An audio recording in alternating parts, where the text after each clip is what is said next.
Good morning, everybody, and welcome to another Swish stream with Steven. I am Steven. My team is Swish Gaming. If you enjoy the content that you see today, please give us a follow on YouTube at The Swish Gaming YT, Twitter, The Swish Gaming, Facebook, The Swish Gaming, and Twitch, The Swish Gaming. Today, we are going to step away a little bit. Going to step away from Pioneer. I've been doing a lot of brews in Pioneer the last few days. And we're going to get back to Modern, because I have an event to test for next week. The NRG St. Louis event. It's a team event, and I'm going to be playing Modern, which means I need to figure out what to play.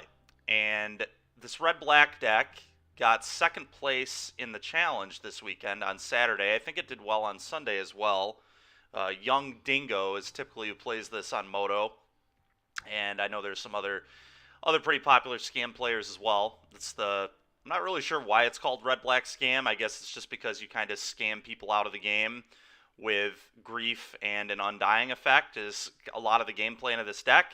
You basically evoke Grief on turn 1, and then you give it Undying with either Undying Malice or Malakir Rebirth. You can do the same thing with Fury, but I think a lot of the reason it's called Scam is Grief just rips 3 cards out of their hand that they kept in their opener, and all of a sudden their entire hand is basically gone, and it comes down to a top deck war, but they're also under a quick clock because of Grief. Or a fairly quick clock at least. But anyway, this is what we're going to try out today. It's somewhat my style of deck. It's a Thoughtseize deck and a Grief deck. I haven't played a ton of Grief, but it's definitely my kind of card. Ripping cards out of people's hand is something I enjoy doing. It's a Ragavan deck, so it's hard to fault that.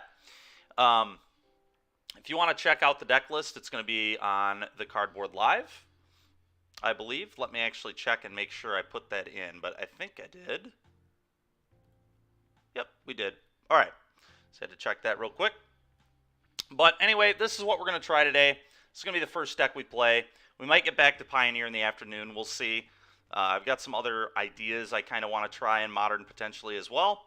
But I want to get in at least one league with, a kind of established deck here that has recently had some pretty big success. So we're going to try it out and see how it goes.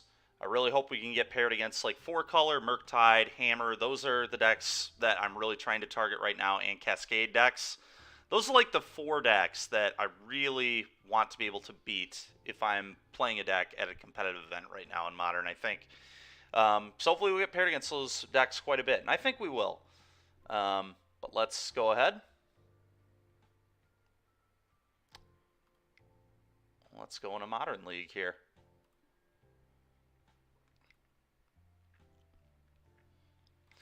One of the harder things for me will just be stacking my Grief correctly, making sure that the evoke resolves after looking at their hand.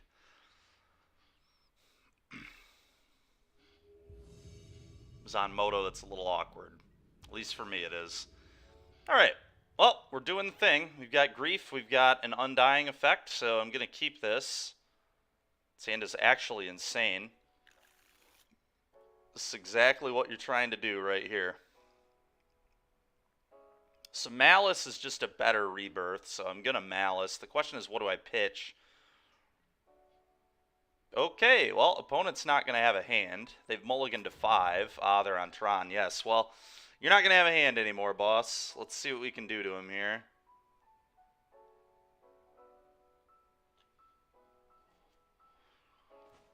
Okay. I think I'm going to pitch a Malakir Rebirth for sure. Play this.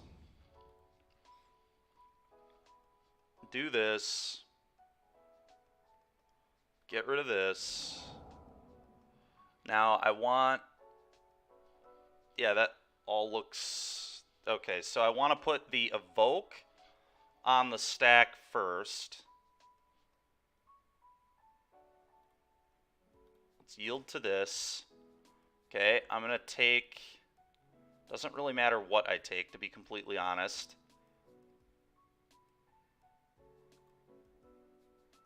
Undying Malice.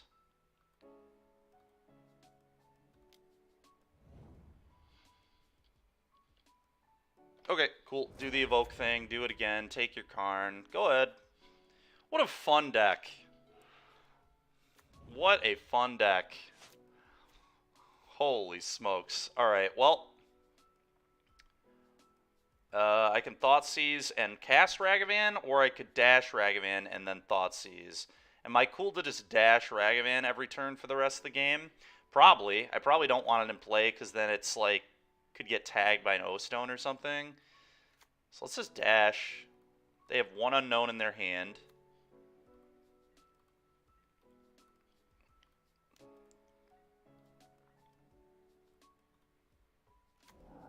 Do I just play the Relic? Probably not. I think I would rather Thoughtseize, but getting a redraw is interesting. 6, 6.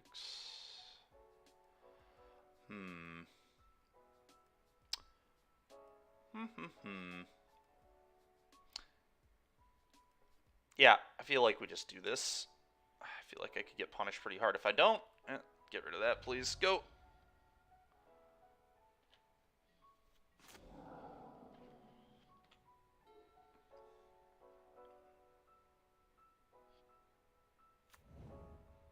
Pretty good draws, opponent. Pretty good draws, man. Nasty stuff here. Opponent peeling Tron on me. Next they're going to peel a Karn, I'm sure. O-Stone is all... Any of their bombs will be unreal. Hopefully they just draw a green card for a couple turns. Well, almost a little sad they didn't draw that, to be honest, because it was mostly dead.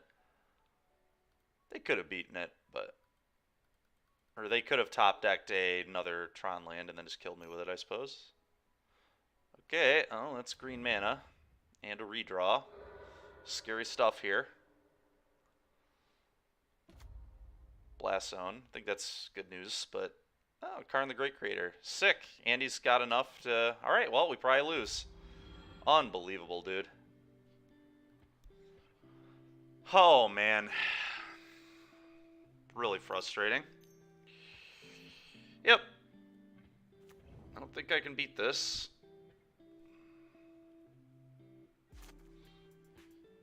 What an actual joke.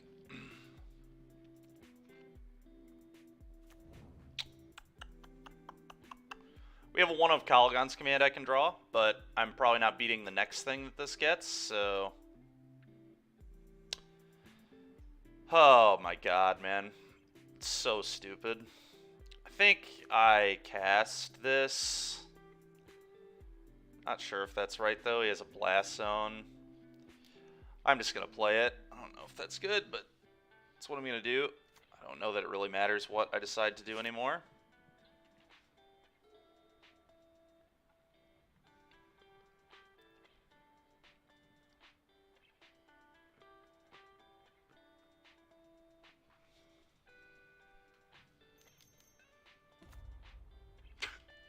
What a joke. What an actual joke.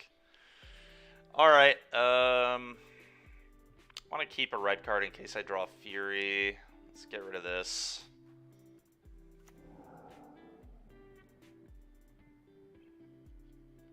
Sure. Alright, let's just... That's enough.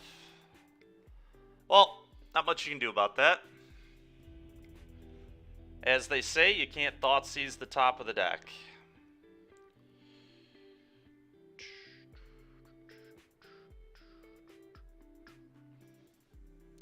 I don't really have much for this matchup.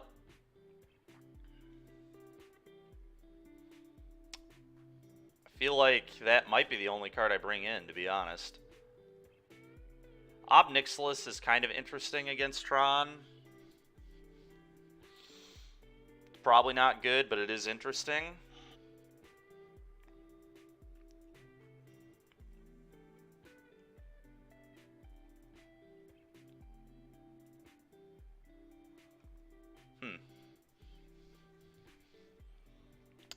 I don't know that I need the Knight's Whisper in this matchup, but it's still generically a pretty reasonable card, I think.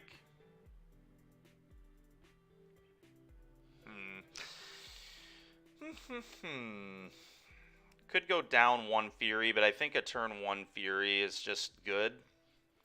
I don't know that I'm really ever, in this deck, if I'm ever supposed to cut any of these 8, or any of my Undying effects. Thanks, Rekosaurus. Yeah, it did well in the challenge this weekend. It got second place.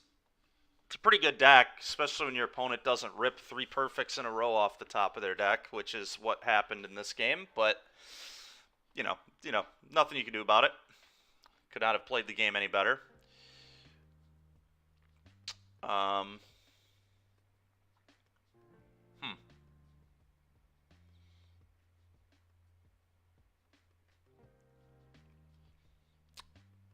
feel like maybe a one of Lightning Bolt. I mean, Lightning Bolt's kind of. Fable of the Mirror Breaker is not impressive either. Neither Seasoned Pyromancer in this matchup, so I could see cutting those as well.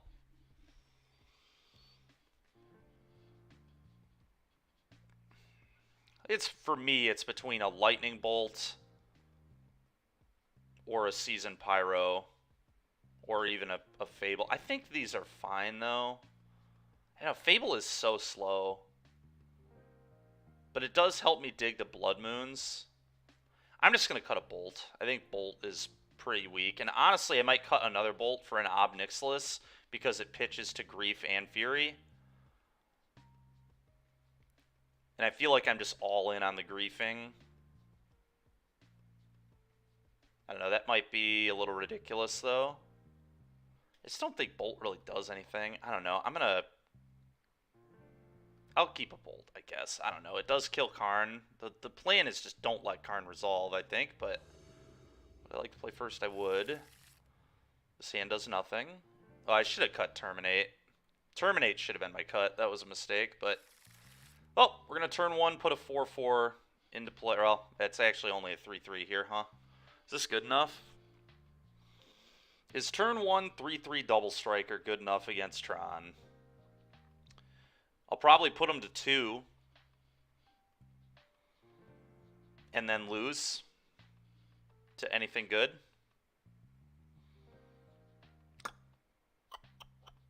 Six U.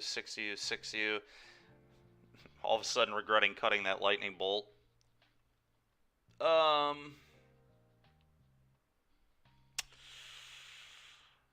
just feel like if I keep this hand, I'm going to lose with my opponent at 2 life. But maybe I just hope they don't Tron on turn 3. Is an average 5 better than this hand? That's what I have to try and figure out.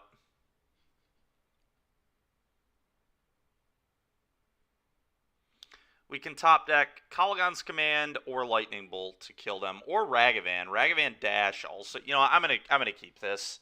I don't think an average 5 is much better than this, so we're gonna give it a try. I'm gonna keep the fetch to thin. We're just looking for very specific cards to finish them here. So I guess I get rid of. Honestly, the Mountain is pretty unnecessary.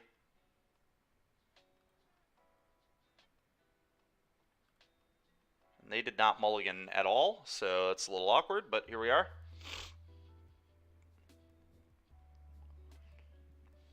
Okay, they made us fetch shock on turn 1. My life total is not going to be relevant here, I don't think. Guess the awkward part of fetching there is I just bottomed a land, though, so that actually didn't really thin out my deck at all. That may have been poor. Oh well. At the end of the day, we need to draw a Bolt or a Ragavan or a Kolaghan's Command with this hand, and that's pretty much it. So, let's exile this.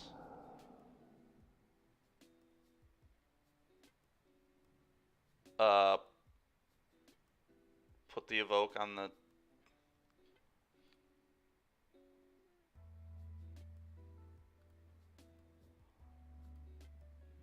Cast this. Go!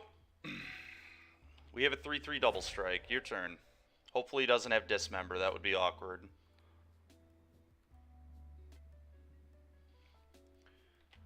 We will snap lose the game if he has Dismember, but I would imagine... yeah. Okay, well. 6U.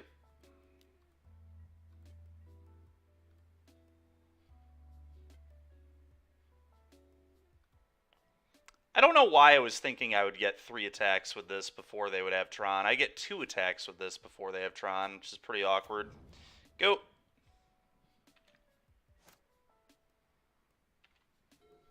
So this was probably a mulligan.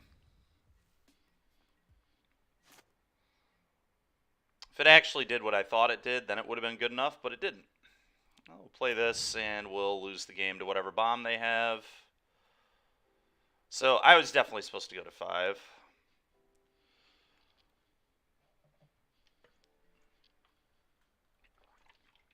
Fairly certain this deck mulligans somewhat aggressively.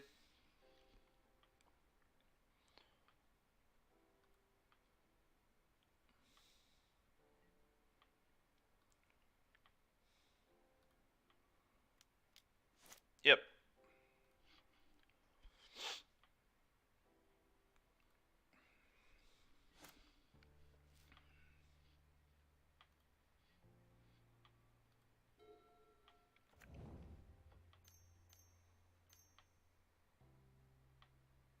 Yep. Oh, we lose. It was a good effort here.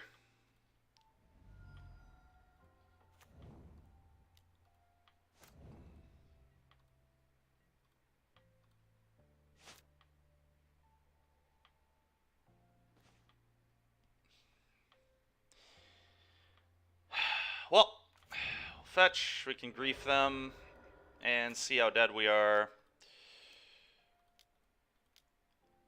Nice little first round here.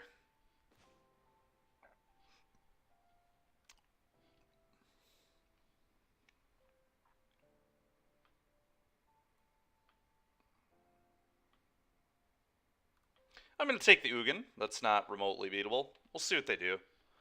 I don't think I can win, but maybe there's a chance. Yeah. Enjoy. Here's my swamp. Yep. Yep.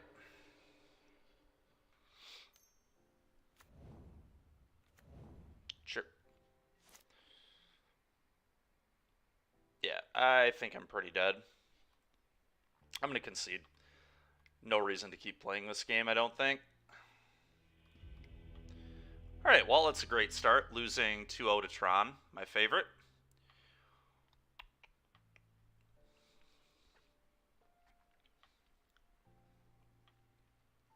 It's the downside of the scam deck is sometimes you scam them and they just crawl right out with the top of their deck like they did in game 1. Just had actual nothing and went from actual nothing to peeling Tron into Karn into Karn. So, what can you do? Game 2, I could have mulliganed to 5. I'm not convinced mulling to 5 would have beaten them, but that's what we could have done differently. That's about it.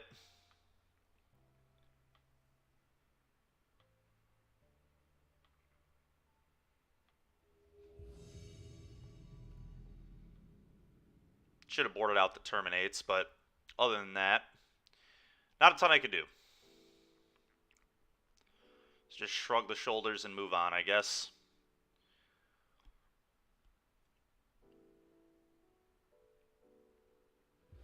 Alright.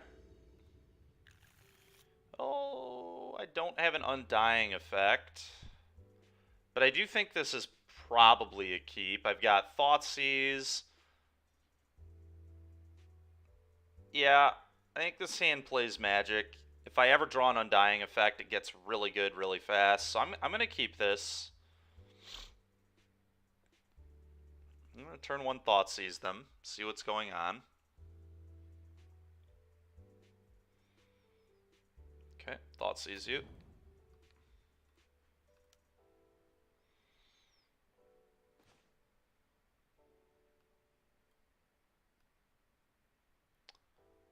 What do I want to take out of this hand? Probably just the monkey. I don't really want to have to terminate that on 1. I think monkey's a lot more threatening than Darcy is. Their hand is pretty bad, is the good news. Let's take monkey. Go. Love an Undying effect, please. That would be ideal.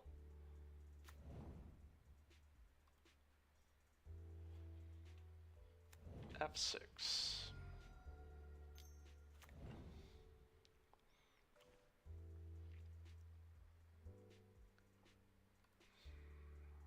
I really don't want the Fury yet, but I also don't want them to be able to have this in play with the Consider. So they used the Misty. So we know their hand is those 4 cards and 1 unknown. They're going to get 1 draw. Oh. There's no way I Fury. Believe I just Terminate here, and I think I get basic Swamp with this. It sucks to lose the Terminate for the Murktide in their hand, but I can always Grief that.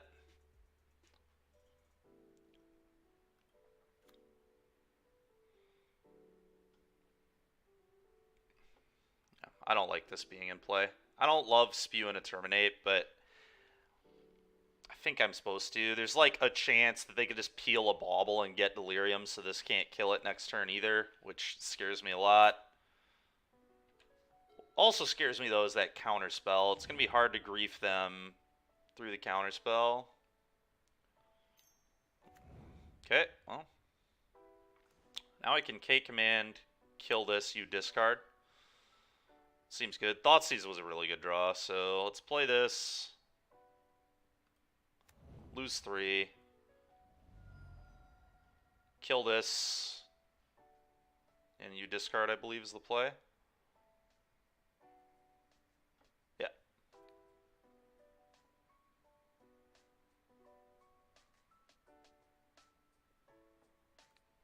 Let's see, only 2 legal modes, so boom.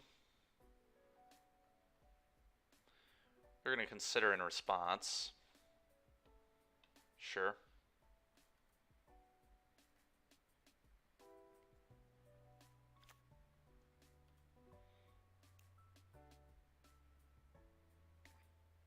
I know they're 4 cards. Yep.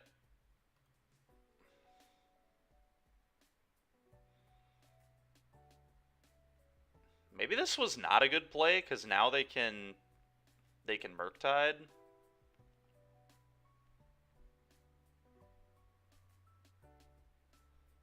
And they also just got Delirium. Oh, man. They had to hit exactly a sorcery or a Bauble on this mill, so I don't think this was that bad of a play, but who knows? Maybe it was.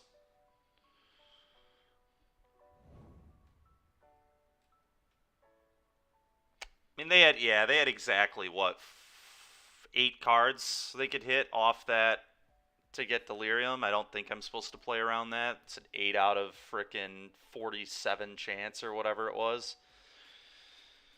Just very low odds, but here we are. Problem now, too, is they can just Murktide me. I can Grief the Murktide, I guess. Do I just have to do that? Probably. I probably just have to Grief the Murktide, or I'm just going to lose to it. Maybe I was supposed to Grief them and then... Yeah, I don't know.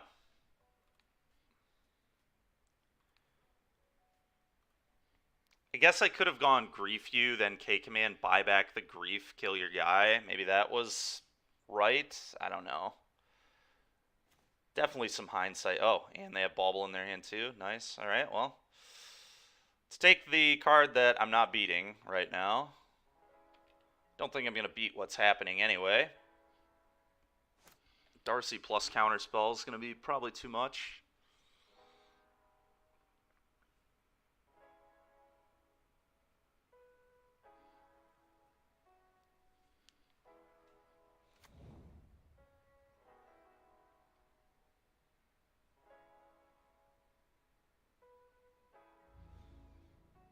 I'll take 3.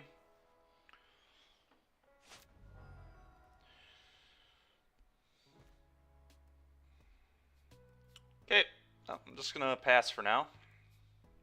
Maybe they'll make a mistake. It's about all I can hope for. Counterspell, Brazen Borrower, X in hand. Sure.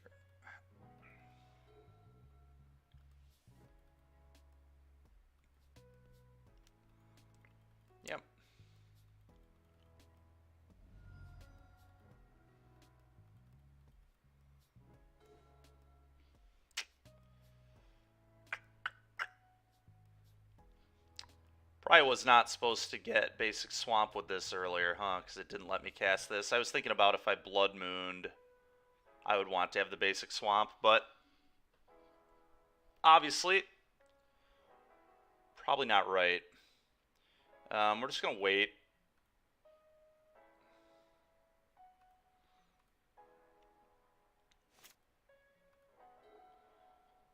Cannot wait to have to 4 for 2 myself on this Darcy. That's what's about to happen, which is pretty ridiculous. If I draw a red card at all.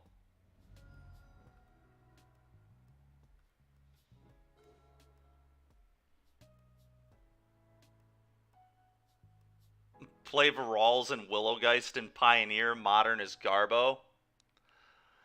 Modern ain't great, you're not wrong, but unfortunately I have to get a little testing in for next week's team event, and I wanted to try this deck out. Also, I just kind of wanted to change it up a little bit. Varals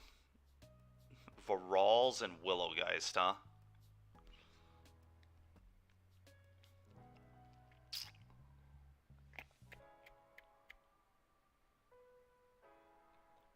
We're so dead. So dead. I can't even resolve this without dying. Let's just go to the next game. I don't think we can win from this position. Opponents have been top decking out of the Thoughtseizes so far in this league really well. One of his own, Logan. Those are some DeCandio cards right there. Alright, Murktide. Fatal Push. Unlicensed Hearse. Do we like Hidetsugu here?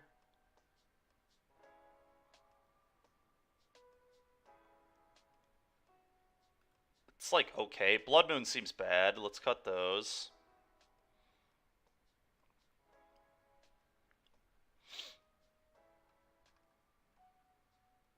Then I'm not sure what gets cut from here. Probably don't want Hidetsugu, considering it's already going to be hard to find cuts here. I want all the 1-mana removal. I want all the hand hate. I want all the undying. I almost feel like I could trim on Furies. I don't think this card is actually very good against Murktide at all. It's like fine at best. But I don't really want to turn 1 Fury in this matchup at all. I feel like that's what I'm supposed to do.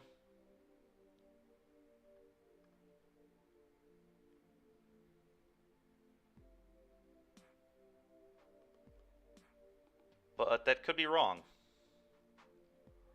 Thing is, I'm just not going to get very much value on this card, like ever. So I think it's pretty bad. But who knows?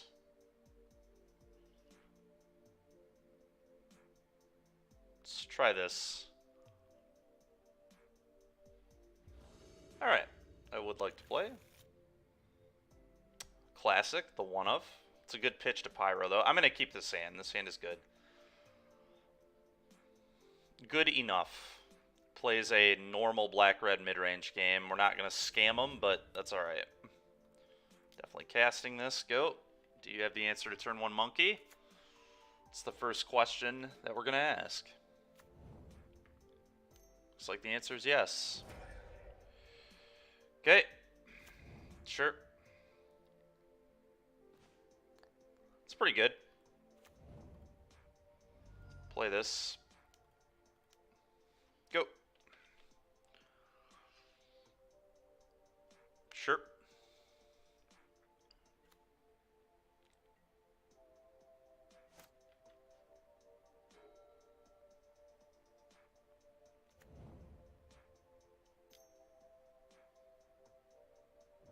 Okay.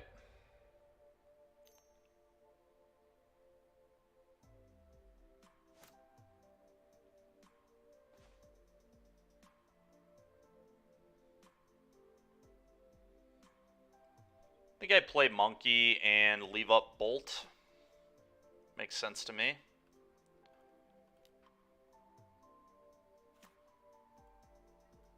If they have another kill spell, they did it, I guess. The deck typically plays 7. Just have 3 of them. Sure, whatever.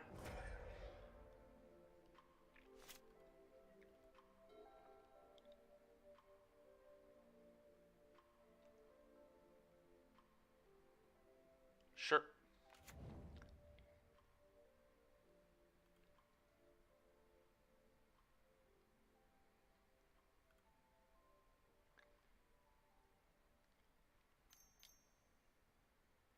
Dash there, monkey. Sure. Bolt that. Trying to play around Fury, I assume. This is why I cut a million of them. Probably should have. Honestly, I wonder if I'm just supposed to not have this in the deck at all post-board.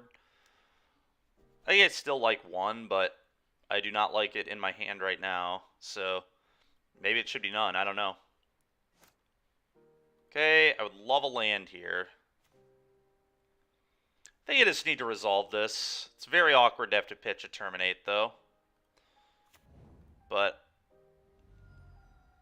hopefully we can draw another one. I think I just kind of have to do this. Just like way too good to do this right now. Like, this is awful. This card's very good, but like, just getting on the board, getting pressure, making more monkeys terrible. Just got to draw another answer to Murktide or hope that I don't get Murktided right away. Undying Malice, Malcure Rebirth. Those are actually kind of cool on Season Pyro. Don't know that I would call them good, but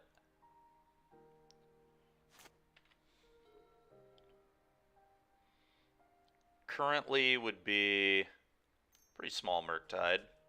6/6 after this. I assume if they have the Murktide, they're just slamming it, but we'll see.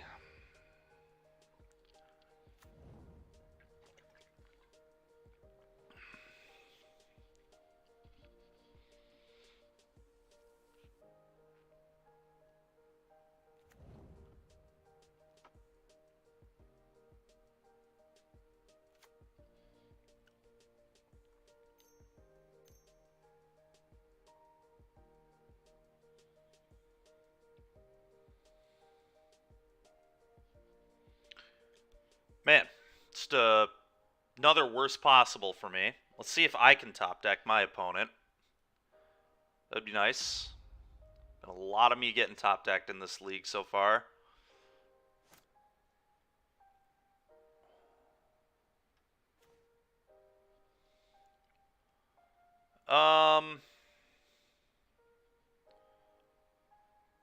Play this attack with the Season Pyro. He won't block if he has any idea what he's doing. Yeah. Go.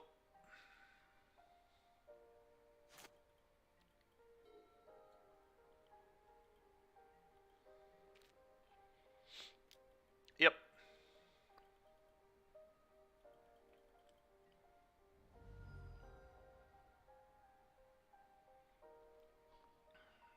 And now they just have Counterspell and Archmage's Charm up, so I don't know that we can win, but we'll see. We will see.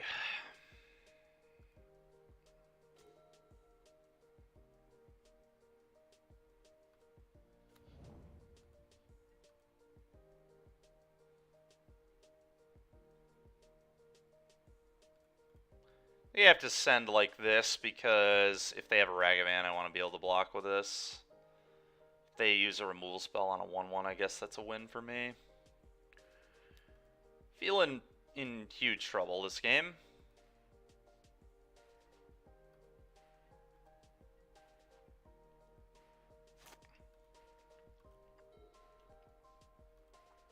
Take 5. I don't think there's any way I was supposed to hold the Pyro this game. I do think resolving the Pyro was right, but maybe not. I don't know. Could have fetched on end step there, but I thought going to 6 was not worth it. I think we kind of needed to try and top deck there. I'm just so dead. They're just going to bolt me. After hitting me for 5, this is no longer a castable card. Dead to dash Ragavans now.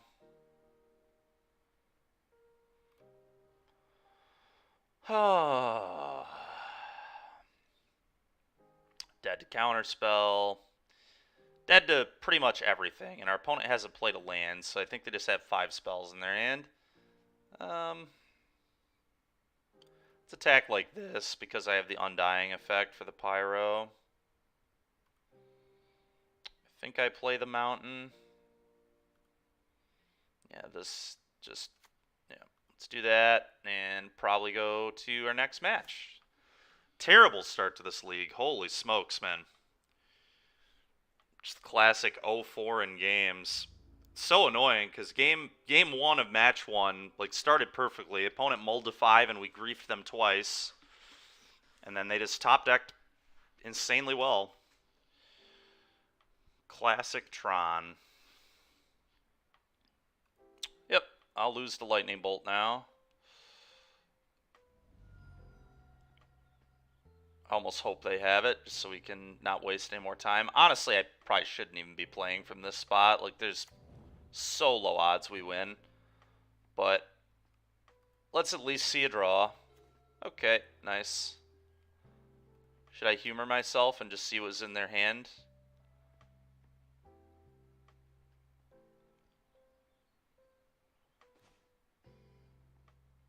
Yeah, they did have counterspell, so I was dead. Just had to take a gander at how dead I was, you know? Alright, well. About ready to play Pioneer again. Yeah, at least, like, I can't be that mad about, like, Blue-Red's a interesting, fun deck. It plays Magic. Murktide's a messed up card. So's Ragavan, obviously, an iteration. But, like, at least the deck, like, plays Magic. And honestly, like, I can't even... We're playing a deck that hardly plays Magic. You just, like, put in a Grief on turn 1 and then undie it. Like, that's not exactly good Magic at all. Not my definition of good Magic, that's for sure.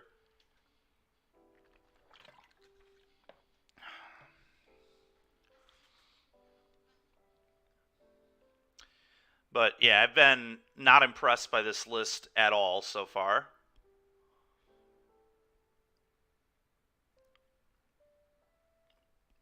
But at the same time, this is what you sign up for when you play a deck like this. Like, round 1 was the really frustrating one. This one was honestly pretty frustrating too. Game 1, we griefed them or whatever.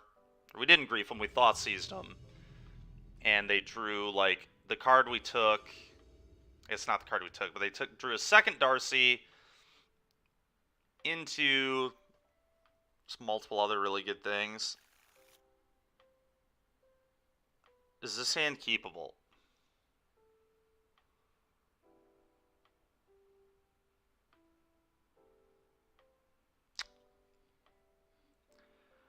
So the question I have with this deck too is, like, how aggressively am I supposed to mulligan for the Undying thing on turn 1? Do I just, like, not keep hands that don't have an Undying effect? This hand is pretty bad.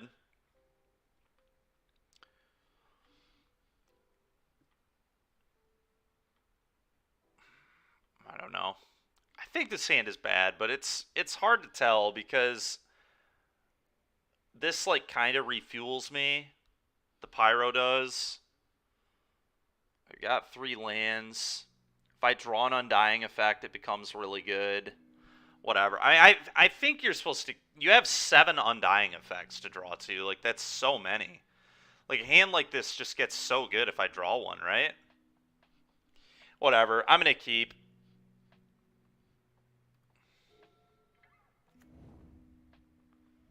Yeah. Hard evidence. Okay.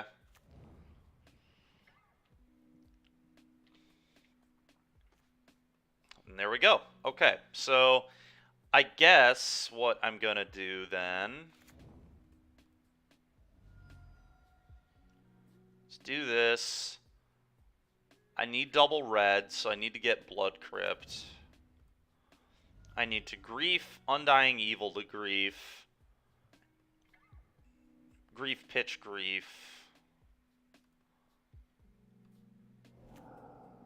Put the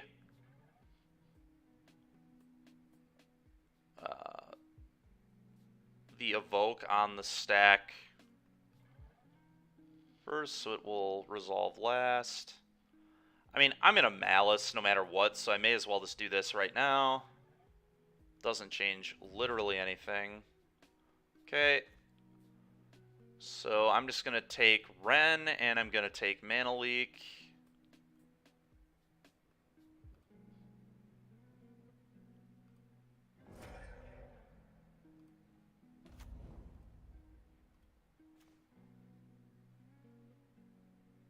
I think it's Mana Leak, right? Because then I can get this into play in a couple turns. It's just got to be Mana Leak. Alright, well, yet again, opponent has actual nothing going on. Can they top deck out of this situation? This is honestly like the last deck in the world I should be playing in Modern, just because I lose to the top of my opponent's deck so often.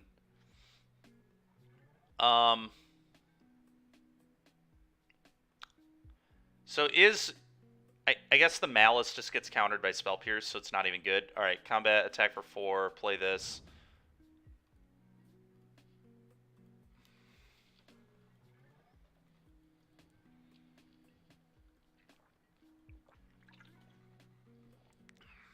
Okay, do your thing.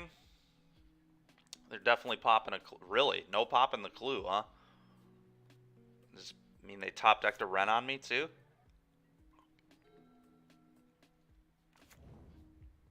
No.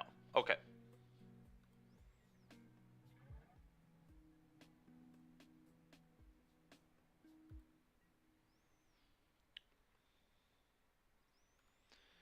I'm going to fetch, and I'm going to get a Blood Crypt tapped.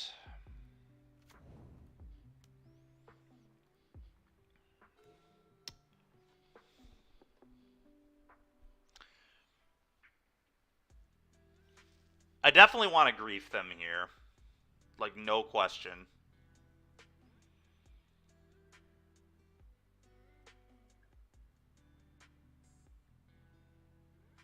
Because I just want to force them to basically have to draw into it on this draw step. I know one of their cards is mine, one of them Spell Pierce. There's one unknown. But, like, the one unknown could be the creativity, right? So I think I just have to do this. Could be another Mana Leak, too, which would be annoying on this. So I think I play this. Cast Grief, pitch Malice, play Season Pyro.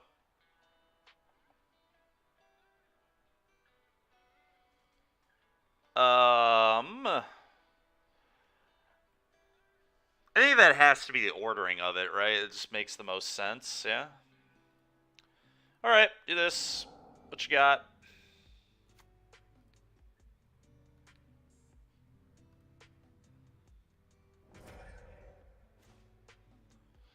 Okay, they have nothing. Play this.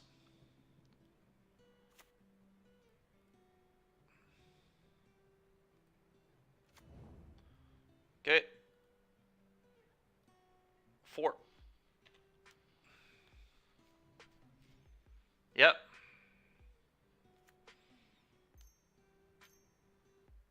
Yep. Alright, take 4. Go.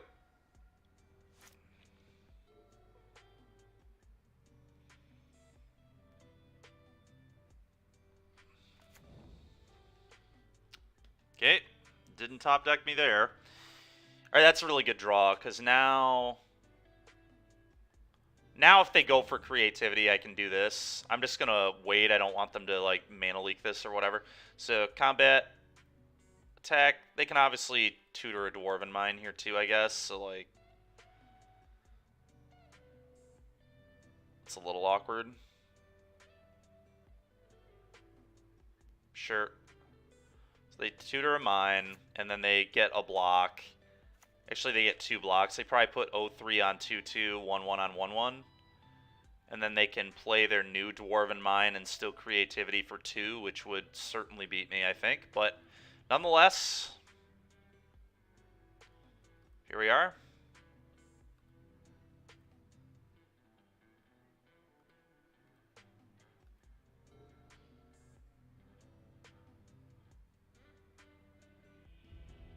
Okay.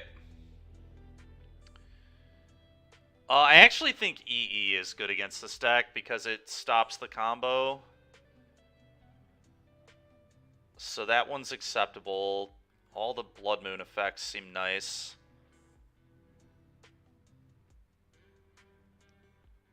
And that's probably about it. I don't really love anything else here. Fatal Push to kill tokens is just not a very good game plan.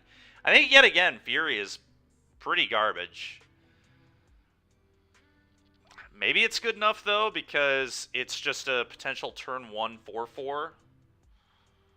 If I have the Undying Malice and it can kill Crab, is that good enough? Turn 1 4/4 double strike's pretty gas. I guess it kills Ren, too. So yeah, I'll keep Fury. This is not a cut Fury matchup. I guess I just board out the... I think Terminate sucks, but... pretty sure it's Terminate is what I'm supposed to be cutting. It's very inefficient. Dauthi Voidwalker could actually go in this matchup too, I think. Maybe Terminate's better than Dauthi, because it at least does interact with them, and it also pitches to both Grief and Fury, which I think matters.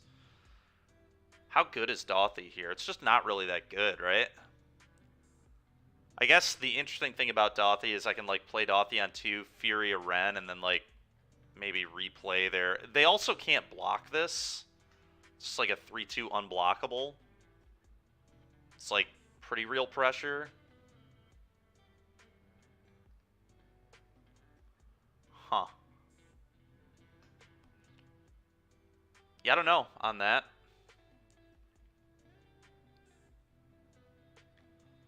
I don't know. We'll try this. Not sold that Dauthy's good, but we've got to kill him somehow.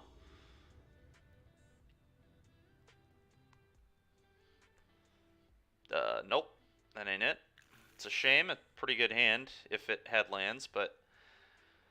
God. Alright, I think we're going to 5. There's no way I can keep this, I don't think. The Thoughtseize is good, but, like... nothing else about it is.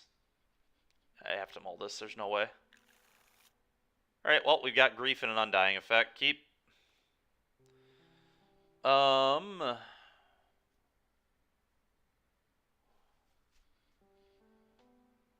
Get rid of Grief. Get rid of...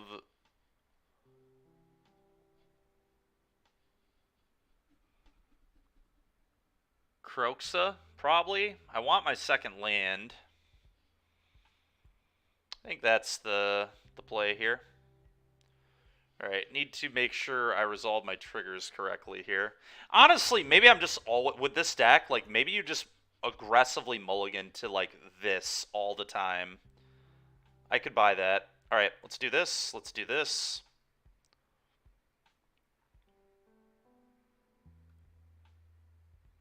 Let's do this.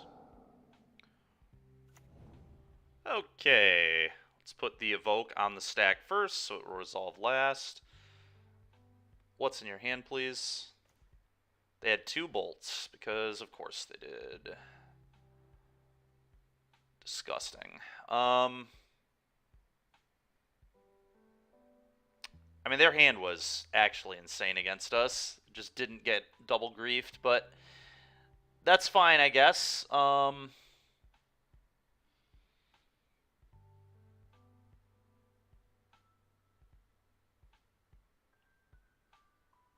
think I want to get rid of their bolts, ideally, but... I can get rid of bolt. I wonder if they actually Flusterstorm. I think they're gonna bolt, but... I mean, I'm gonna make them do it. We didn't keep this hand to not... The good thing here, too, is they only had 1 land in their hand, so, like, they're pretty much just in top deck mode for the rest of the game. Which is kind of just what it feels like this deck is trying to do, is just put your opponent in top deck mode. Yeah, that was a good play from them. I like the Flusterstorm instead of Bolt, I think, because it protects them from Ragavan. The good news is I have EE for the crab nonsense, so if they don't draw a land in the next 2 turns, I get to nuke their crab and nuke their clue. Yep.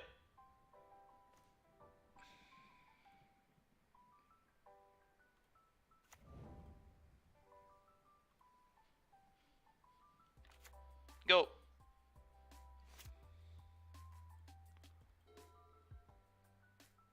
Played it on 0 here in case they like drew a Spell Pierce or something. Did not want that to really be an option. I'm not sure they would have gone for it anyway, but... Well, let's pop this off. Kill their crab and their clue. You just have to play this as a land. Go. Maybe I'm supposed to hold that there, but I feel like land drop is important. You know, maybe I'm supposed to actually hold that in my hand, thinking about it more. But I'm not sure. Really not. I'm going to just... Alright, so we know their hand is Bolt, Izzet Charm. Is that all I know? I think that's all I know.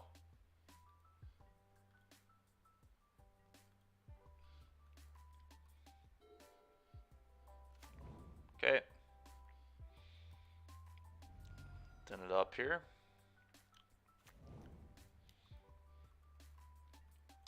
Love a Spyro. Season Pyro would be really nuts.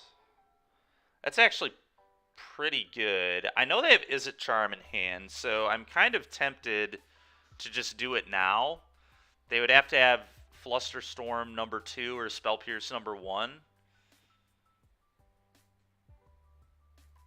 You discard Return Grief would be my modes, and then next turn I would hardcast Grief.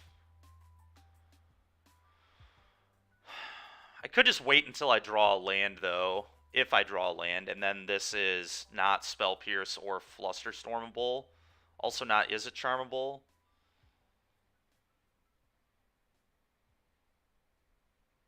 I probably wait. I guess I wait. I don't know. It's close, but I really don't want Fluster or Spell Pierce to get this. Especially if I draw a land. Alright, the EE needs to come down for 0 next turn, I think.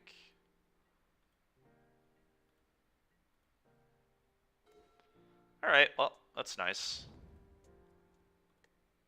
I'm going to get another swamp. Play this on 0.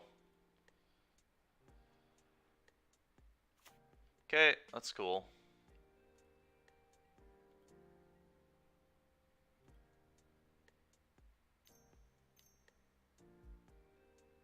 Okay, I'm going to let this resolve, I think, and then I'm going to K-command them.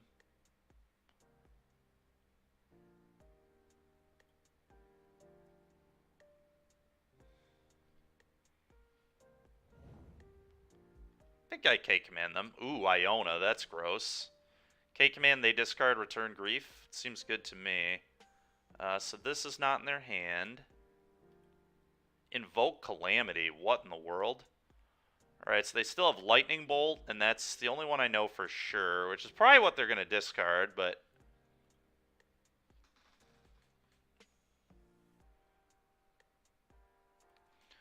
I still think this is what I'm supposed to do. I guess the problem is, though, this gets Flusterstormed now, but...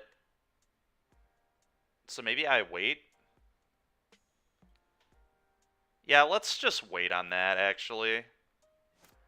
I don't want to get Flusterstormed there at all.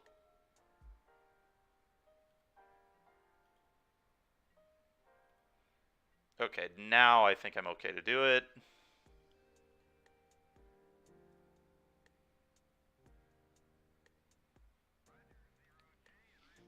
This, you... If they have Mana Leak, that'd be annoying, but... Okay.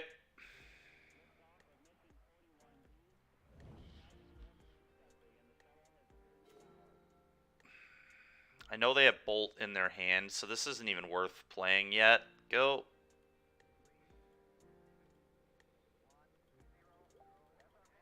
Sure.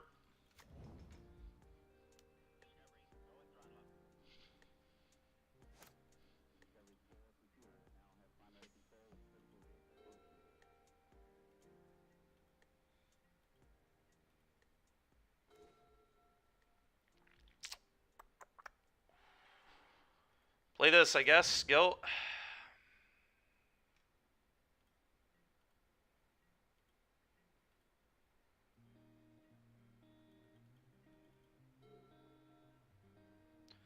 What a ridiculous game this has been. The good news is I have so many lands that I'm going to be able to play through most of their counterspells now. Yeah, I mean, I'm going to hardcast this. If they have another mana leak, good for them, I guess. They do not. Bolt my guy. Okay, resolves. What am I ripping out of your hand now? Oh, just a million creativities over there. What in the world? So what does this do again? Total mana value, 6 or less without paying their mana costs. I feel like the Invoke is the biggest problem here. The Invoke Calamity. The creativity is like, I've got the first one beat with EE. I think I take creativity. Or not creativity, the Invoke Calamity, but it's... What is that gonna do? I'm trying to figure out, like, why I would be afraid of this, though. It really only gets back hard evidence and Bolt, right? Because you can't creativity off this. You can only do it for 0, unless I'm missing something. You can transmogrify twice off it, which is pretty annoying. I don't know. I guess this is 2 lands away. Maybe I don't care. Oh, boy, oh boy. No. I think I'm most worried about the Invoke. That's what my gut tells me to do, so that's what I'm going to do. I do need to leave up the EE. Could dash Monkey here, but if they drew a fetch, I would lose. That seems pretty undisciplined. Okay, they did not draw a fetch. Means they still have nothing going on. That's a pretty neat draw. Right now they just pitch Emrakul, though, and then get a bunch of lands back in their decks. I don't even know that this is a good play yet. I'd rather just dash Monkey. Dash Monkey, like, I'd like to be able to get this into play twice in the same turn. Bolt. Alright, I'll bolt you.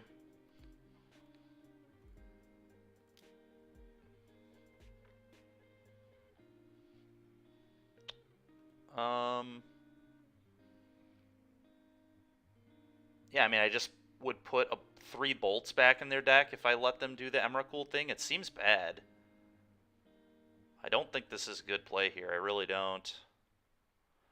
Lets them put 3 bolts and multiple fetches back in their deck. I don't think it's a good play. I'm just gonna do this.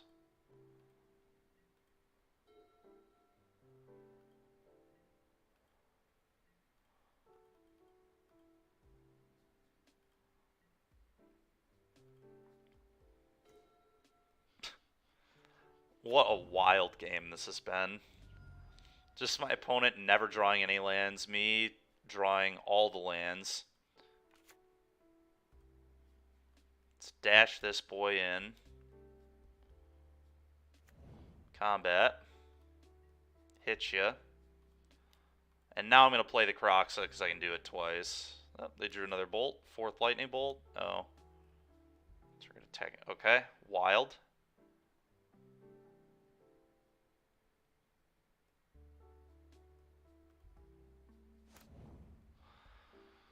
Oh, boy.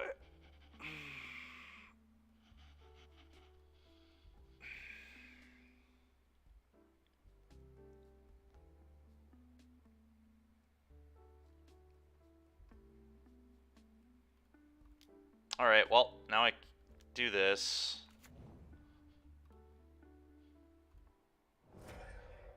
Emrakul's getting shuffled in. Honestly, like, them drawing bolts now is, like, a really good thing for me. Now that the Ragavan's dead. I still think I have to wait a turn on this.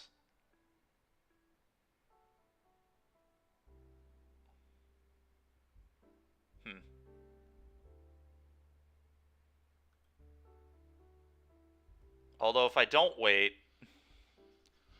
I don't know, do I just force them to top deck a fetch or the Dwarven Mine?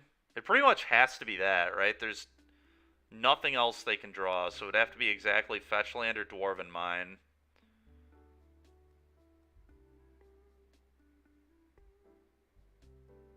I'm gonna do it. They have a lot of misses here. They have a lot of hits, but they also have a lot of misses, so...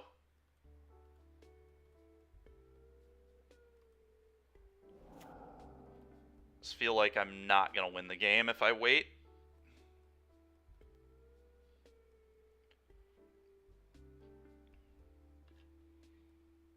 Puts me in such a good spot if they don't top deck it, and the odds of them top decking it are just like way lower now that they shuffled their deck. Or shuffled their yard in, I should say. What? Oh, okay, they're trying to protect themselves from... That's aggressive. I'm going to just hellbend them now. Goodbye to your hand. Yep. Alright, what a weird, weird match. What a weird, weird deck, honestly.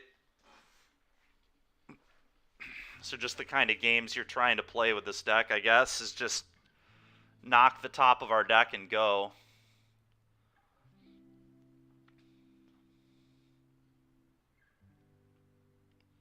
It's nice to pick up a win, though, I'll tell you what. The first round specifically was just like classic Thoughtseize deck.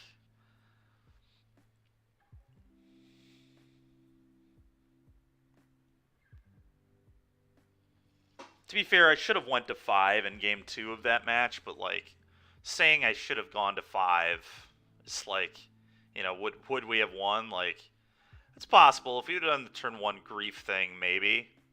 Could have ripped the expedition map. Could have ripped something else, but just gives them a lot of time to draw out of it.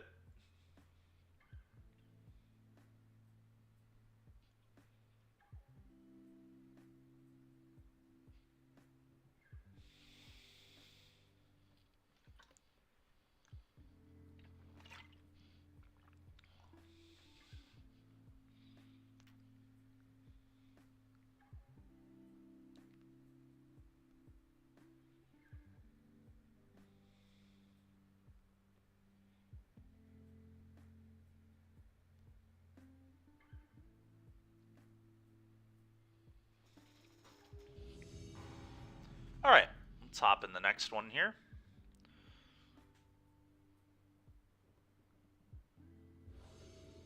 See if we can get back to 500. Oh, we do the grief thing. I'm keeping it. I mean, this deck is so stupid, man. It's so funny to me. Just like, oh, I'm going to grief you twice on turn 1. I guess we keep. It's a 4-3 too, which is nice. So, play the land, do the grief thing. Exile this. It doesn't really matter what order I do this in with no mana up for them. So, but either way, just need to get in the habit of always doing the evoke thing. They could have a Solitude, I guess, so I'll wait on this. So I guess it did matter. Could be a Solitude deck.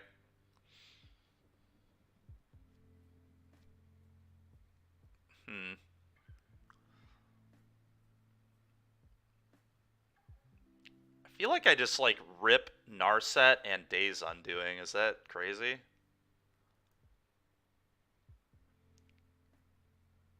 And then we can Thoughtseize the Chalice next turn. I feel like I can pretty easily beat a Chalice with a 4-3 in play.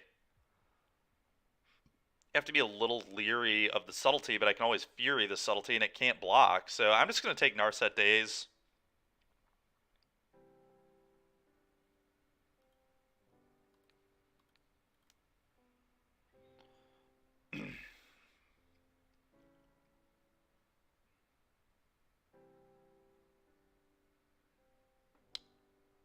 Fun deck. Fun deck. What you got? Alright, let's take the days. I think it's the days, yeah. Go.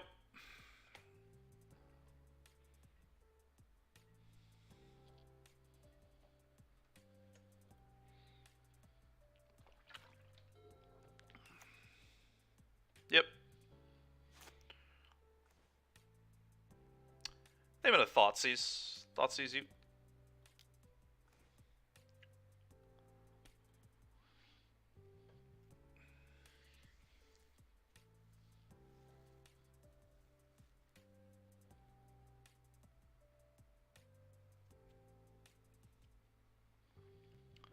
I mean, I have to take the Teferi, I think.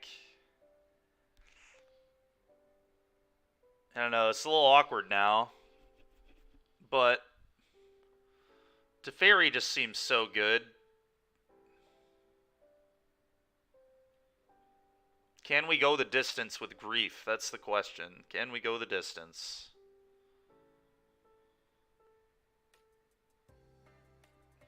I don't know, though. I feel like I'm supposed to let him have the Chalice.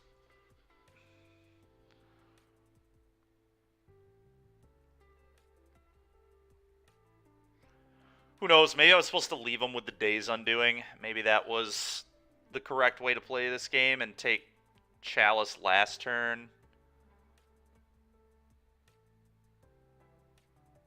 Not bank on being able to take it this turn. It's really hard to say, but I thought Days was a lot better than them because I didn't have lands and they did. As it is, I think I'm just going to try and play through the Chalice, so Teferi, goodbye. Obviously, I can't do the Undying thing anymore, but I can still Grief them if I draw a black card. So I'm just going to say beat my Grief in 4 draws.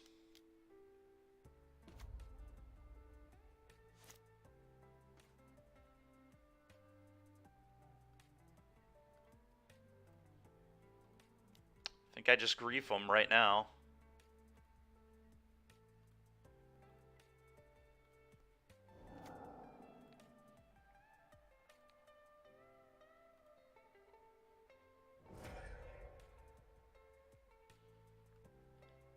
I mean, just take the Days Undoing again, right? Like, it's significantly better for them than me. Yeah. All right, go. It'd be nice if they would stop top decking spells. It's all they've done the entire game thus far. You draw land, that'd be great. Or draw more useless subtleties, would be cool too.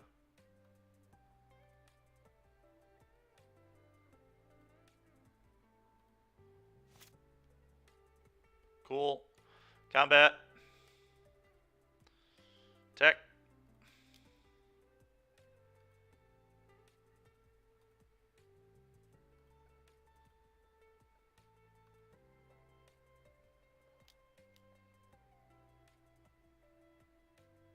Sure. Yep.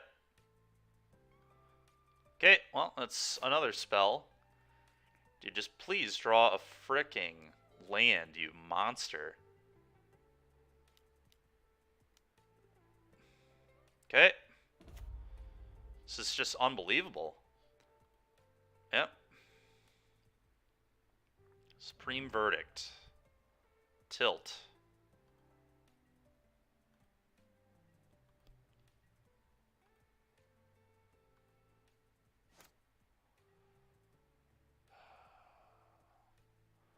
I can Fury off their Narset, but then I lose to Verdict.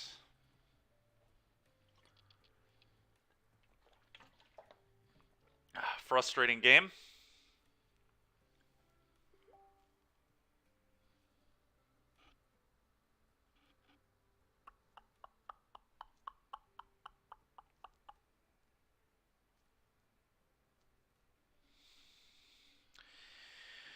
Oh my god, man. Alright. I mean, we have to pitch the Ragavan, I think.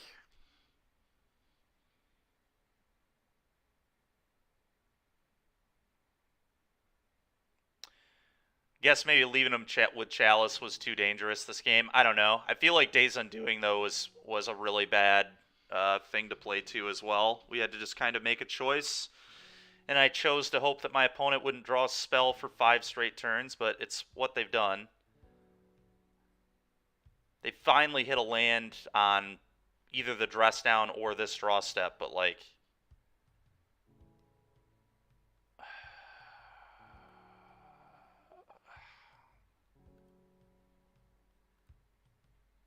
Hit you.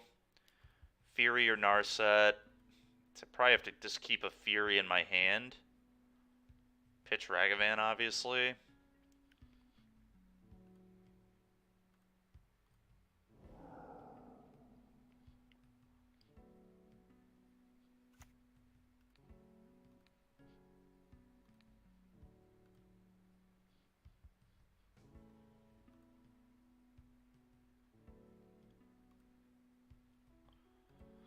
I don't know.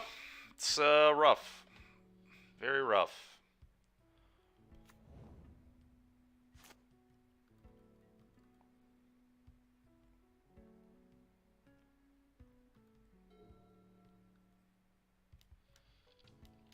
Yep.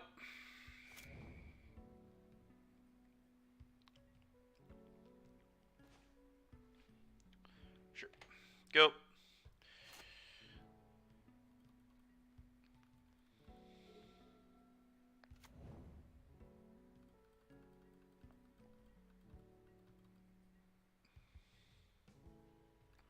Probably wasting my time at this point, but who knows? Maybe we can find a way out. Don't think so, but we'll see.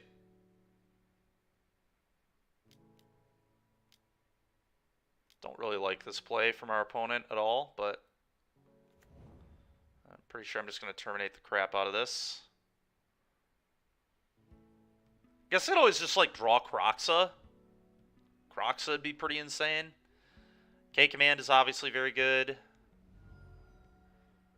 This game's like going to be hard to win, but I do think it is winnable. Opponent is at 1 card in hand.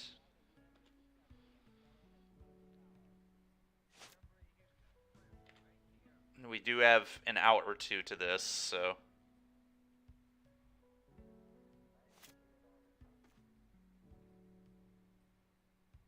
It's not very good, but it does pitch to Fury. Seasoned Pyromancer is another card that I guess could just beat them, huh? Yeah, so we have some outs to this situation. We really do.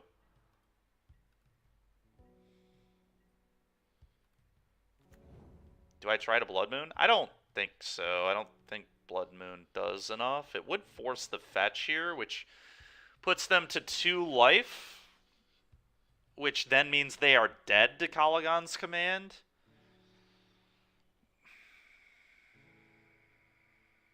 Problem is I cut myself off Liliana of the Veil if I cast it, which could also be a good card here, Liliana of the Veil. I think I want to be able to cast Lily of the Veil and Seasoned Pyro, so I don't think I'm going to Blood Moon. Even though Lily of the Veil is only a 1 of or whatever, but I do not really love cutting myself off that.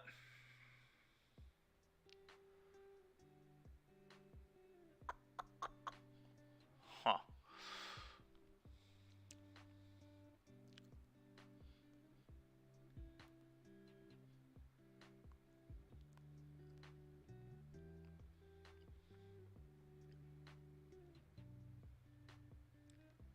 Yep.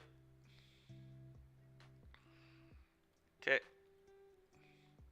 Question is, do I get the Blood Crypt now? I don't really want to draw lands, even though I have a Fury in hand. Like, hard casting this is just so unlikely to win the game. Yeah.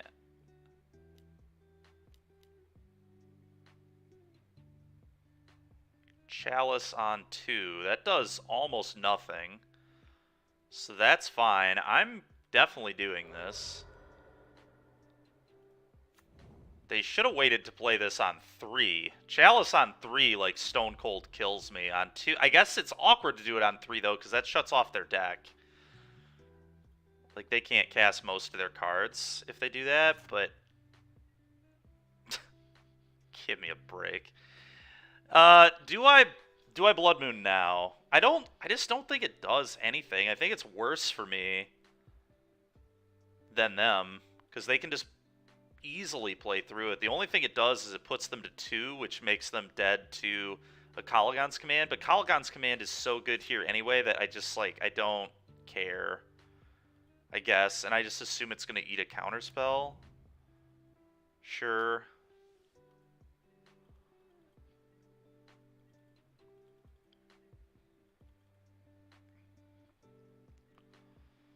Alright, well, now I might Blood Moon. Now Blood Mooning is interesting to me.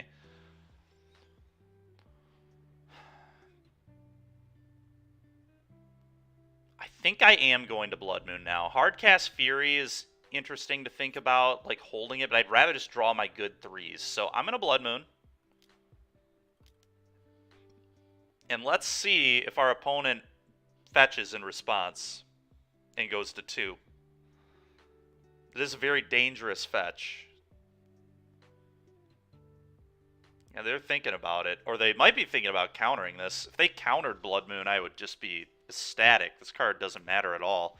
Okay, cool. They did not fetch. Makes sense. They don't really need more than 2 blue mana, but... or 1 white mana, but it's going to make things interesting now.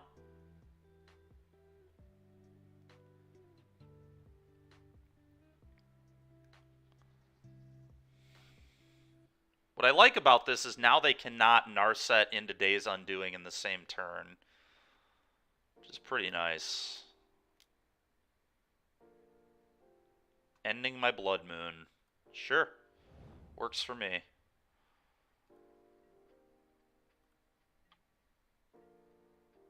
Two cards in hand.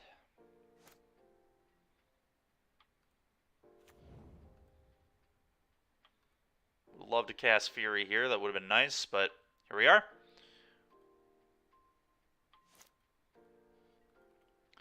Fury is the only castable in my hand right now. Well, the only thing that doesn't get countered by Chalice, I should say.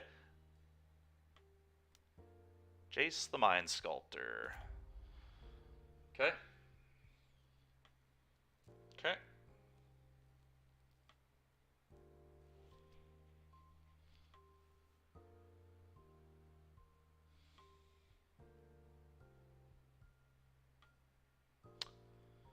Go to 2. Okay.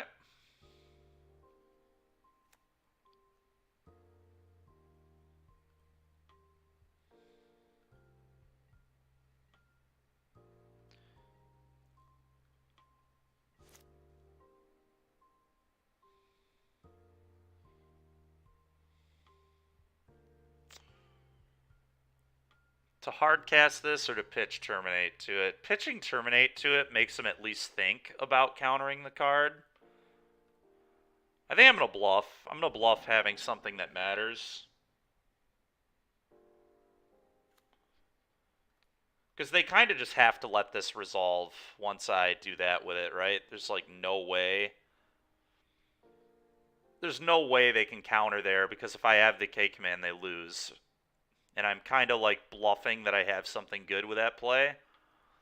Whereas if I hardcast it, then it's much easier for them to just go, up, counter. I think it's pretty likely that they have a counter in their hand of some sort.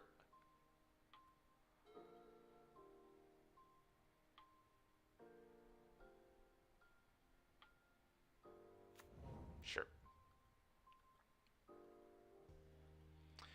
Season Pyro is also insane because if they counter it, then I just can buy it back at instant speed and make 2 1/1s. So I don't really care if they counter it or don't counter it. But all right, this one I'm going to hardcast. Beat it.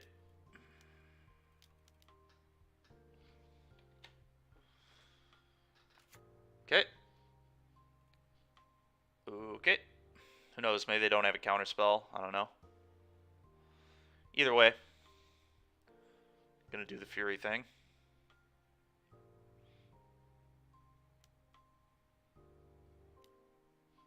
Deluge. That's bad. Oh, is it even worse? It's a Solitude. I can't beat a Solitude, unfortunately. In theory, we still can, but it'd be tough. Definitely not beating a Castle Vantress.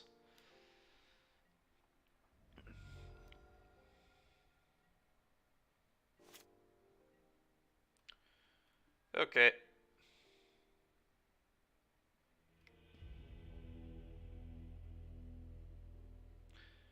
Ob Nixilis seems insane against a control deck. Turok seems insane.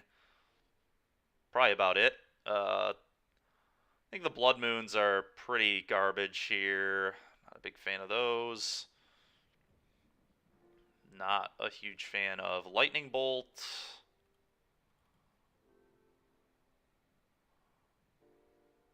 Terminate's really bad too. Guess I'd rather have Bolt than Terminate because it can go at walkers if it needs to. If we were to do this, it seems about right to me. Oh, man.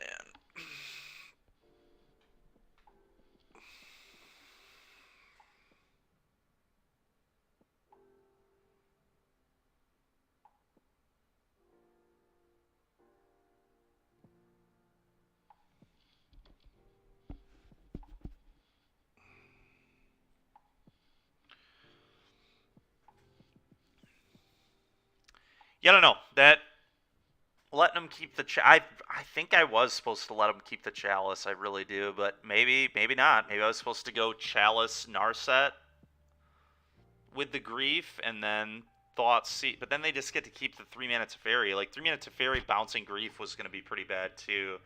But I guess with the way the game went, we would have been able to like Undying Evil it later. So maybe it would have been good enough.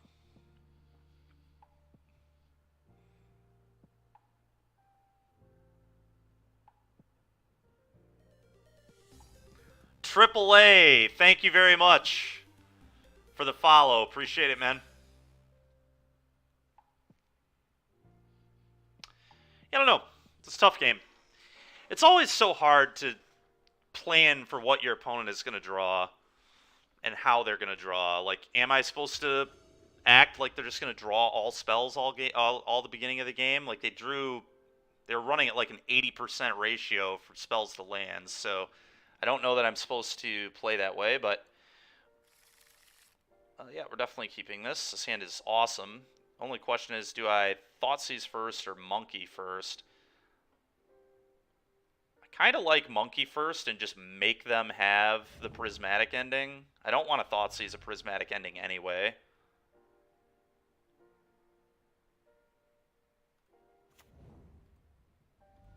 Yeah, beat it.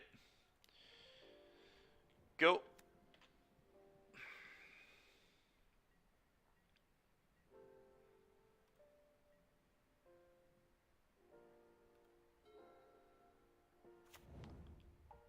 Wonder if there was a world I was supposed to bring in EE for Chalice. Probably was a world where I was supposed to do that, to be honest. Alright, well, let's go ahead and let's see what they're working with here. Basic this time. Thoughtseize you.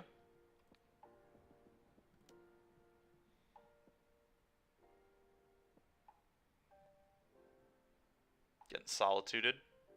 Getting Force Negation. Okay. Well, I am ready to get Chaliced. Here it comes.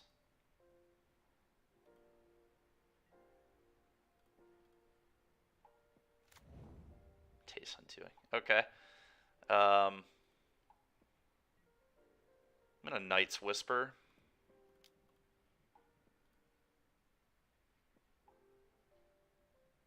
Okay, that's all very good. This hand is actually really good against Chalice, so I could have obviously griefed and pitched the Kroxa there, but I think it's much better to just try to beat them straight up. This is going to be a Chalice, the way this game's gone. Really? The Stoneforge. Okay, sure.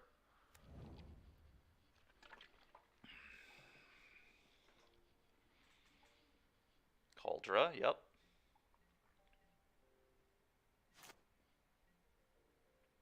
let's Thoughtseize them again. You can figure out what to do from here. Start there. Thoughtseize. God, dude, these Days Undoings, man, just so annoying.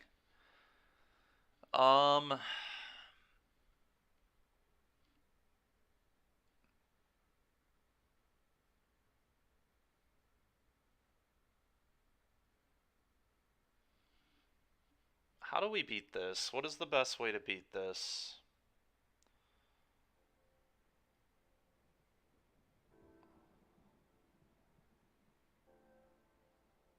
I'm pretty sure I'm supposed to take the Days Undoing. But maybe not. Maybe I just let them Days Undoing this game. His hand is so bad, though. If I take Days Undoing and Fury the Stoneforge, his hand just sucks. It doesn't do anything. So I can take the Days Undoing and then Fury the Stoneforge and then play Pyromancer? Like, that seems great. I think that's going to be the play. I'm going to take the Days.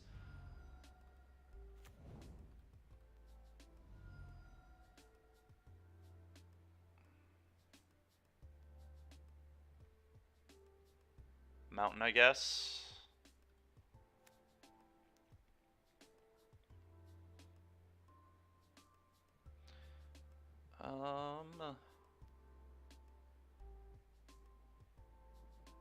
Croxa, play Season Pyromancer. Also, pitching Pyro just doesn't make any sense to me.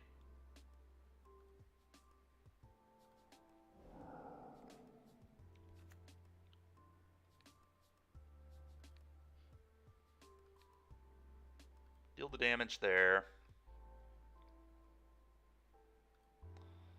Let's attack and see what we hit, but very likely just playing Spyro here.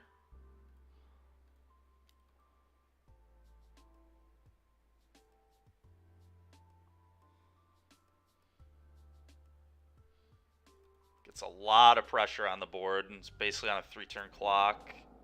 Otawara, sure. Main. Play this.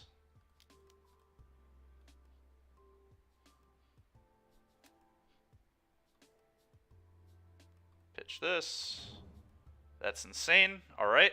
Very good stuff going on here for me. Worst possible for me here is like Days Undoing or Stoneforge Mystic number 2. Mystic number 2 would be very tilting. Sure. Yeah, I don't care at all. Hit you with these, Turok you get a 1 card in hand. Yeah, that's just absolutely nuts. Hit you.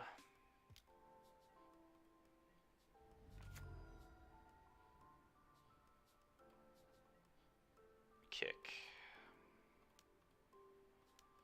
Kick, kick, kick. I think we're going to get this one, but opponent could just randomly verdict me, I guess. Okay. Sure. So they're on the Stoneforge Mystic plan. Does that change how I want to play at all? Change, like, the cards I want in my deck.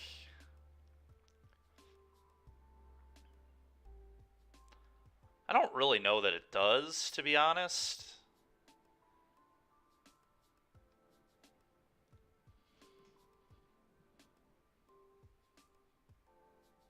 If I were to bring in more removal, would it be push or would it be terminate? That's the next question. Problem is I don't really know what I'm supposed to cut. And I think, like, maybe we still have, like, a pretty good build to beat Stoneforge, right? I've got Grief, so I can Grief it. I've got Fury, so I can kill it with Fury. I've got Bolts, so I can kill it with those. I can Thoughtseize it. I think that's enough. Probably don't need to bring in, like, really awkward cards like Fatal Push or Terminate.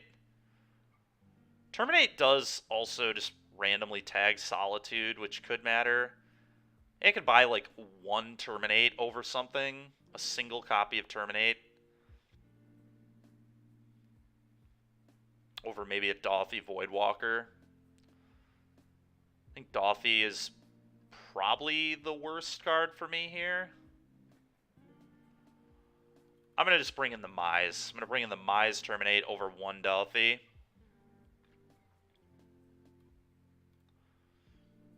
Just want that removal spell. I don't know if this is right, but on the draw, I would like one more way to kill things. Well, we've got Thoughtseize. We've got... How good is this Thoughtseize? That's the question. And can I capitalize on Dauthi? I think I keep this hand. Like, I've got an Answer of Stoneforge. I've got a Hand Hate spell. I've got Undying Effects if I draw Grief. I've got a good threat. But it is interesting. Very bad against Chalice of the Void if they have Force of Negation, I guess, too. But you can't play around everything. Yep, do your thing, man. Do your thing. Mystic Gate.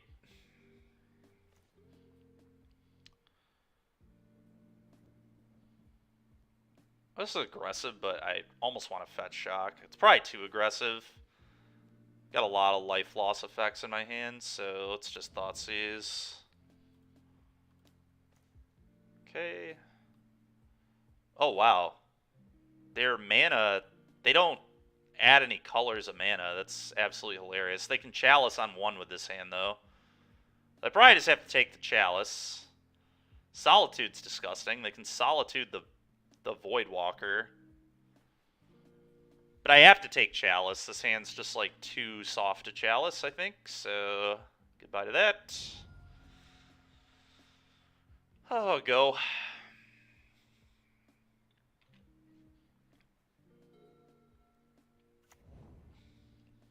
Such a good draw.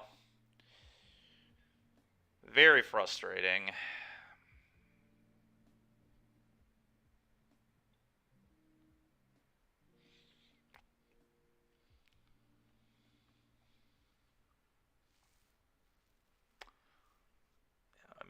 What is there to possibly think about?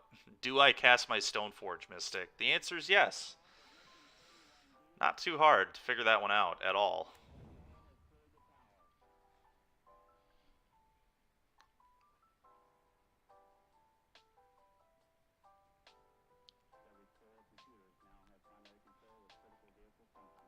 Really need to draw, like, the Fury. The Fury would be nuts right now, because I could Undying it and just have a 4/4 double striker in play. They do have Solitude, but they don't have a white card anymore. Their hand is now this. These are their 3 cards.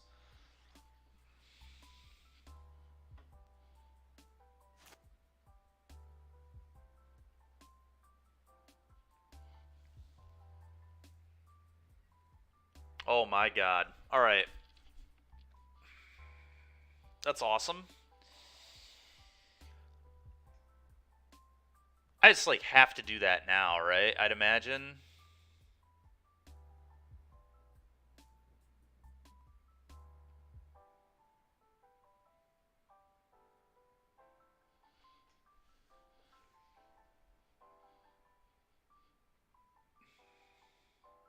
There's just no other play. I don't think there's another play.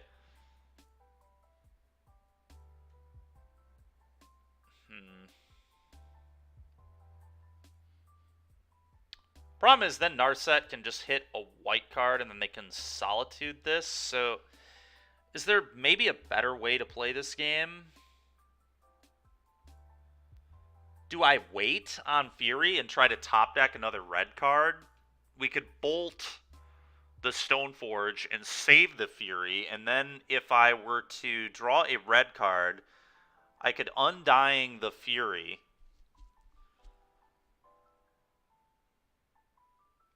With a Dauthi in play, so I could exile Narset and have a Narset to play for myself. Is that too greedy? Too dangerous? I do play a lot of red cards in the deck.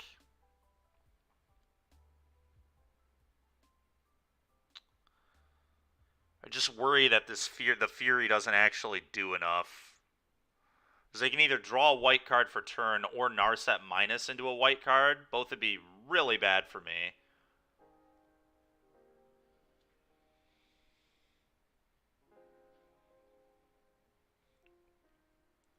I'm actually just going to bolt this. I know it's like...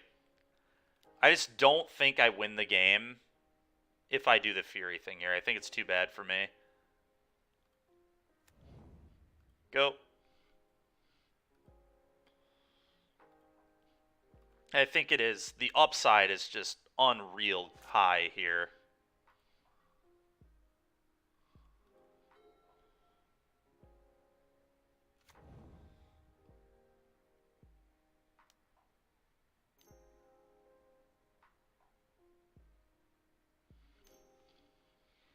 Sure. Yep.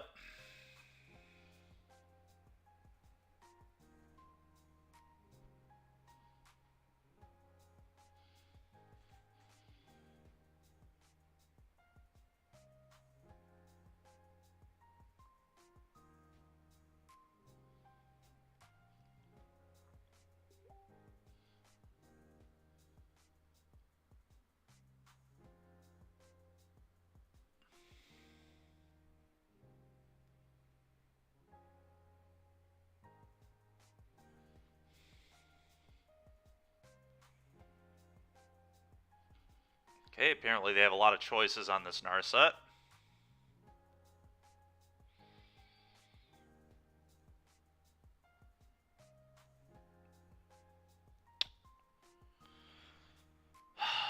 Okay.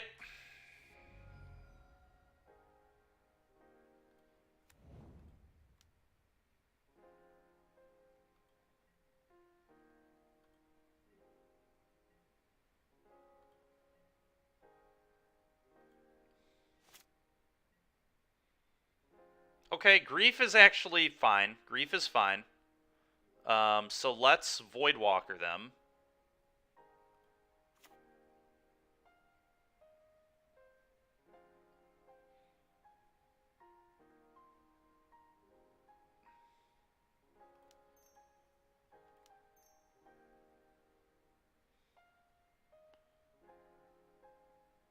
And then Grief and Undying.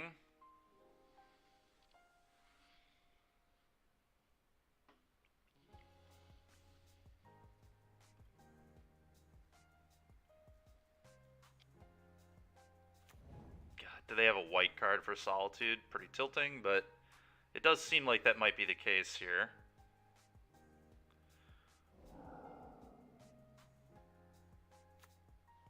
Alright, we're going to put the Evoke trigger on the stack first. What do you have? They do not have a white card, so that's worth noting. I feel like I'm just taking, like, Narset Solitude here.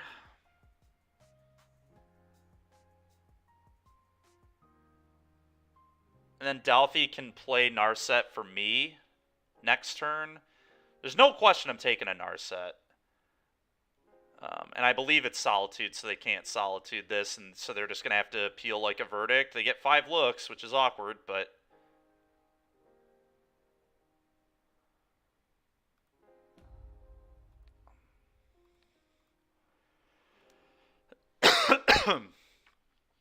Excuse me.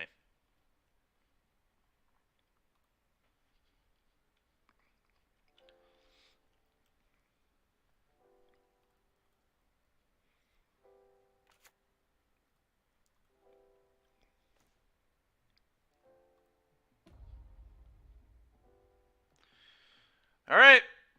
Go. How good are your top 5 cards? Really just need to dodge verdict, honestly.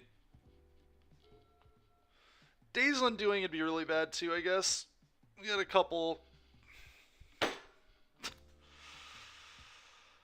Oh my god, man. This game is so tilting. It's what you sign up for when you play a deck like this, but god dang, man. Like, how many times in the league can opponent rip what they need to? Do I even want to Thoughtseize them yet? Is it even good? They have one unknown card.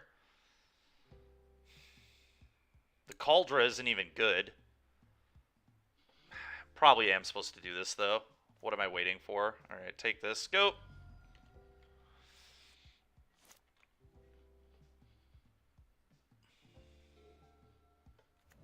Yeah.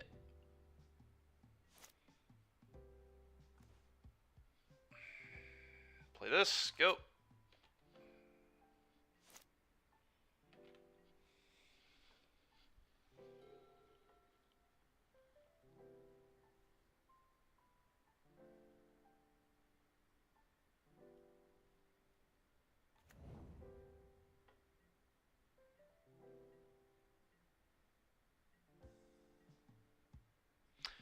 Okay, that's actually nuts.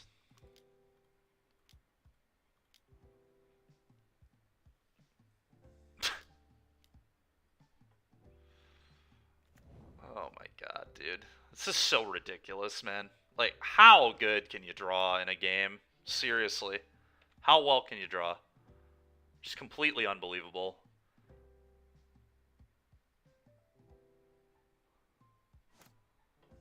Just one unknown, and it's a way to beat this. Like, god dang it, man.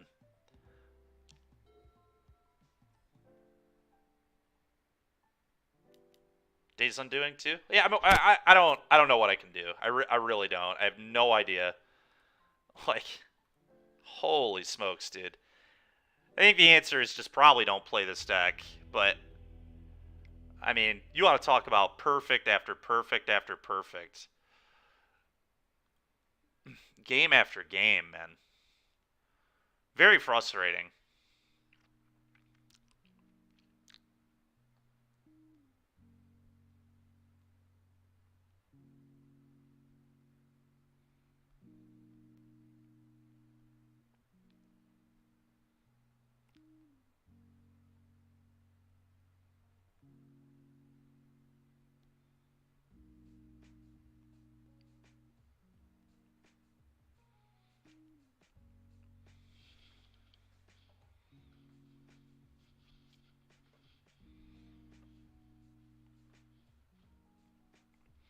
Well, let's see if we can at least get min play points out of this league.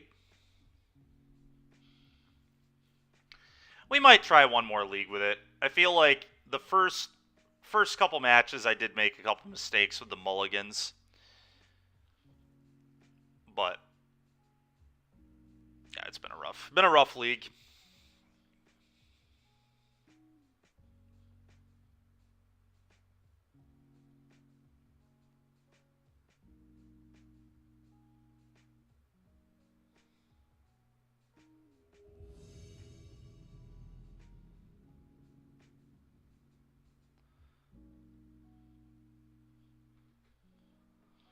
All right. Let's try this again. See if we can get the 2-3. Yeah, this hand is not bad. I'm almost certainly going to keep it. Kind of a more fair mid-range plan here, but I think it's good enough.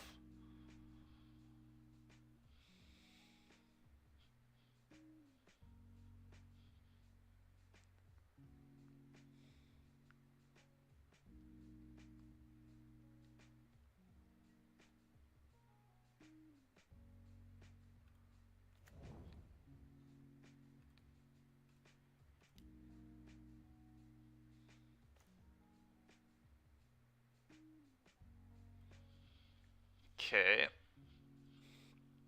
What do I want to do here? Kind of just want to screw with their mana.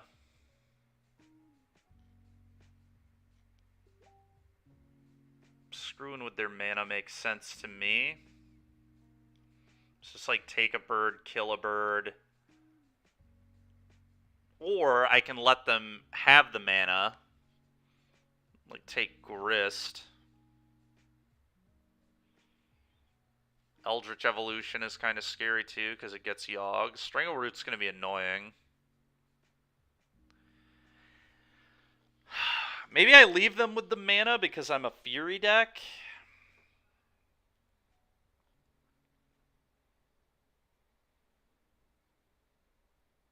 I think it's most likely that they're going to draw lands, right? That would make the most sense.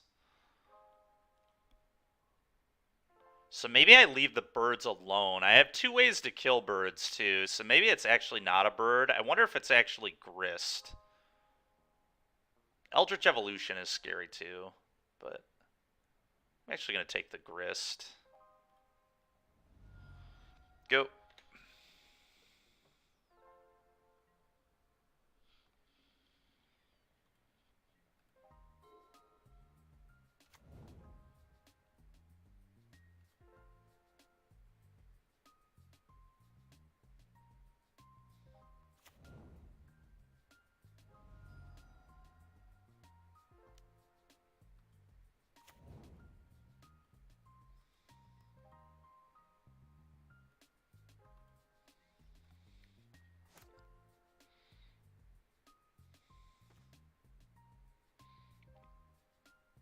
Monkey's a pretty good draw here.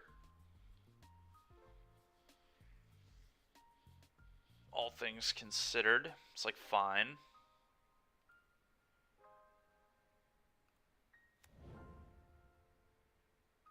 So the question is, do I want to kill this? Or do I want to start generating mana with the monkey? I think I probably have to kill this. Problem is they just play another bird and we're like in the same spot next turn too.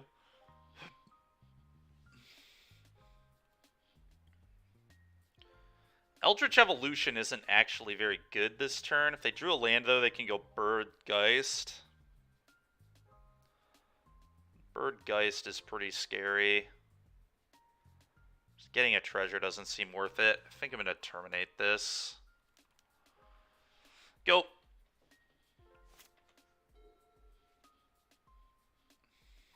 Bird. Sure. Okay, well, them missing a land is good for me. Okay.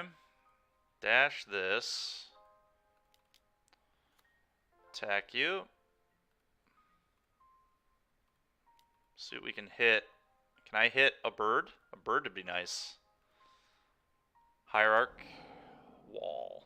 I'm happy they don't have that, to be honest.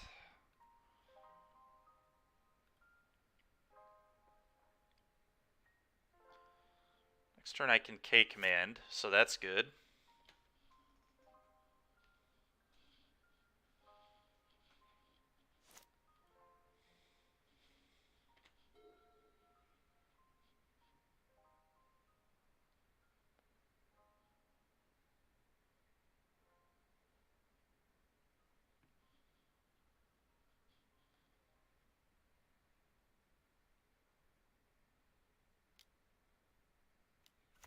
Okay.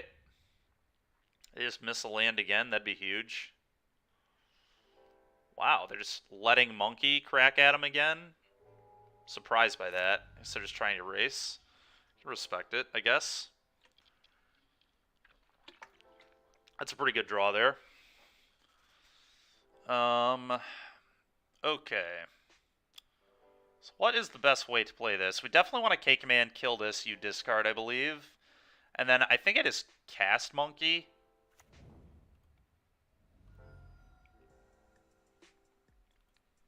You discard, kill this.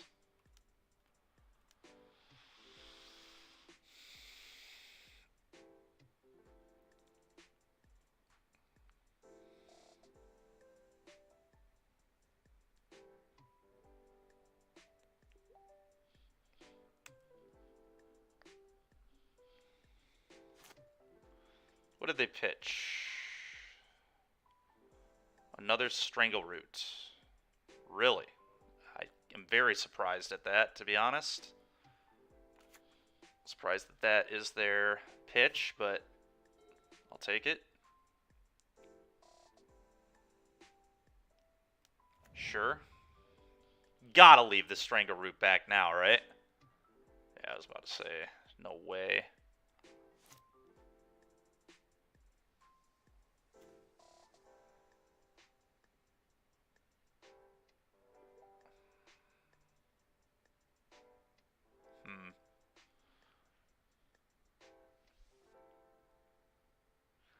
Kind of like getting Fable going potentially here.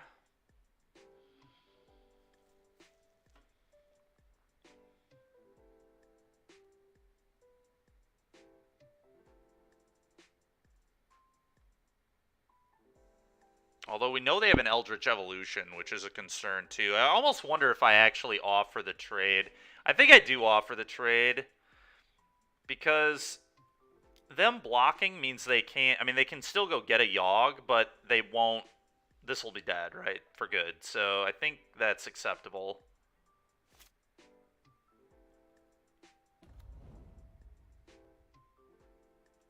Second main, play this.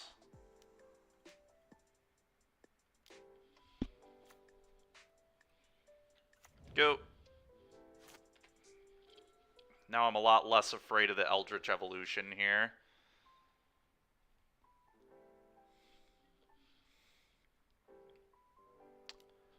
No blocks. I think we definitely take that. The only awkward thing is if they have another Strangleroot, but... Okay, it does not look like that's the case. Okay, I'm gonna just pitch the Malices. I don't really like these very much here. Don't think they're necessary at all. Okay. Combat.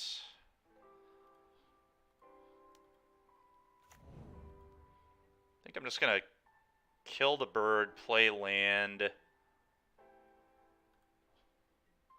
So do this, fetch this. Want it to be a mountain. Kill the bird. Play this. Get a 1/1.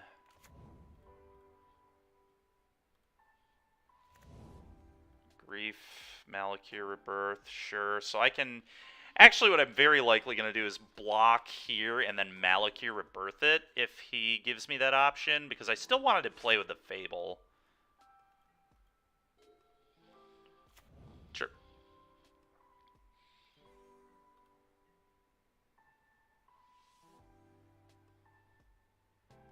I go to 5, which is a little scary, but just need to be careful. That's all we need to do right now.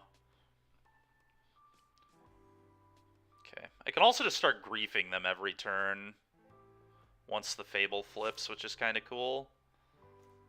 Oh my god. Well, I guess I can start Furying them every turn too.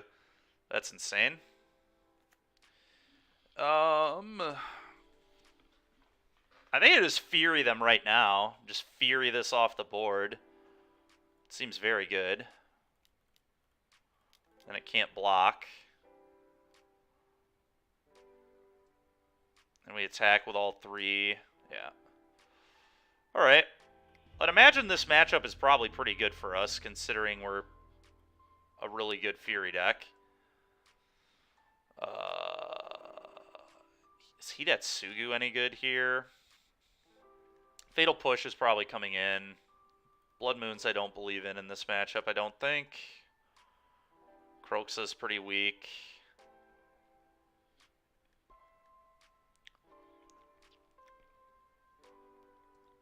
Galagon's Command is pretty slow, but maybe better than all the other options. I'm curious about Hidetsugu Consumes All.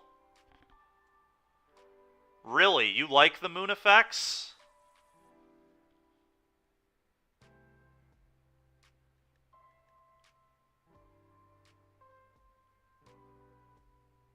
Okay. That's interesting. I've heard the opposite from Yogg players, but I guess we interact with their dorks pretty well, so maybe it is good.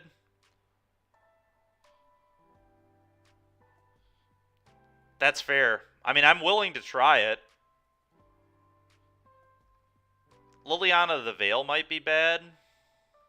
Seems kind of medium to me. Do I cut Ragavans? I guess I could cut Ragavans on the draw. I want them in on the play, but on the draw they're pretty poor.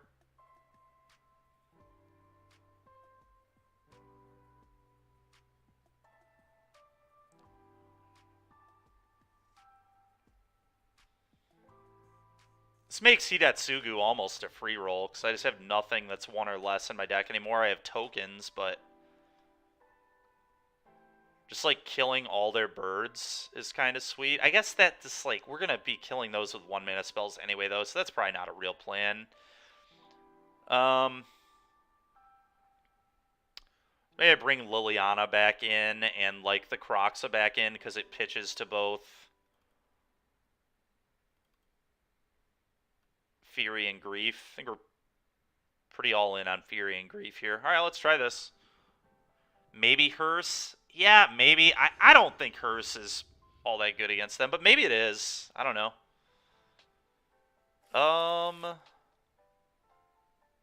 Oh, we've got Push, we've got Delphi. I think I keep this.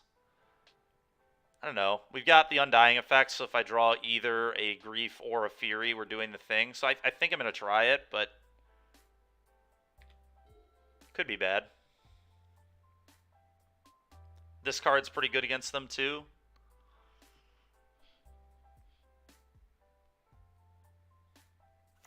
Yeah.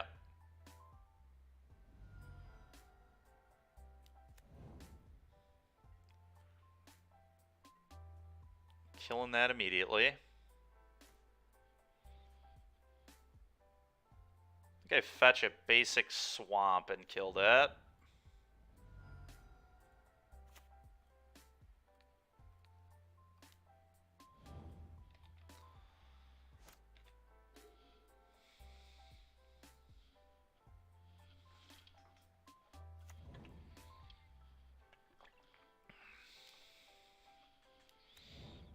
Yep.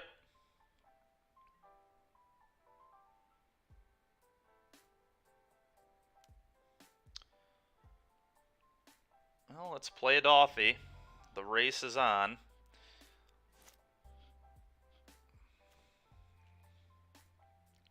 It's pretty bad. Do this.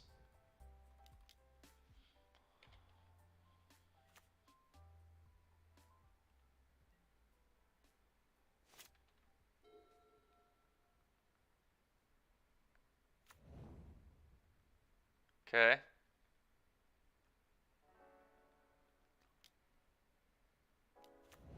Okay.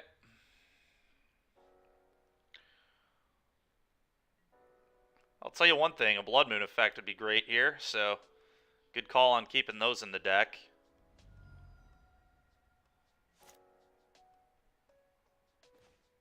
Okay, that's a really good draw, too. Attack you, pitch, Malakir, Rebirth, and Kroxa to this, I think. Combat, attack for 3.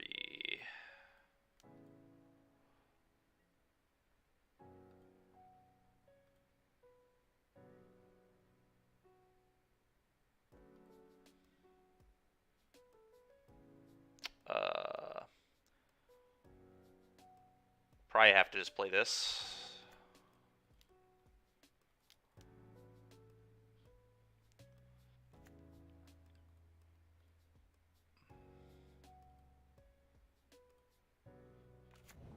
Night's Whisper, man. We have not drawn particularly well this game, but here we are. Go. Yawgmoth is still a big problem here.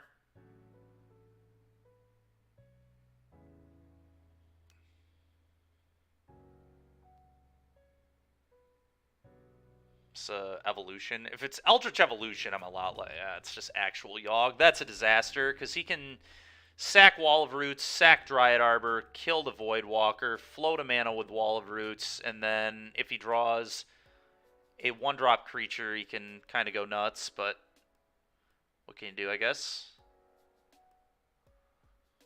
I think he is supposed to start going, but maybe he'll wait. If he waits, that'd be good for me. Just gives me a chance to Night's Whisper and find anything that matters.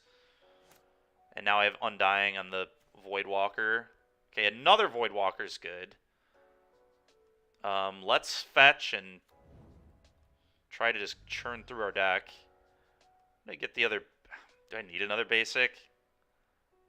It's better than shocking. I do not want to shock. I'll I'm gonna Knight's Whisper here.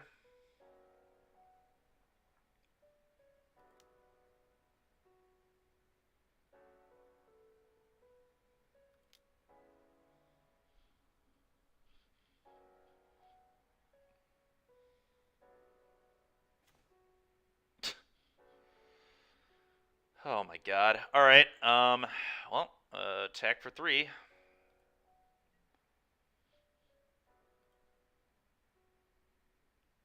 And play another one, I guess. Attacking with everything, does that do anything? No, he just gets free blocks. This is pro-humans anyway. So I could Undying Malice this and bring it back with a counter and get more loots. Is that real? Is that a real play?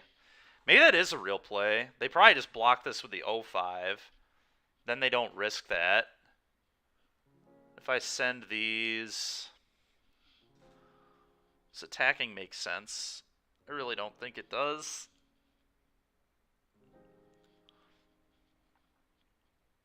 It's also probably not better than just, like, playing another Voidwalker. Maybe it is, though. I don't know.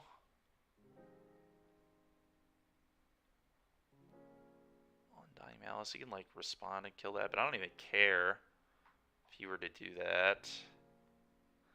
I need to attack. Let's see what happens. I'm not convinced this is correct, but yeah, he didn't even give me the option. So now, I guess the question is it better to just leave up double Undying Malice? Almost certainly not.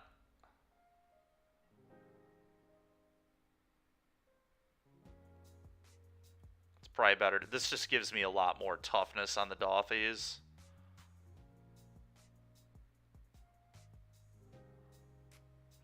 His life total is something he kind of has to worry about, too. He doesn't have, like, infinity uses on this.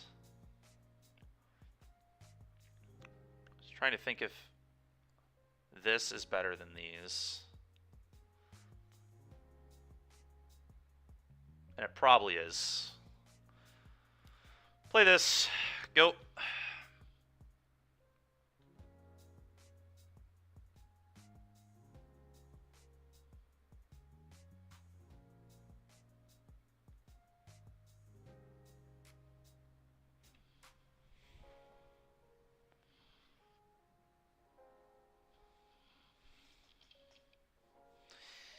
So, Infested, I think that's worse because all they need is 2 creatures to deal with that, right? So, like, they can sack, then I Undying Evil, then they sack in response, I can Undying Evil.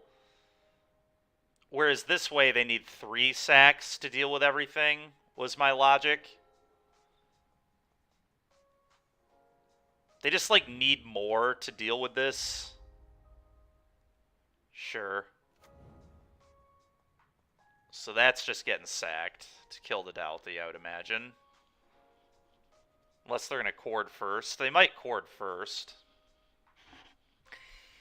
I think we can beat a Chord, though. Because they just can't keep enough creatures in play.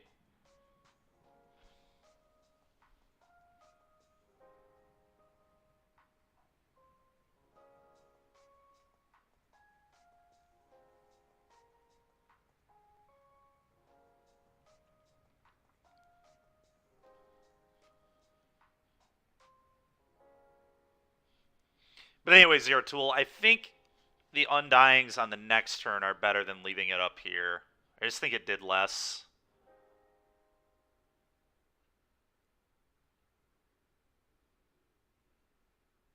Maybe can't beat a Grist. No, if they Grist us, we still have a chance.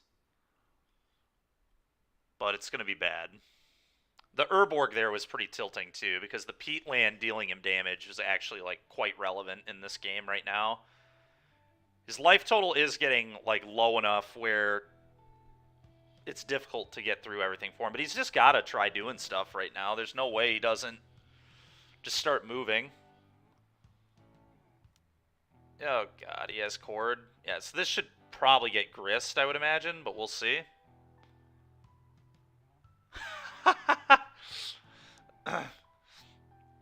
Well, hopefully I didn't roast it too much. Alright, so they're going for 1. Just get Young Wolf.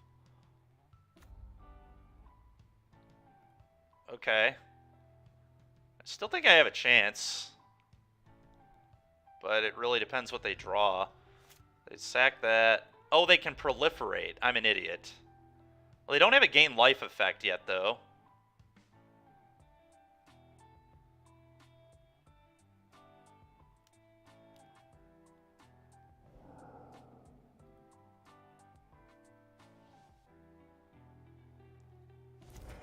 Okay.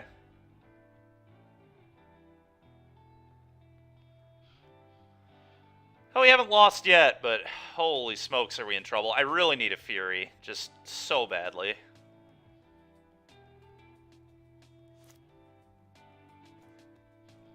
It's not the right one. We can Croxa them, which is interesting.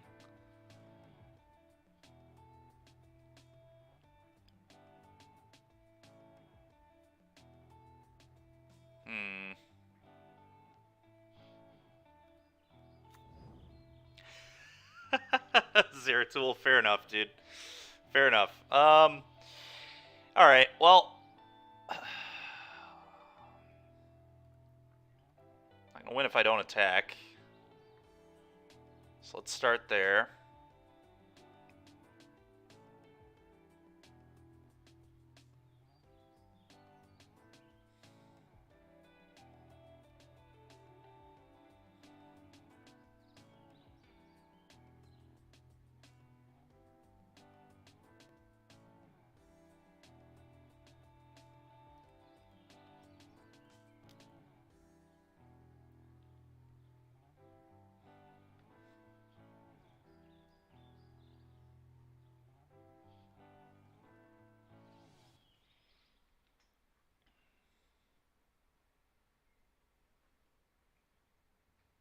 Sumadisco's block Pyro, sack Young Wolf, kill a 1/1, but we'll see.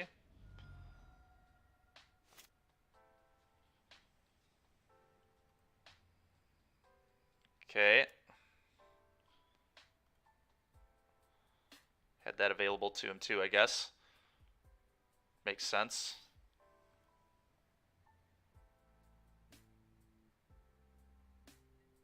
So now he goes block here, sack here. Can't imagine. Yeah, I was about to say. There's no way he doesn't block. Okay. Sack the Young Wolf, put an egg counter on the Strangleroot, maybe? Or does he just kill the 1/1? It doesn't really matter what he does, honestly. Maybe puts it on the Pyro.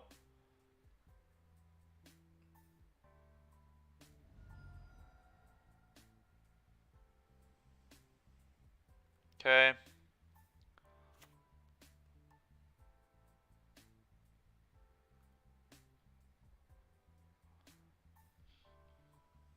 Undying the Pyro. Well, it's not going to die is the problem. He's eating the token. What I think I'm going to maybe do is Grief, Undying Malice the Grief now that he's played this way. And then I'm going to flashback Croxa. I think it's like the only way I can win.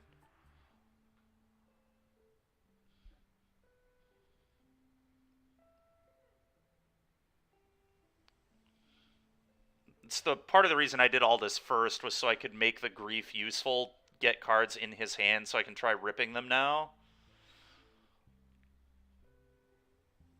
We'll see how it works.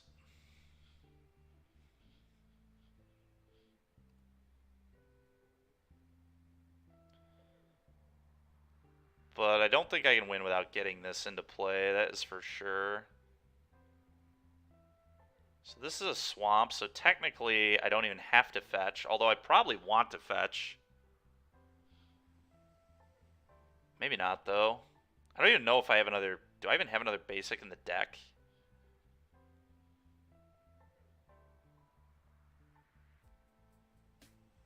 Huh.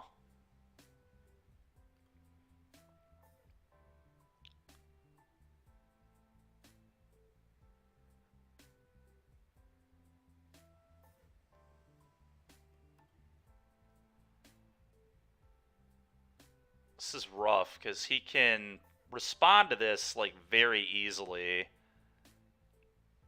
If I do this, pitch this, grief him, and then Undying it, he just sacks this, puts a neg counter on it, and then proliferates everything. Just, like, very concerning.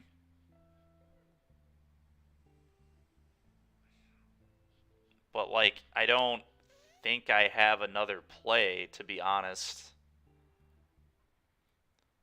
Yeah, let's see what they do, I guess.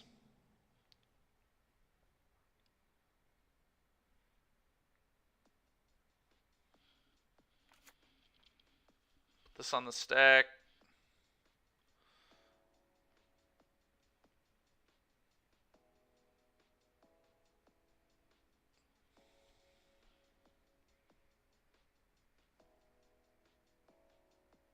Eldritch. Okay, so I'm going to take the Evo. That card will kill me. And I'm going to Undying Malice this. So I think I just don't have a choice.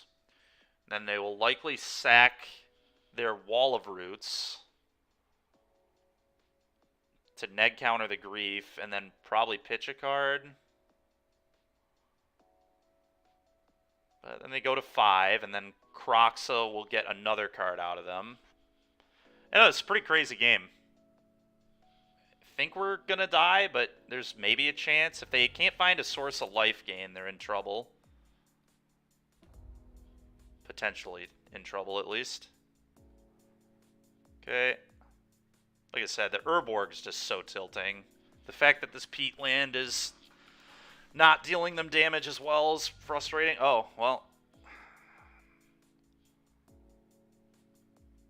They forgot about it, I guess. God,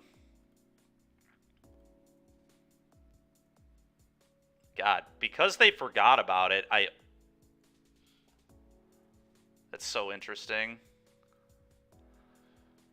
I almost don't want to show them it's there.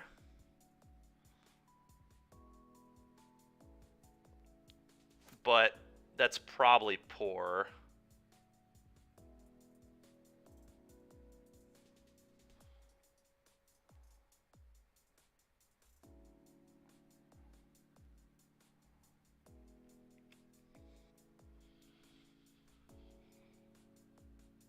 Wait, did they also not put counters on their... They did. They did not put counters on... Maybe they weren't supposed to.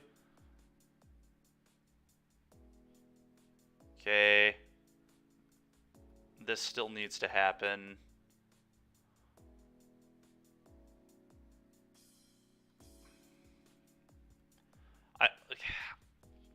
I'm going to fetch. I don't want them to know that they're peat land. Yeah, I'm going to shock. I know this is like a weird play, but if they want to keep tapping that peat land to damage themselves, I think I'm willing to shock myself.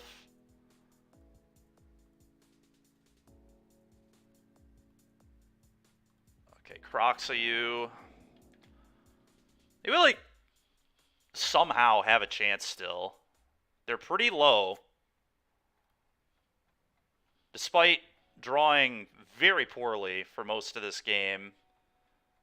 We've seen a single removal spell and no Furies in 19 cards.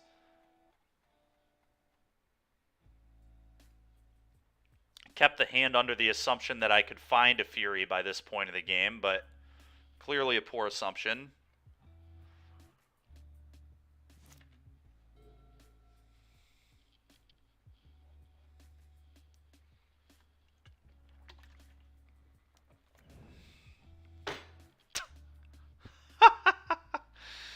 Dude, are you kidding me right now? The one of Blood Artist in their deck. Not even a tutor effect for it, just natty drawing the Blood Artist. Just so unfrickin' real, man. Completely insane. Oh my god, man. I'll concede. That's fine. Just ridiculous. What a joke. Alright, well, maybe I'll bring these in on the play. Maybe Hearse is good. I don't know. We'll try Hearse.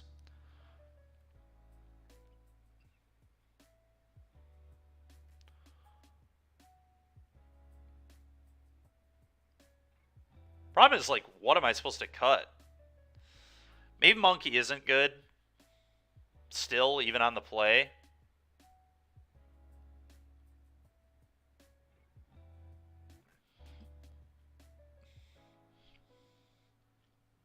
Easy clap. Yeah, I agree. Very easy clap.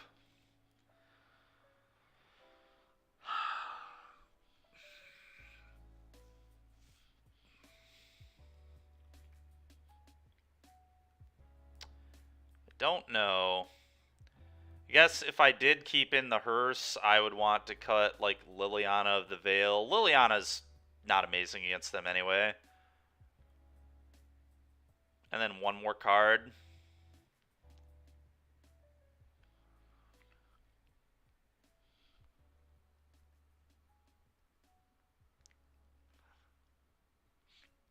That's fair, Zeratul.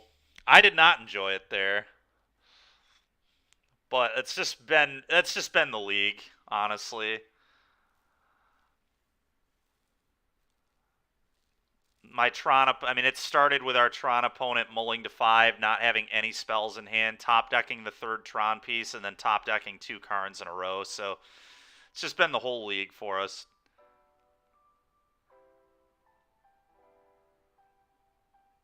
Yeah, I know, Zeratul, I know. The Fetch Shock was like such a... I don't know if it was right to do it that way, but like I wanted them to think that their land had to be tapped for a damage, I think. I think it was probably worth it. Just like try to play the mind game there. What's the last card to cut? I think it's either Fable or Magus.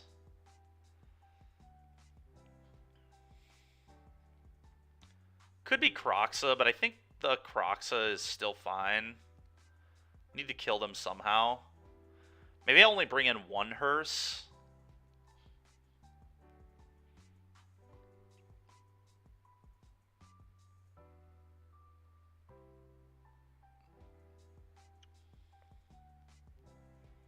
Don't know. Could cut the Night's Whisper, I guess, too. But I think that one's important. I'm going to go with my gut here and trim on the Magus. Mainly because they can Grist kill that one.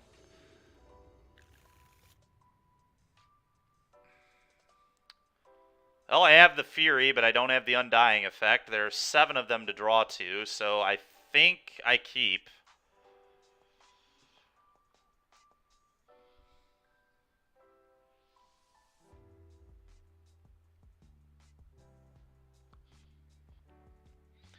We could definitely still win without the Undying effect, too, but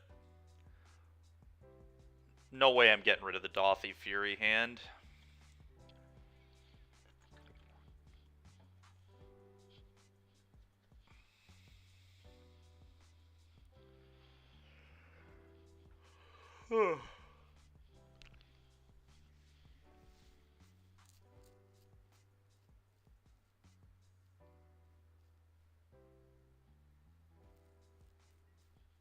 Sure.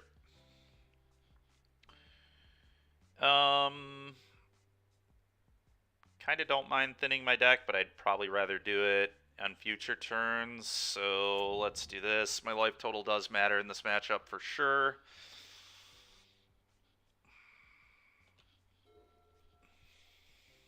This one probably wants to get Swamp. This one probably wants to get Mountain. Sure.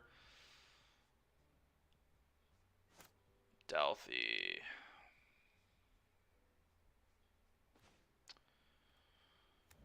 Okay.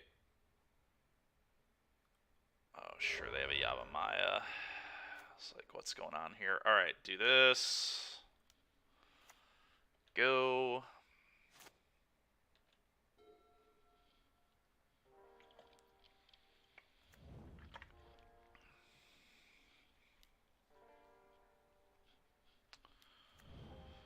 Yeah, that's worst possible for me.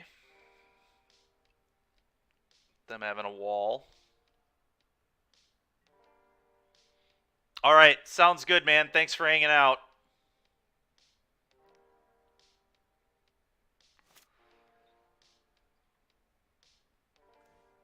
Okay, Terminate was a really good draw, though. Just terminate the Wall of Roots here.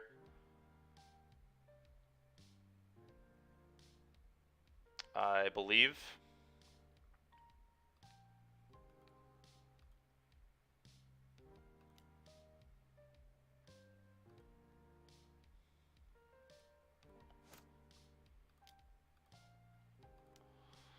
Kill this. Combat, attack you for 3. Going to play this here.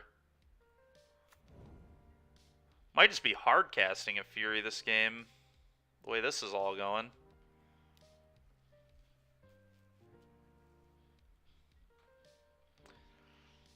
Okay, go.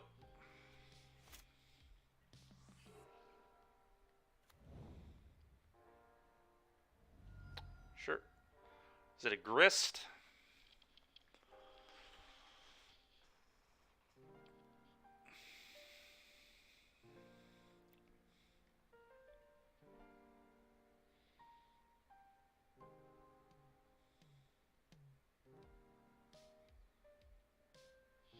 No, does it do nothing? So maybe a Chord. Okay, not a Chord. Take the damage.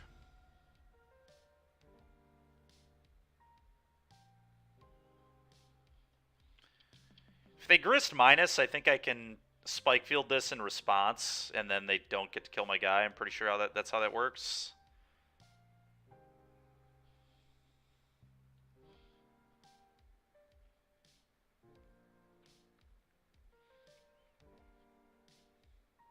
They could be Eldritch Evolutioning here too. It's like very possible, but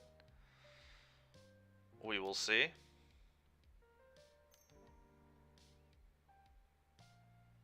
Grist. Yep.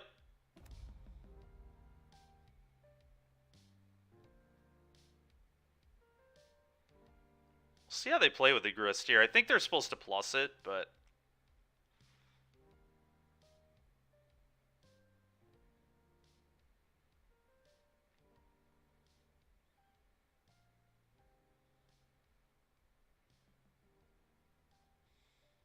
they're thinking about it.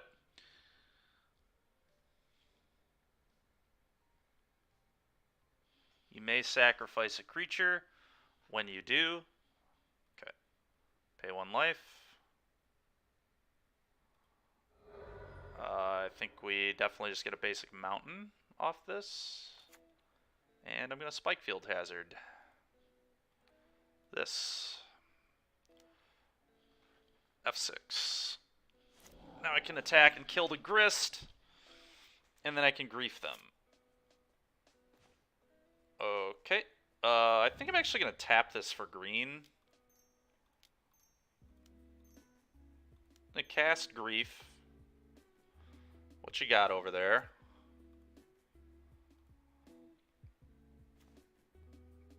Okay, I'm going to take... So does the Yawgmoth do anything right now? Oh, not really, and I can Fury that one, whereas I can't Fury the wall, which scares me. But I think it's still just the Yawg. Because they, like, play a wall and then evolution it off for Yawg, but it doesn't really get them anywhere. I'm just going to take the namesake here, and then I'm going to kill their Grist. What's cool is now I can just put a Grist into play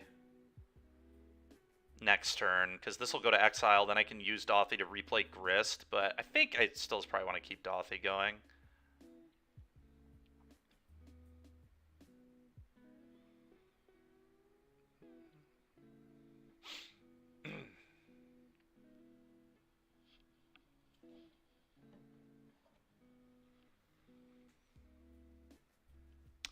I think after this league, I'm going to give this one more go.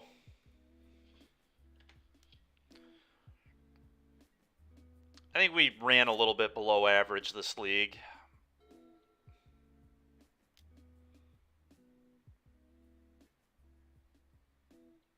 So I would like to see how it plays through one more. I think I am getting the hang of it a little more too, although I don't know that really...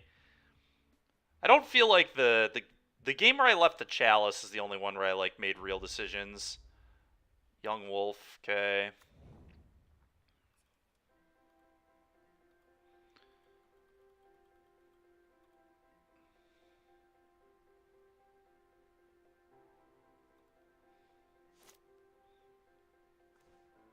That's pretty good. Play this, lose 3.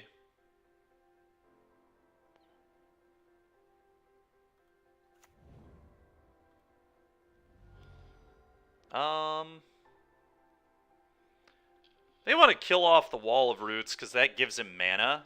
So let's just cast this.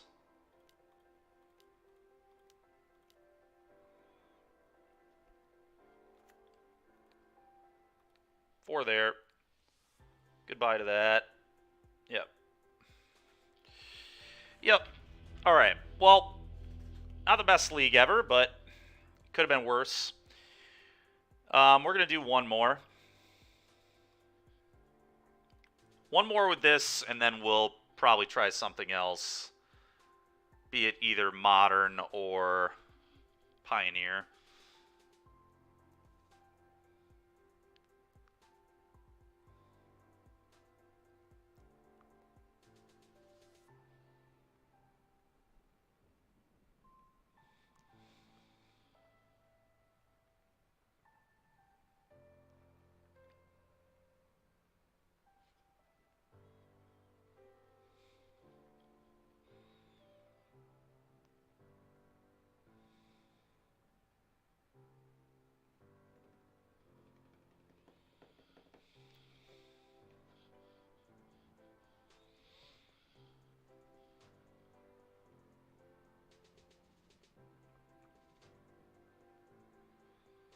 We'll say I didn't miss Ragavan very much there, so probably right to board him out.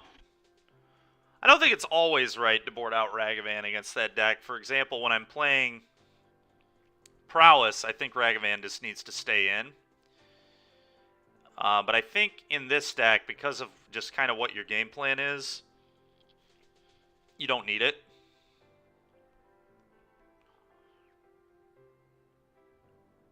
Trying to play like a more mid-rangey game with them. Whereas the aggro deck, you just need to kill them. So Ragavan's totally acceptable.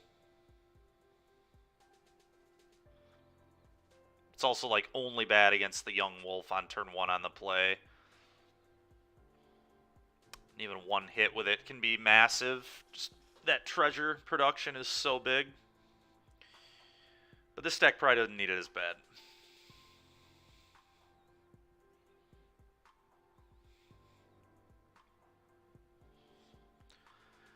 Real quick, before we start the next league, thank you so much to our patrons. Gonna give you guys a shout out. Really appreciate you all. For $1 a month, you can be a patron to the Swish Gaming Patreon. You get access to all sorts of sideboard guides, articles, things of that nature. We have more exclusive content for those that do a higher tier, but we greatly appreciate everybody. Both the viewers of the stream and our patrons, so thank you so much. All right, let's hop back in it, see if we can do a little better in this league.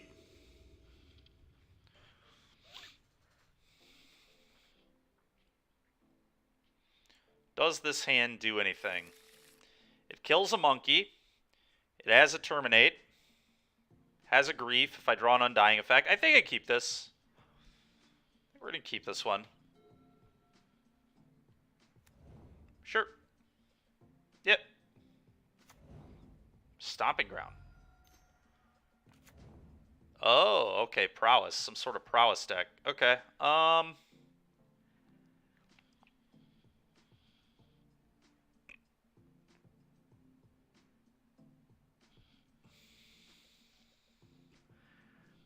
Griefing here has got to be bad, right? I need to Terminate to be a removal spell. The real question is, do I play Spikefield as a land? Or do I keep it in my hand to potentially pitch to Fury later? Or pitch to this? I'd probably just play a fetch and get a dual land here tapped. I think this is a good turn for that, so let's do that. A lot to think about with this hand, but I think we just want to hold this. I don't know. There's some argument to play it because we might just want a 4th land to hardcast this, but that is not the game plan with this card. Abundant Harvest, sure. So they're on the Spike build. Fine with me.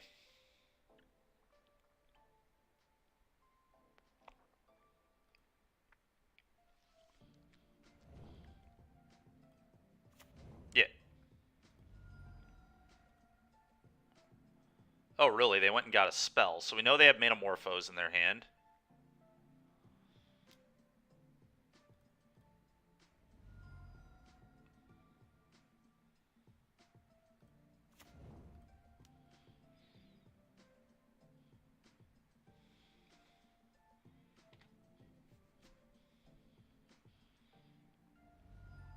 Should have waited to do this until after combat, but whatever, it is what it is.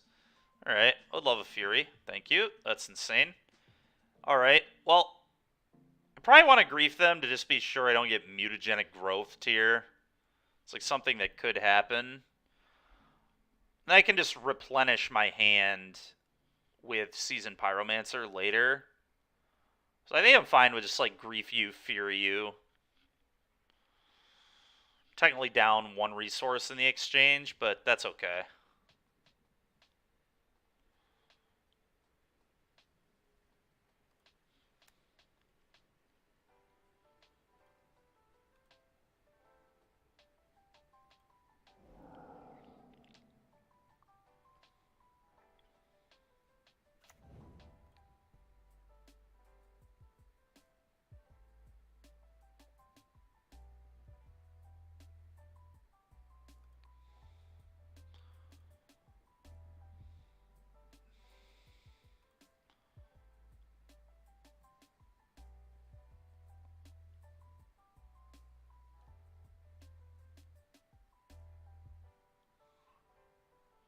There's no way he would just spew the mutagenic growth before getting griefed, right?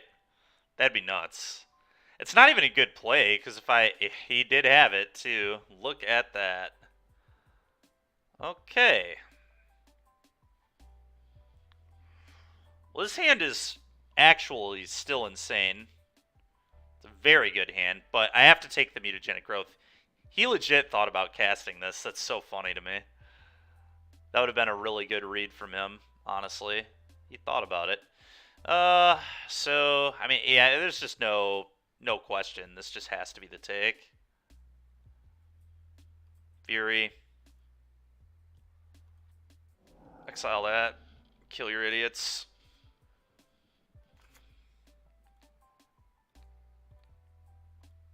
Two.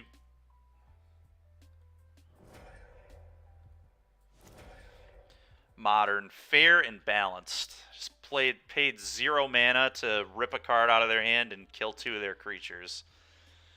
Had to pay the price with a lot of spells there, losing a lot of spells, but we'll be able to replenish. Alright, bauble off the top's a little bit annoying, but that's fine. Yep. Attack me, light up the stage. Just gonna F6, I can't do anything, so why act like I can? Light it up. Lava Dart Morphos. Okay, pretty scary stuff here.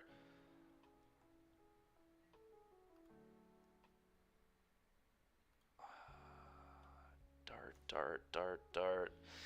Alright, I need to think here about what I want to do. Is it just Seasoned Pyromancer, pitch Fable Ragavan, get 2 1/1s? It's probably better than playing Fable, because if I play Fable, I might die. They can go Morphos, Dart. If they did that, that's 1, 2, 3, 4, 5, 6. That's 6 spells. This would be 7 power.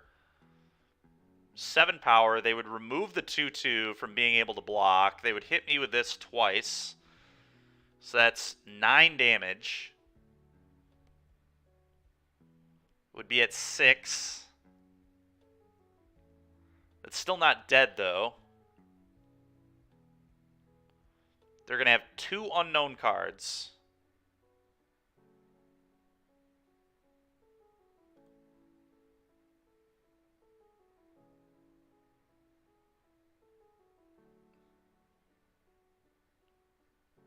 Actually, I may have lied. They'll have... I know they have all this. So they can Morphos twice. That's 1, 2, 3, 4, 5, 6 spells. Yeah, we did that. But then they draw off the Morphoses too. God. Fable's just, like, potentially so good, though.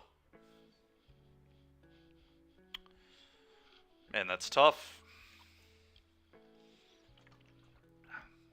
I think I get very paid off if I don't even get that paid off. This just isn't good. I'm just playing Pyro. This gives me a lot of blockers. Makes it much harder for him to get through and combo kill me. Just don't have time for this. Okay, go. The monkey is interesting.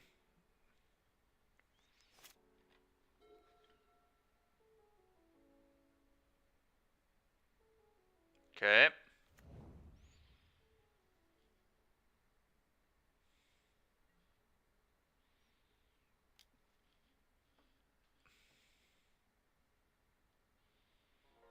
Timing here is a little strange, or the way he's doing this is a little strange. He could have Team or Battle Rage, I suppose, but I'm going to die to that no matter what I do. I think I just take a chump. Just chump there. Call it a day. If you're going to let me chump block your guy, I'm going to take that all day. If you have Battle Rage, you got me. So. What is happening? Why are you doing this in the second main? I don't get why you wouldn't first main this, but I don't know. I just don't feel like this gives him as many options as it would have otherwise. Sure, you've lava darted. It's like, imagine if the Morphos finds a Battle Rage or something. I don't know, but seemed a little loose to me. There's another lava dart in hand. Looks like he's keeping the... Nope, he is fetching it away. Okay.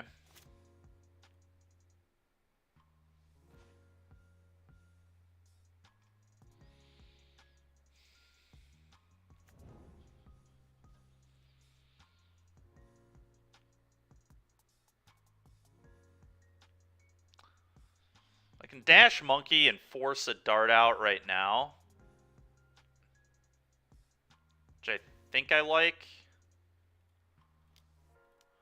I could Undying Malice it, but I think that's Undying Malice is much better on the Season Pyro.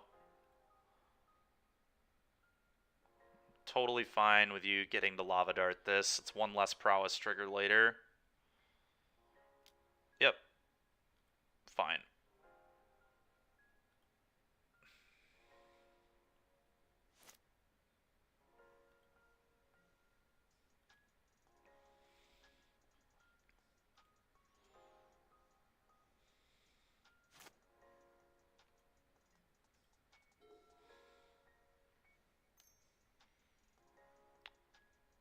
Okay.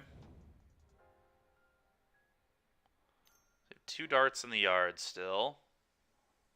Bolting here. I'm going to respond and fetch. They can flashback 2 darts, but then they lose 2 of their lands, so I think this exchange is okay. Basic probably makes sense. Because if I draw Blood Moon and want to Blood Moon, I probably wouldn't even Blood Moon. I'd probably hold it for a Fury, but I think Basic just makes... maybe that's a lie. Getting the tap land makes sense. If I'm never planning on even casting the Blood Moon, then why not get the duel here? Undying Malice.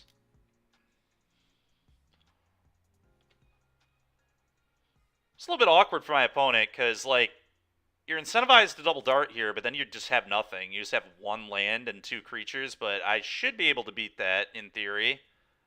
A lot of good top decks. They're also just losing a billion prowess triggers. They should have waited a turn on this. They should have done the bolt next turn, when they could have also attacked with the Soulscar Mage, and then they just would have gotten a lot more bang for their buck. Instead, they have 1 land, 1 card, a couple of threats, but, like,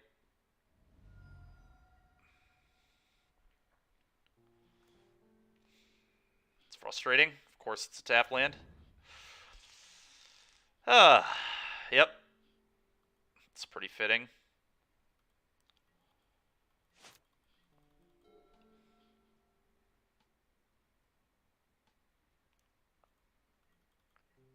take 2. Got a lot of good draws in this deck. We got a lot of bad draws in this deck too, though, to be fair. Sure.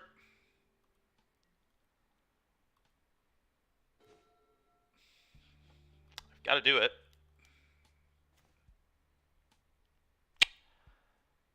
I don't think I have time for this, so Pyro.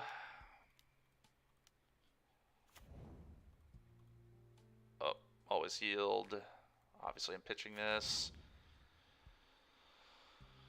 Oh my god. Imagine playing that incorrectly with the prowess deck and just me over here, Night's Whispering, Seat Destroying, just tons of cards. Just can't find my way out. Opponents just playing loose and it doesn't even matter. It's so frustrating, man.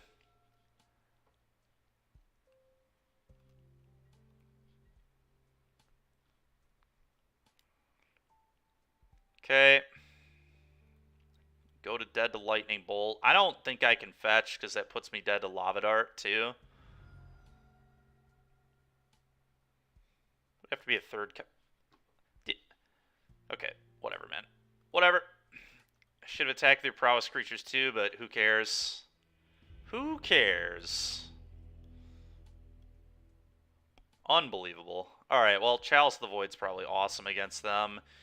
EE is probably pretty good against them. Push is certainly good against them. Do I like Ob Nixilis because it can potentially gain me life? It can, like, make a thing and then just start plussing and gaining a bunch of life. It seems like okay.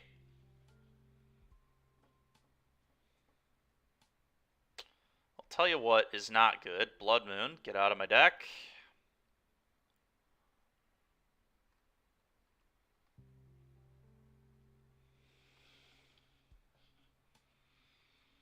Yes, Gregory, it is. That's a good call. It certainly is.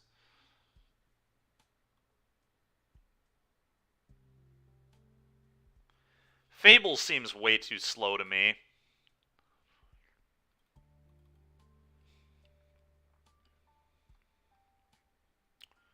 Night's Whisper probably ain't it in this matchup.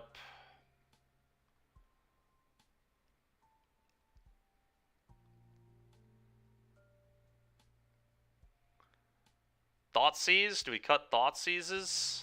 Probably. I like the information, but it seems pretty weak. I think I'm going to bring in at least one Ob.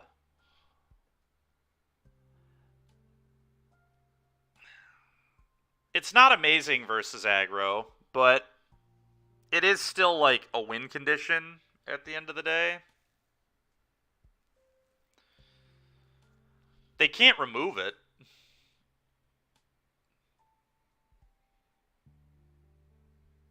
Oh, you know what? It might be a Dothy. Dothy's pretty bad. I'm going to trim a Dothy and bring in another Ob. I think I'm okay with the 2 Dothy. I could actually see just bring in Turok instead of Dothy. I know sometimes red-black players will do that. I'm never, like, completely convinced. But honestly, it might just be better than Dothy.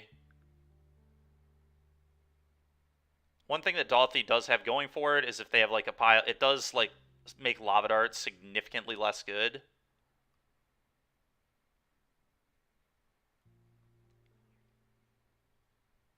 I think I'm going to try this. I think I personally do still think Crocs is fine.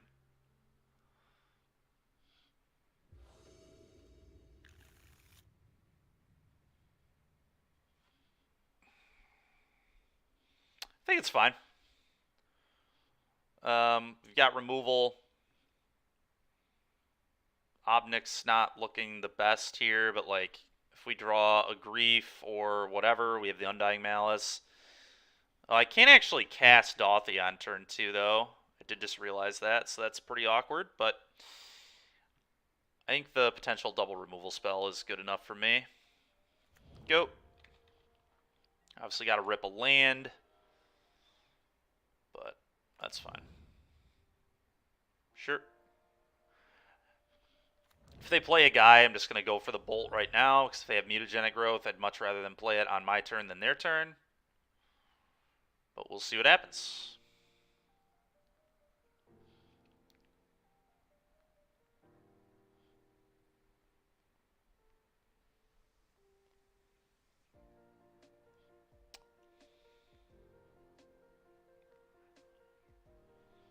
I can honestly hear the argument that Ragavan should actually come out against the Lava Dart deck.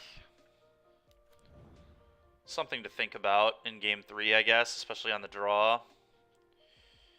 Alright, well, like I said, we're going to kill it right now. Die. Okay, he didn't have anything. Go.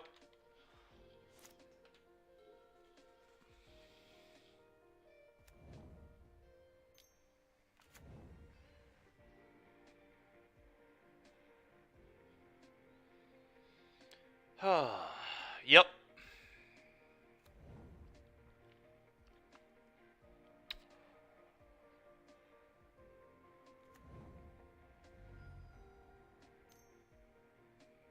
Okay, well, he has Delirium.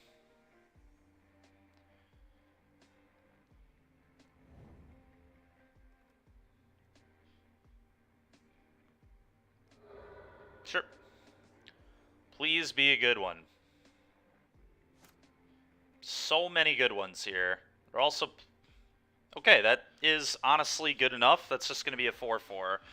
I think it has pitched the Ob here. The Ob doesn't look particularly good to me.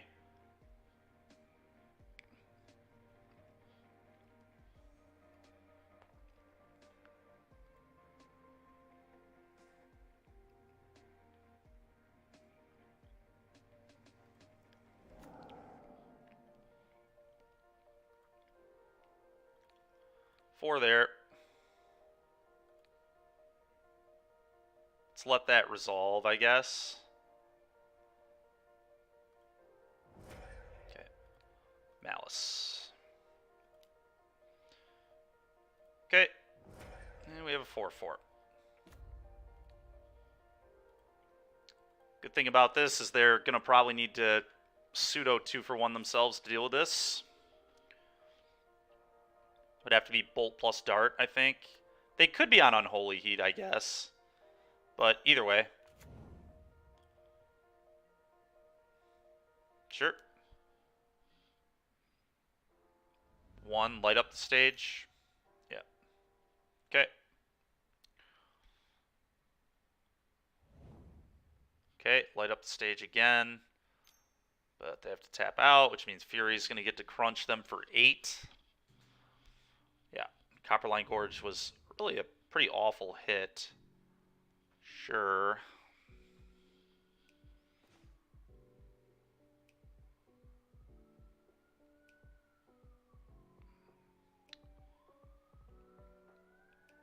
How likely is it I die next turn? It's like very unlikely, right? Swiftspear, Bauble.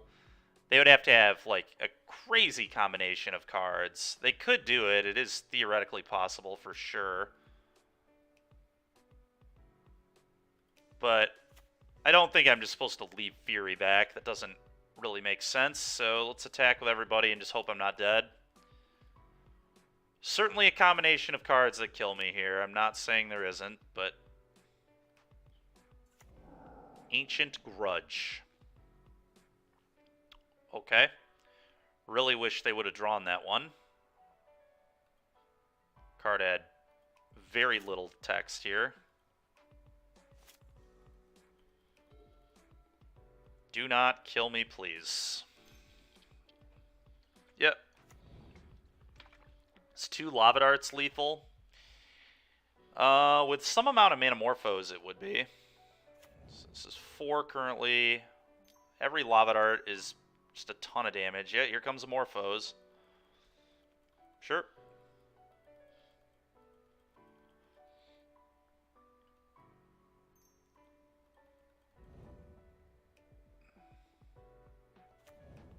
Okay. Okay.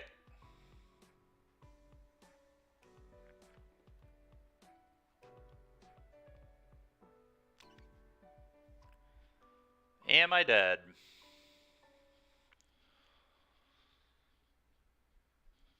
feel like the answer is no. Alright, the answer is certainly no. They have to leave at least one of those back. But that's fine with me.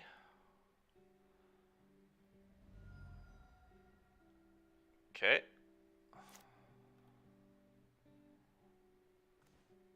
Liliana. Is that as good as just dashing this?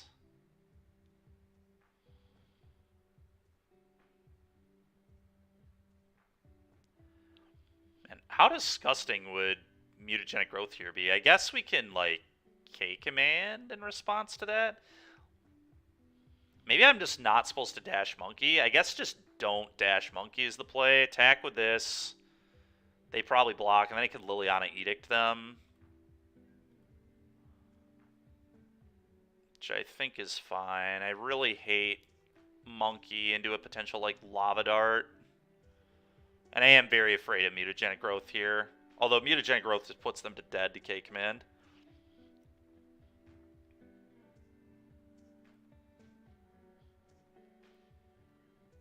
Alright, Liliana. Let's edict you. Okay. There's some argument to Pyro instead of Liliana, but I just want the creatures off the board. I do not want to get Temur Battle Raged out somehow. God.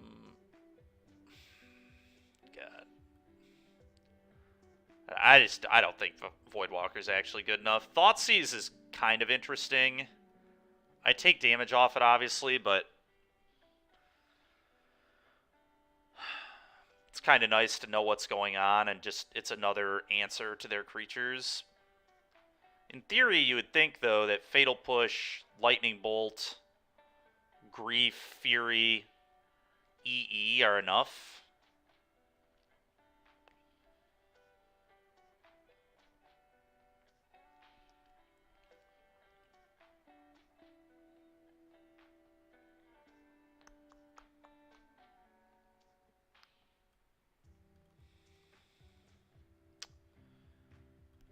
Maybe I do want these.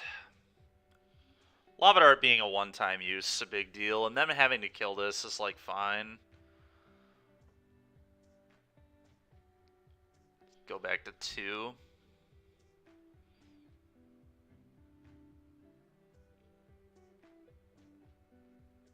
Ob Nixilis did not look very good there. So maybe I get rid of these again. Was a good pitch to Fury, which is more than I can say about Dauthi.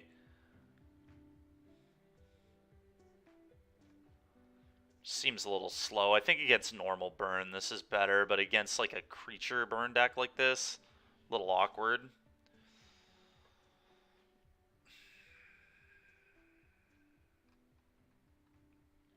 Maybe just a couple Thoughtseizes. I feel like Thoughtseize can be a really important card here. I will say, too, though, the Obnix is like the only way in my deck I can gain life. Which could also matter against a burn strategy. It's tough. I think we'll just have a very similar game plan to what we did in game 2. Alright, this hand is awesome. Just removal, removal, removal, and a couple threats. In for it.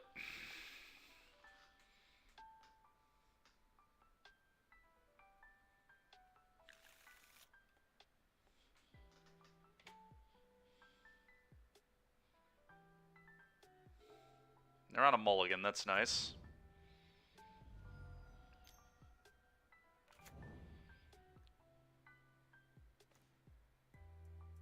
Okay, that's interesting. Well, if they have the mutagenic growth, I kind of would like them to do it now. I could just leave up Fatal Push instead of the Lightning Bolt, I guess. I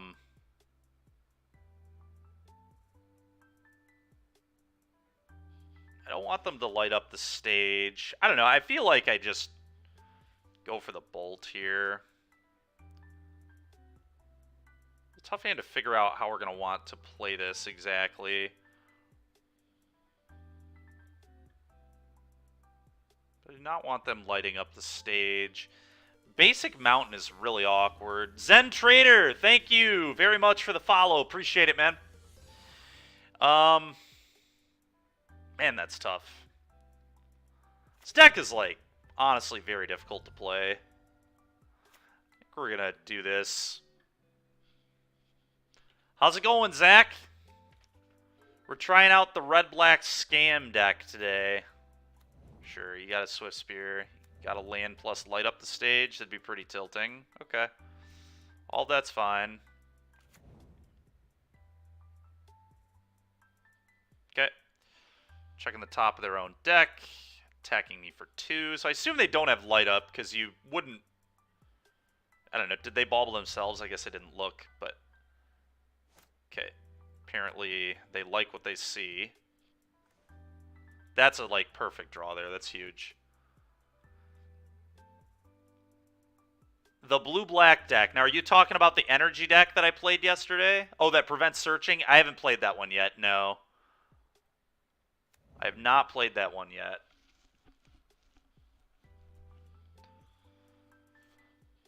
Alright, let's play this. I think it is cast Ragavan here, to be honest. If they have a Lava Dart, good for them, but let's play this.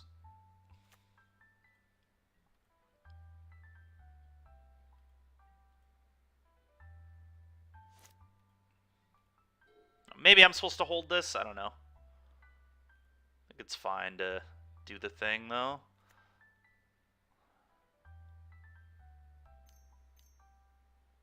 Manamorphose. Okay.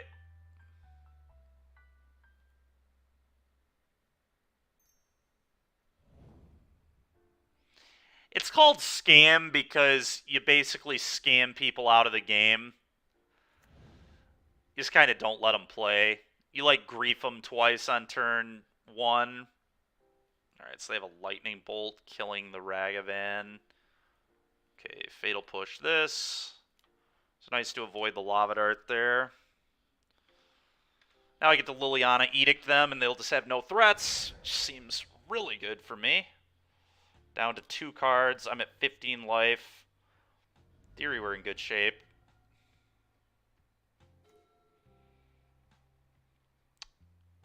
Do I want to draw more lands? Not really. This can actually buy back Ragavan next turn. It's freaking awesome.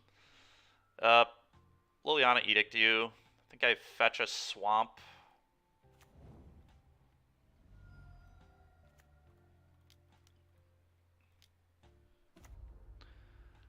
Yeah, exactly, Zach. Exactly. That's kind of one of the points of the deck. So I guess it got the name Scam just because it, you know, scams people out of games. At least tries to. Sure. Fetching. Sure. Hard casting a light up. Man, shocking. Interesting. Darcy.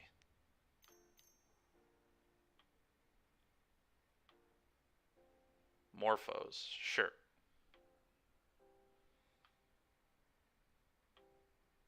Binning a growth. Makes sense.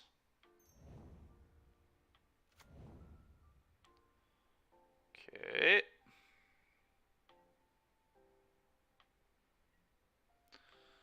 Liliana Plus doesn't... Oh my god, what a draw. Finally, I'm the one peeling on my opponent. Feels good. I feel like I just don't do anything with Liliana. I just, like, play this and play... So I could wait to pop this till their turn, but I think I'd rather do it now. Okay. Opponent rage conceding. There's no reason you should concede there, but works for me. Alright. 1-0. It's a better start than our last league, that's for darn sure. Holy moly.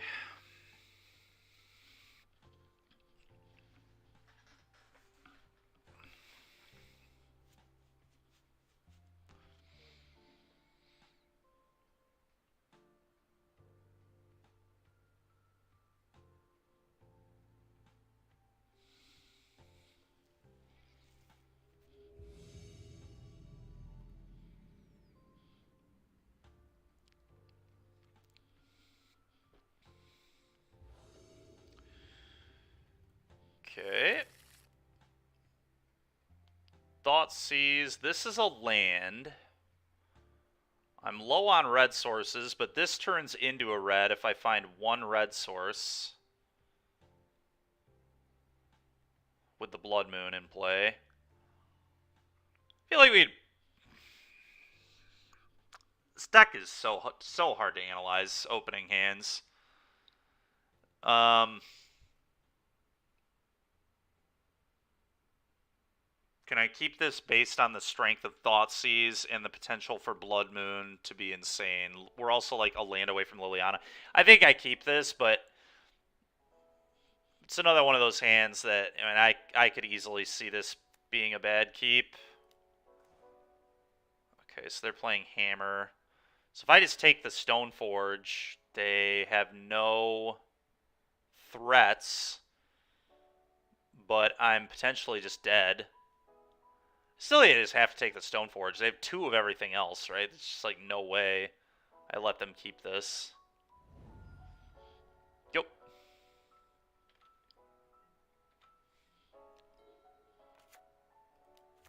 Yep. Oh my god, dude. Just so classic. Just the best possible creature, too. Nice. Amazing. Truly amazing. Play this. Go. Just absolutely unbelievable.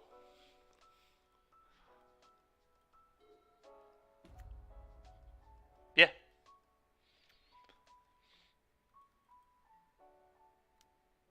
They might play around Fatal Push here is the good news. Oh, no, they're just going for it.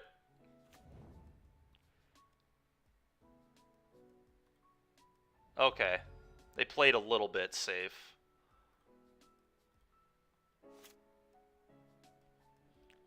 Sweet game. Alright. Well. Best part was untapped land Lily Edict them. Would have put me right back in the game, but here we are. Okay, well, EE. Hidetsugu, Magus of the Moon, Fatal Push, Fatal Push, Fatal Push. Okay, great. This card is horrible. Now things get tougher. Fable's very slow. Liliana's also very slow. I think Liliana's probably garbage. Let's cut Liliana.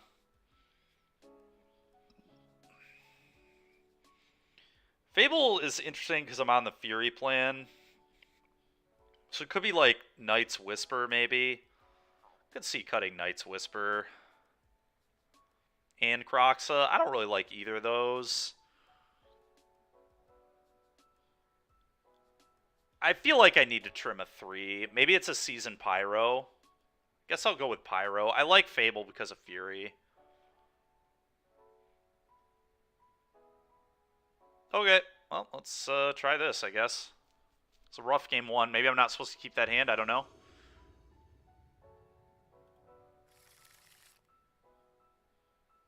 Alright, well, I'm just griefing them on turn 1, so... Take 2 of their cards. Let's see what they are. Zach, if you're wondering why it's called Scam, here you go. This is why. So whatever our opponent kept, they're just losing 2 of those cards, which is pretty scam behavior. Alright. Exile a black card.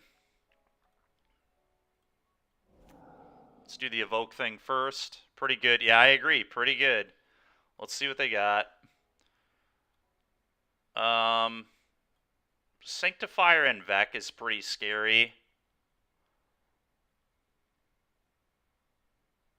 Their hand is god-awful. So, it's like, how can I lose? Them just top-decking a hammer? No, of course it's not as good as a Fem, obviously, but...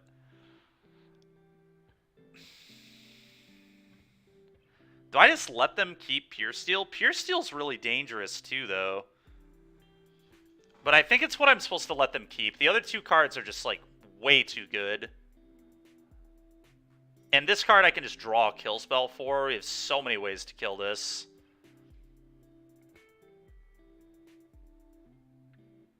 Yeah, I'm going to take Aid.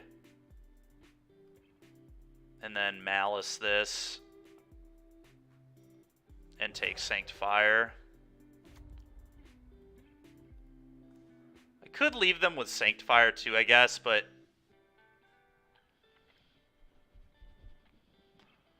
I don't know. Maybe I actually don't care about Sanctifier. Sanctifier blocks Monkey, though, which is frustrating, but maybe I don't care. Yeah, maybe I just don't care at all.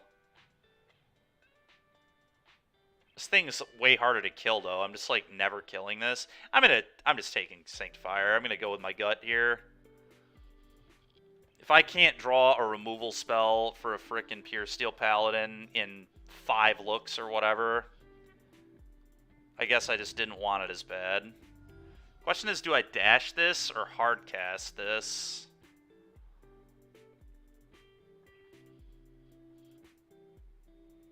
I almost like hardcasting it.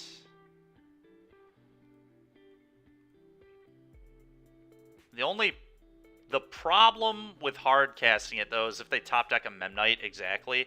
I'm going to dash this. I'm going to play around them top decking Memnite or Ornithopter to chump block it, which would then not allow me to play the Fable, which I think is pretty poor for me. Okay, well, we're not playing that. We'll just go ahead and get rid of that garbage. Go. Sure. Okay.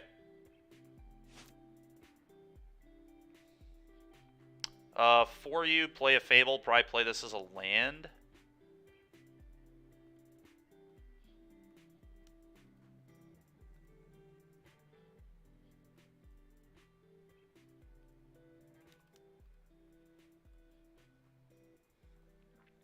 But yeah, I think I do want a third land. I'm definitely pitching one of my monkeys. Probably both, honestly. We just need to find a kill spell.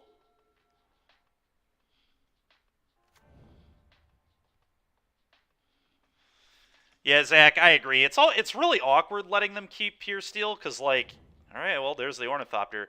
If they have a hammer now, I'm, like, dead. But fortunately, they didn't.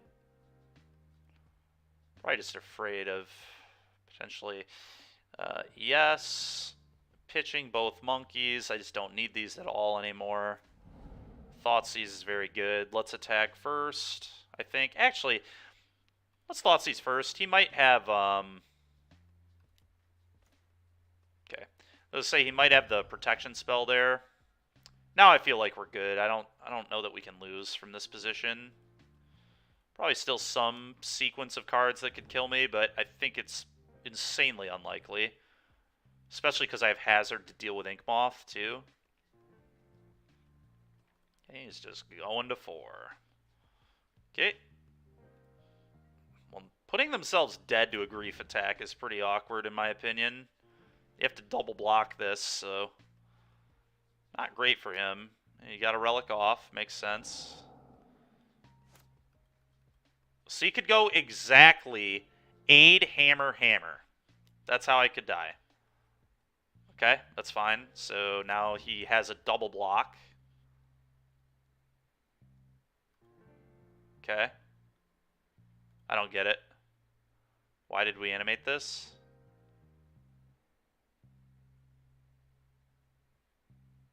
Very confused as to what is going on here.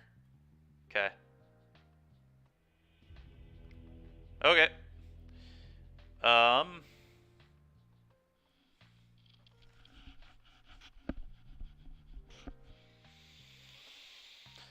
Oh boy. I think I'm just running it back. Let's do it. Yeah, no, there's no way they were supposed to animate that. It didn't do anything. Didn't make any sense. Yeah, I mean, I've got Fury, I've got Bolt, I can Dispel have Undying, I've got the Ragavan, which made us pitch to Fury, but it's definitely a keep.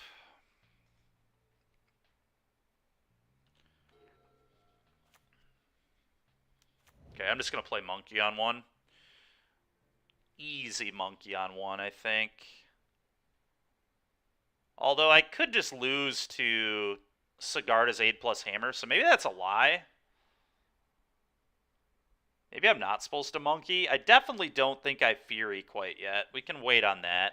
Let's just leave up Lightning Bolt. I'm not trying to lose to something ridiculous. I've lost games like that before to this stupid deck, so let's just not let that be a thing. You can wait a turn on Monkey. You can just play it next turn. No big deal. Sure. Yep. God dang it, man. Ah, Sanctifier and Vec. Okay. That's really problematic.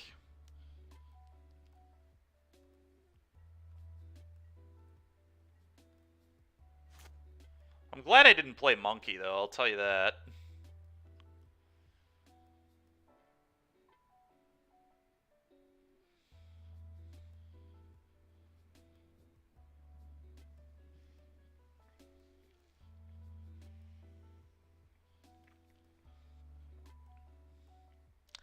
I mean, I can't really interact with the Sanctifier, so if they have the thing, I'm just going to die anyway.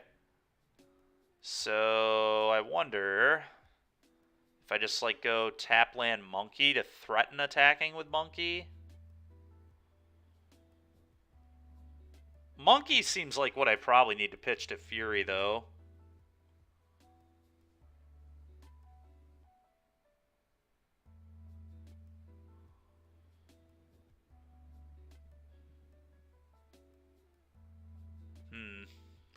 Which land am I supposed to play, I wonder?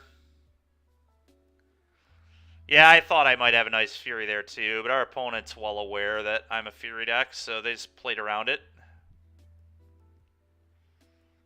Jeez, oh Pete's, man. I feel like I'm supposed to get one of these into play as a land, but maybe that's bad.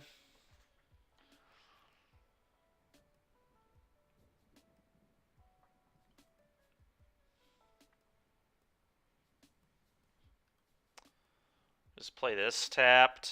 Playing this tapped is like probably worse than playing this tapped. I may just want 4 mana at some point, right? I'm just gonna play one of these. I don't know. That's I don't think we're gonna get to utilize 2 of them very well. I think 1 is fine. But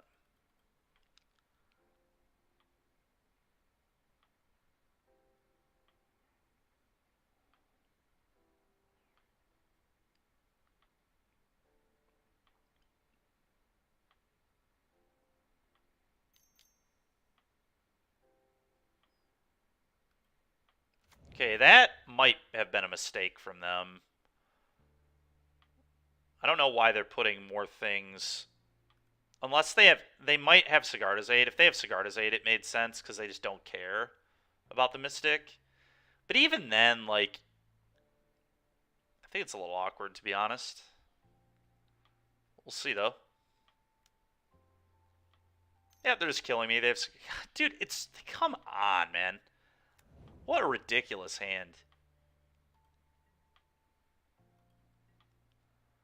So now this can get another hammer. So I just like I have to find a Blood Moon effect or something to even have a hope. Terminate. Yeah, it doesn't do it. We're just dead to Sanctifier and Vec. Yeah, I got scammed. I got scammed thinking that this deck was not a scam to play.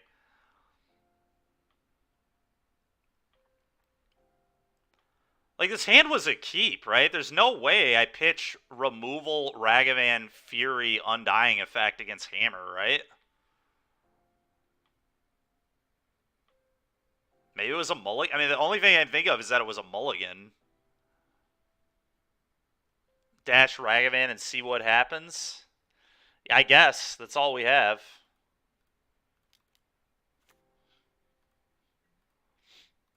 Hit a portable hole, because that'd be insane.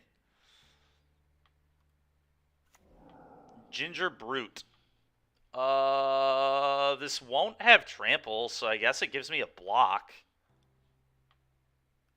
And then I could top deck EE.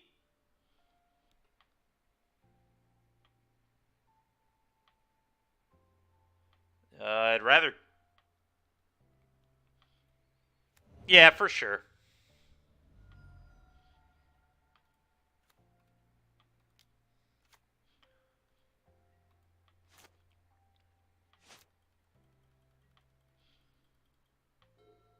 Fury kills Stoneforge and Sentinel. Oh, you're right. I should have done that. And then we probably would have rebirthed it, too.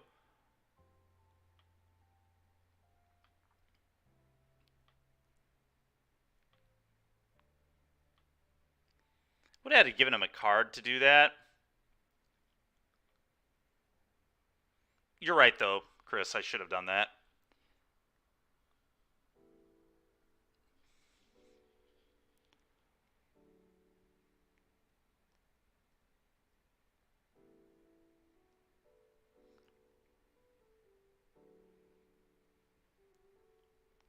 Maybe I just wouldn't have rebirthed it, I guess.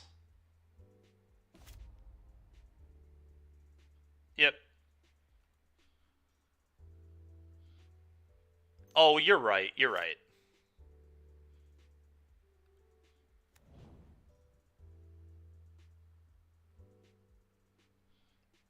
Oh, yeah, you're right, Stormy Golem. It does. So we couldn't Undying this anyway. Good catch.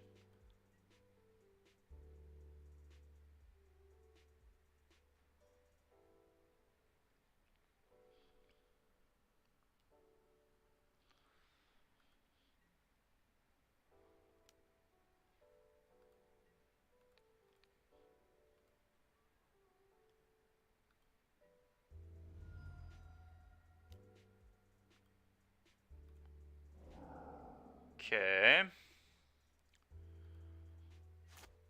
We need an EE. That is not an EE.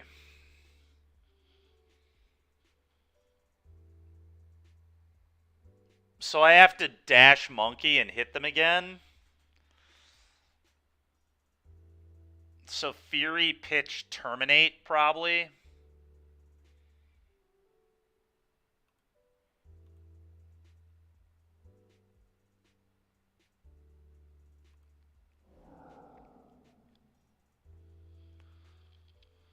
Yep, I agree. That's all we got. So...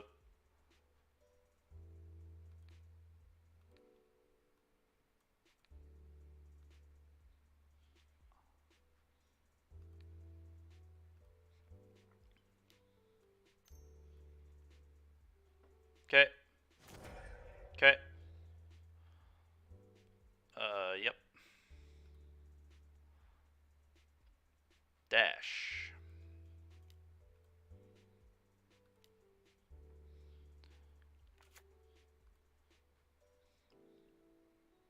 How nutso would a portable hole be right about now? Yeah, you got it. I don't even know if they play portable hole. I think they do play prismatic ending, though. I don't know that they would bring it in for this, like, exact situation. Steel Shaper's Gift. Search your library for an equipment. Well, that's not quite going to do it, chat. Oh, boy. All right.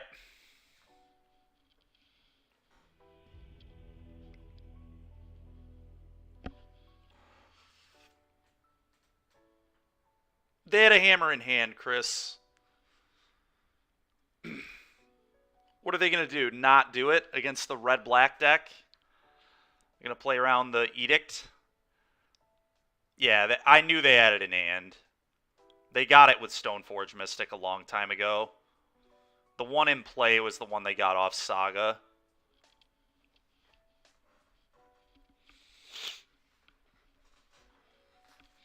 Alright, well, I'm remembering why I stopped playing Death Shadow. Was for similar reasons to this. Game 1, you keep the Thoughtseize hand. You Thoughtseize the only creature in their hand. They have double Aid, double Hammer, and they top deck Memnite. Into Saga. It was like both. A Saga and a Memnite. Two draws there for them. It's almost perfect on both.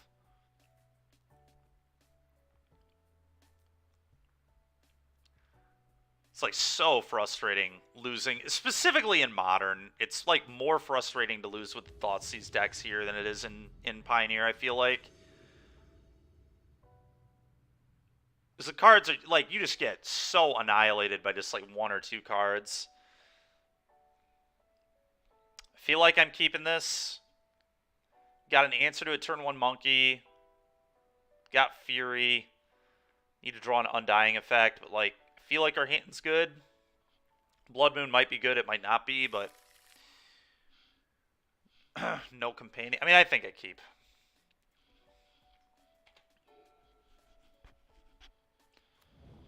Blue-red. Yep. Yep. Oh, this deck. Well, Blood Moon's really good against them, but they're probably going to have a counter.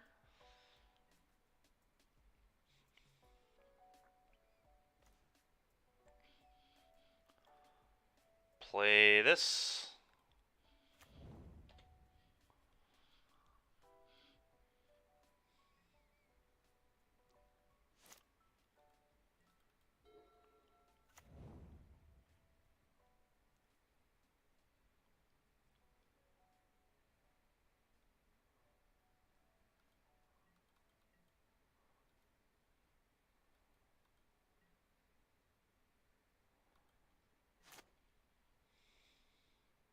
Sure. Are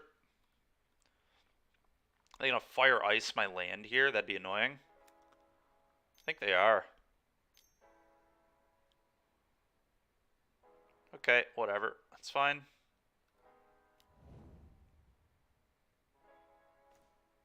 Could bolt there, but I don't think I'm supposed to. That's, like, really annoying. Their ice ends up paying off highly. It's a good play regardless, the ice, but... not even sure that I'm supposed to fetch here. Probably not. Sure.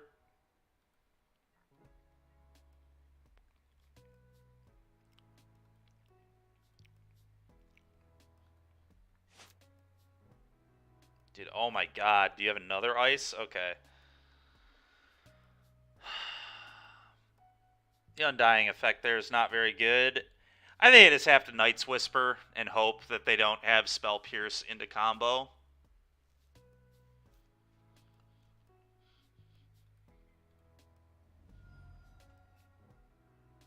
Like, just leaving up Lightning Bolt isn't going to matter at all, I don't think. So, let's just Night's Whisper. You can't really beat anything, so just hope. Yeah, I agree. I agree. ProGrow97, thank you very much for the follow. Appreciate it. Appreciate it very much.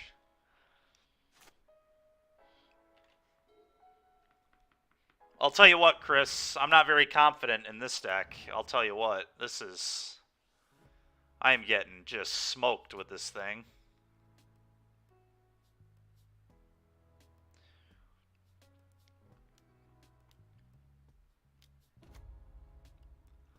Like, do you think am I keeping bad hands? Like, I feel like I'm supposed to keep these hands, but maybe not? Do I just have to mulligan to Grief Undying every game? Is that just what I need to do in the blind?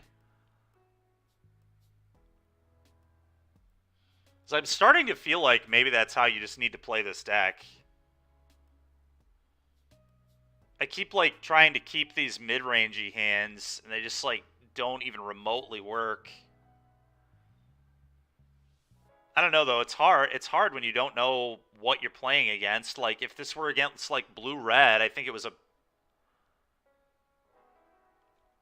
yeah, it's the problem with these kind of decks, is it's just, like, the mulligan heuristic with these is, like... I don't know. Or am I just drawing really badly? Like, it's really hard to tell.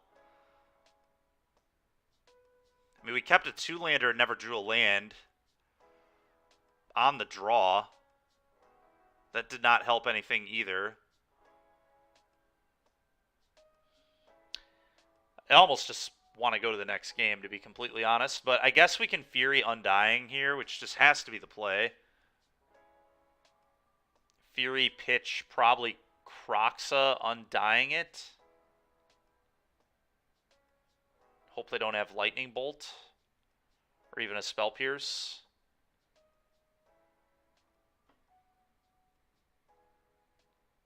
Huh.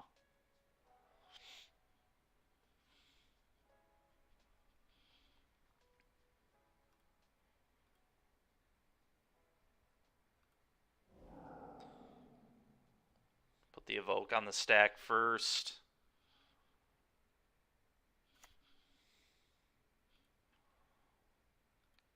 I'm going to just kill the 2/2 and the Dwarf.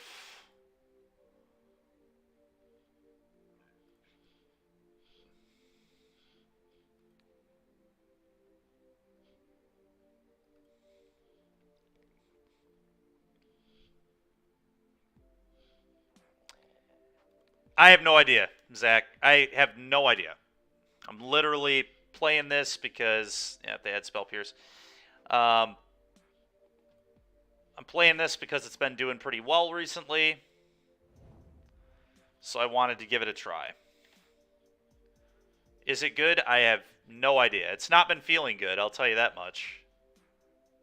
Nothing about this has felt remotely good, but I wonder if I'm just not mulliganing right. That could be some of it, but like playing a deck because you just want to mulligan more, like that's not... The thing is too, like you don't really want to mulligan that much because like you go down a bunch of cards when you do the grief thing. You're not actually up any amount of resources. Sure, that's a Ren. I mean, maybe we can resolve a Blood Moon this game. We might still have a chance. I don't know. Could use a Bolt here. I don't think I'm supposed to, though. We just hold that in hand for now.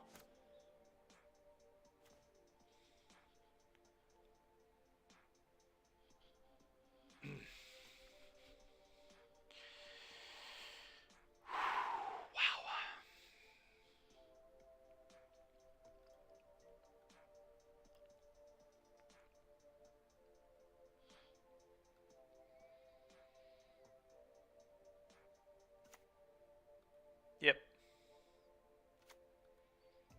Pop Clue, draw a card. They just need to find the combo on me now. Will be absolutely insane if I somehow could win this game. I don't think there's any chance. We're getting Prismari commanded now too. Loot, make treasure. Maybe not. Maybe we're not. I think we are. Yeah. Loot, make treasure. Yep. Just digging on through here. Yep.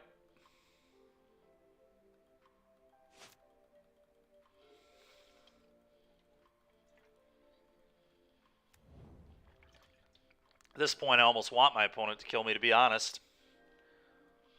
Make it end, please. Yep. Okay. I don't know why you wouldn't fetch first to thin there, but it didn't matter. I don't know. It also seems like a very incorrect land to grab there, too. Because, like, drawing this later means you just keep cycling it over and over again. Very small things. Like, I'm almost certainly not going to win the game, but still not correct playing from our opponent, I don't believe.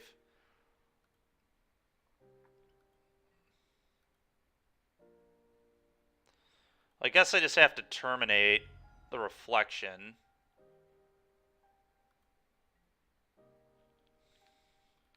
Don't think there's really any other play.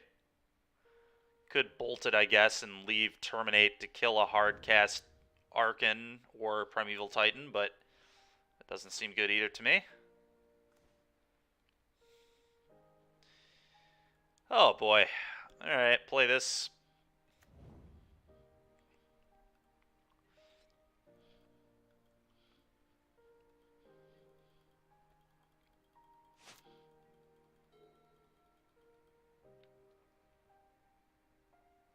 Yep.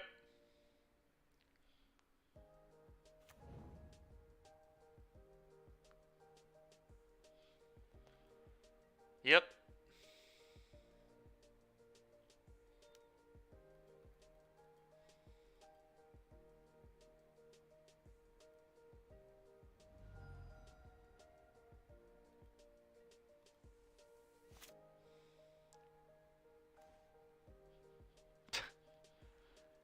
I mean, it's like, I have to Blood Moon, right? It's just like, no way I can win if I don't do this. Maybe this can do something. Probably not. They still have a fetch here, so you just get a basic whatever. Okay, apparently they get that. They do still have a treasure, but yeah, well, Blood Moon happens.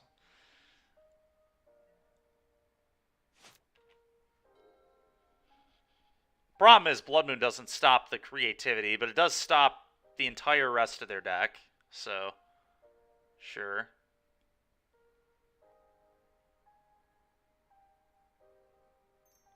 Yeah. Okay. Okay. We can maybe still win this game. Never mind, I lied.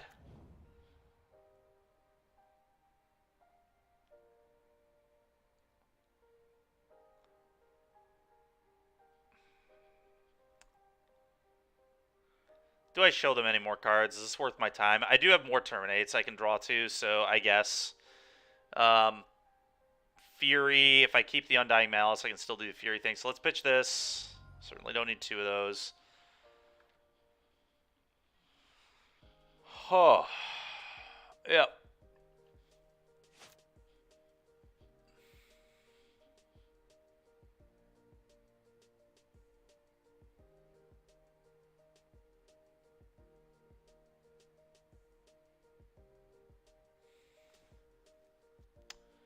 That's not it. That's for sure. Can bolt here, but it doesn't really. And they can just transmogrify every turn. I'm just so dead. I'm just so completely dead. Let's go to the next game.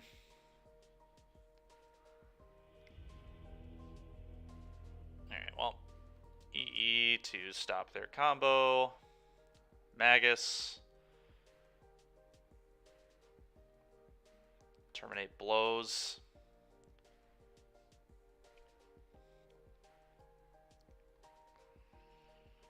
I feel like that's probably it. I think that's what we did last time we were in this matchup.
No way this hand is good enough, right? Let's mull this.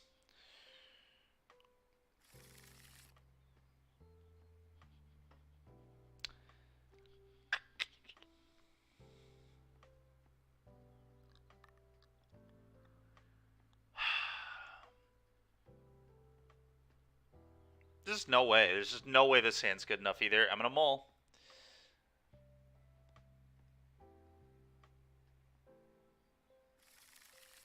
Bolt and a land on the bottom, I think.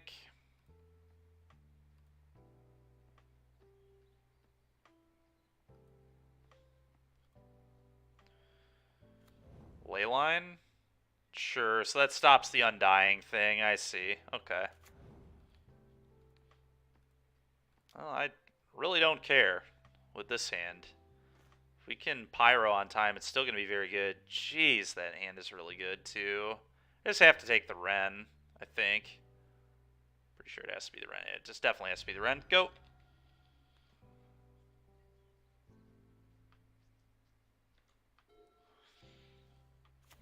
Yep.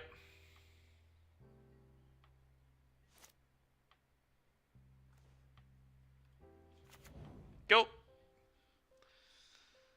Our hand's insane if we can get a Blood Moon. Yep.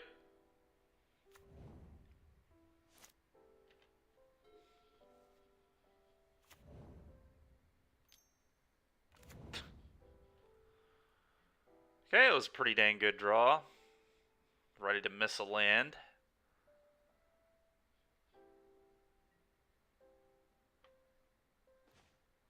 Classic. I wonder if I was supposed to bottom the grief with this hand. Obviously, I didn't know I was going to get ley lined, but like, maybe I was just supposed to keep the 3rd mana. I think I was. So that was my mistake this game. I can be annoyed about how I've drawn and how they drew this, but like, I do think I made a mistake to keep the grief. But here we are.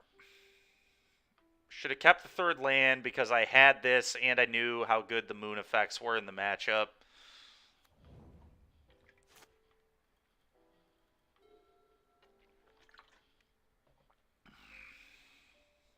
Yeah. And they like certainly have a counterspell effect here, which is why they're not popping their Clue main phase.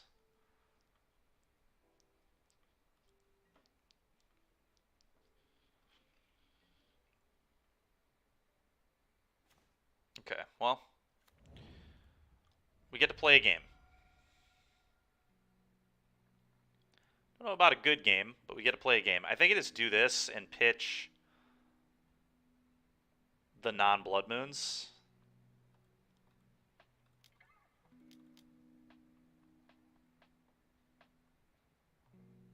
Gives me pressure. They can't Spell Pierce or Flusterstorm this. They can't Flusterstorm Moon either, I guess, but... Bolt. Why? Why would you not pop your Clue?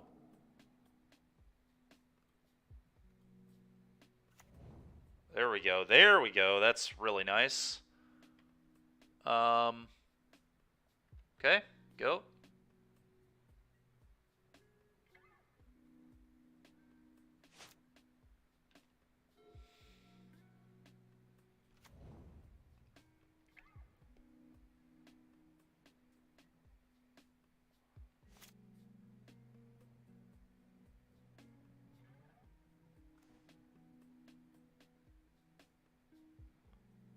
Huh.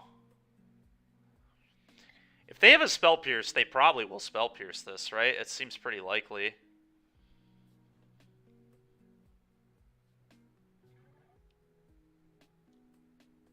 Beating the creativity is going to be really tough. Let's attack first.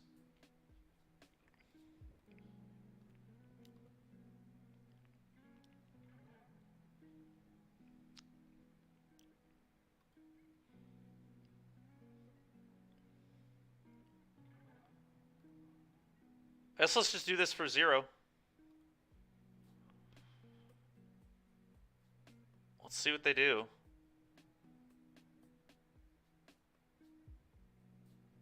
I wonder if they do have a Pierce.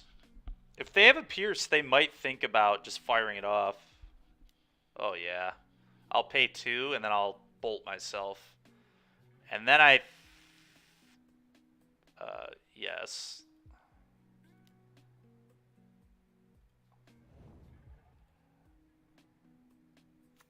Bolt myself.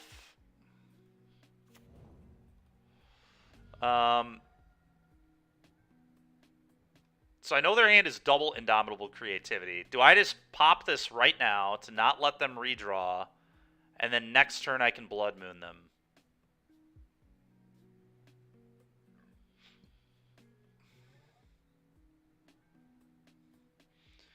It might be the best play. It denies them a draw, so they kind of just have to peel into it right now. A lot of things they can draw, though. It's the annoying part of it.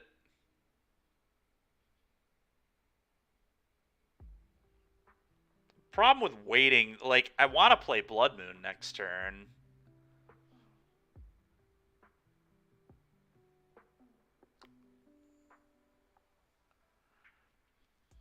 But we can't even beat that anyway, Gregory, because they just play the fetch. I guess they can...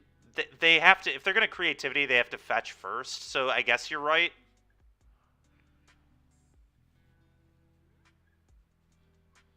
Alright.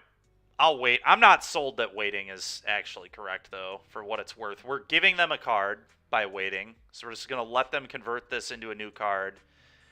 And then we're making it more likely that we're not going to be able to resolve Blood Moon because we're giving them a card. Like, I kind of just like forcing them to do it right now. Because they have to top deck it. I mean, give them this one turn, and if they don't, we get to moon them, and they might be locked out because it's going to be really hard for them to actually make tokens.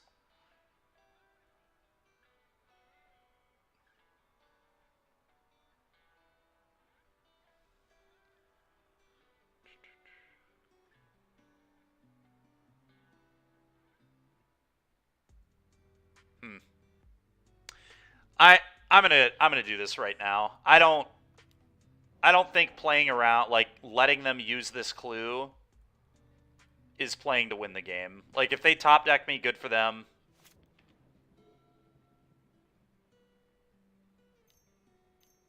Sure, I was never beating this anyway.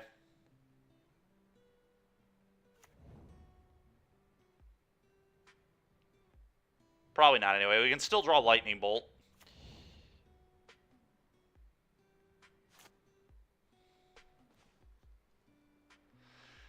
Because the problem with the Wrenn off the top there is they just plus, they play their land, they say go, and then at the time I didn't have enough mana to play Blood Moon and pop the EE. Now obviously we would have, but...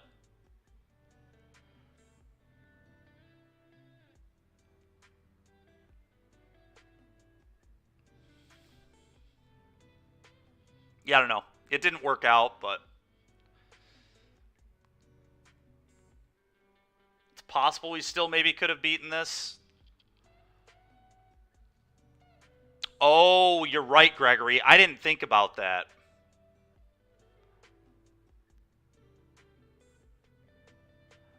What's going on, Create?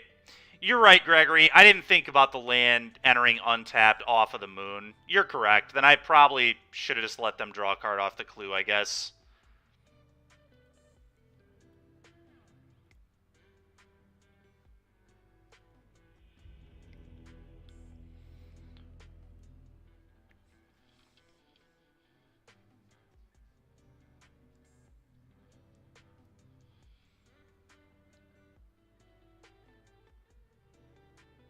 The problem, though, Gregory, is it doesn't enter tapped.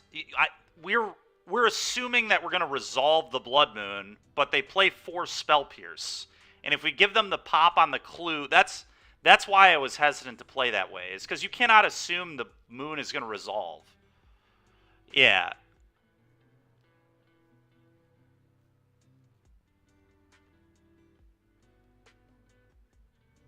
Yeah, Create.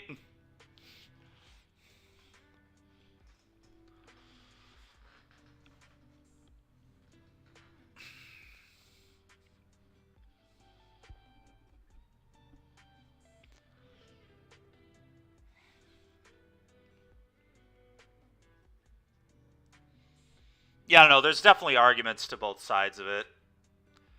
Obviously, we drew an untapped land, so we would have been able to play around the Spell Pierce, but, like, game 1, we couldn't draw a land for 20 turns, so, like, what do you know, can I really rely on a land off the top of my deck? I don't think so.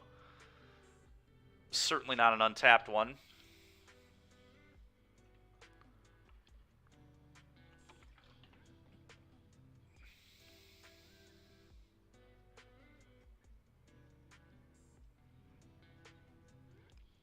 I think what really lost me the game, honestly, was keeping the Grief on the mulligan. I think that was what really hurt.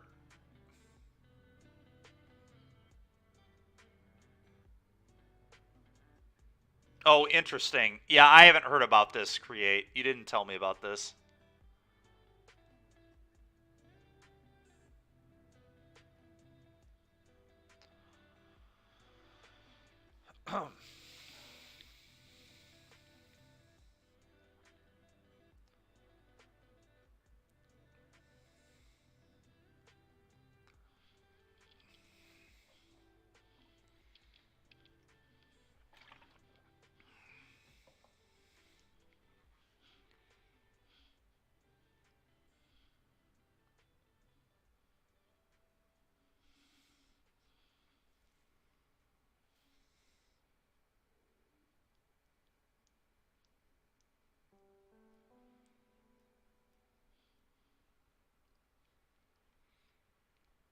poker-sized apocalypse. Interesting. Okay.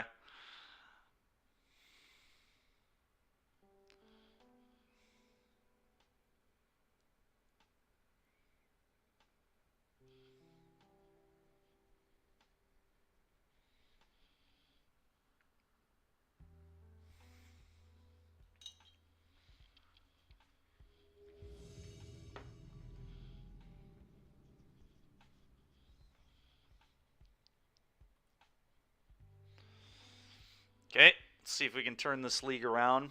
This has been a really rough day thus far.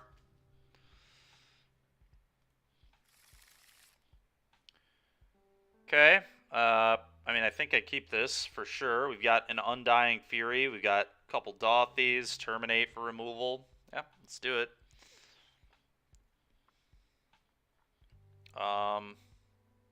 Go.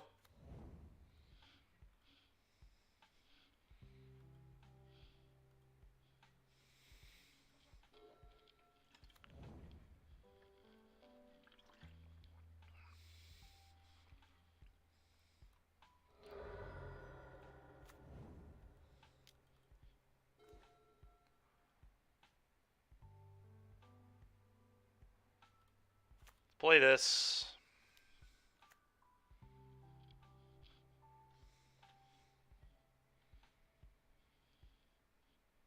Surprised they didn't fetch in response. Maybe they didn't care, but a little loose. We playing against the creativity deck again? That's what it looks like. Yep, it's Grixis creativity this time, probably.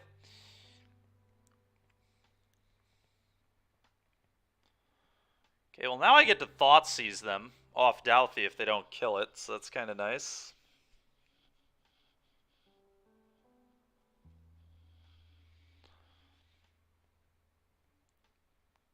It's a good option, at least. I feel like he's supposed to take the Season Pyro, but I don't know for sure what he's supposed to do.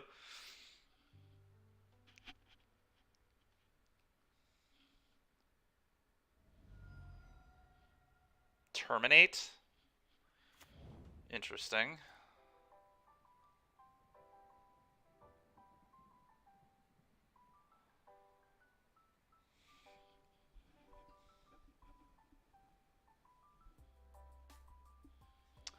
Okay. I don't think I'm supposed to Thoughtseize them. I think I just attack for 3 and then play another Dalthy. Play the Rebirth as a land now, because I drew the Undying Malice anyway.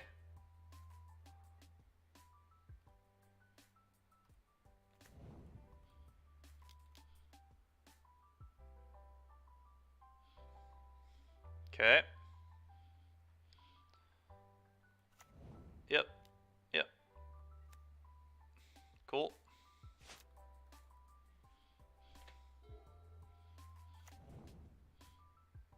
Okay. Alright, so...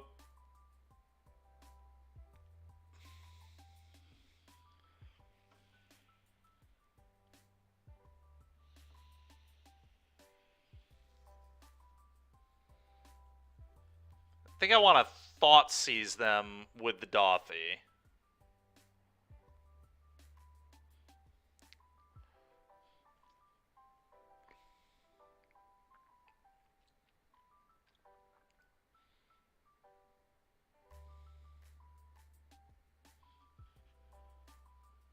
I believe.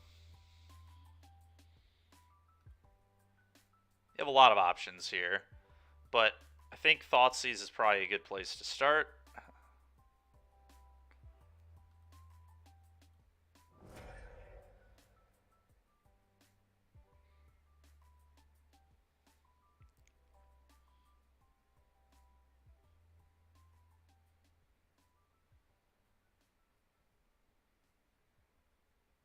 Thoughtseize you.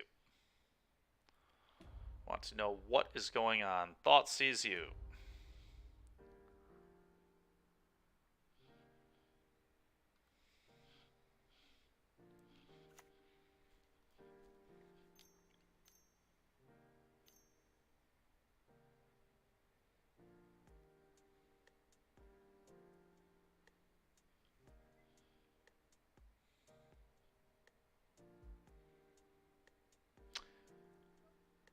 Okay, I'm gonna respond to this and Undying Malice this, and then sack it and play one of his lands, and probably play this, pitch these, get some 1/1s.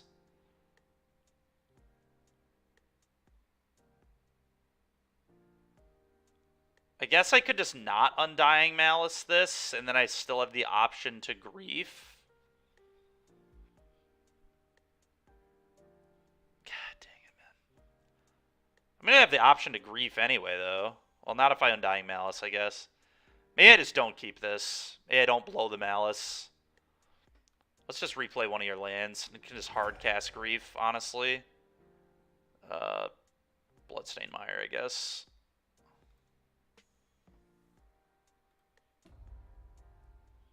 Okay, I would like to resolve this Thoughtseize.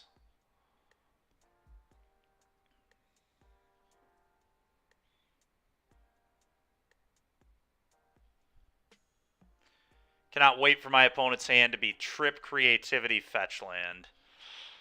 That's what I'm expecting with the way all these leagues have gone. Oh wow, okay. I definitely take the creativity, and then I'm just gonna play this. Fetch.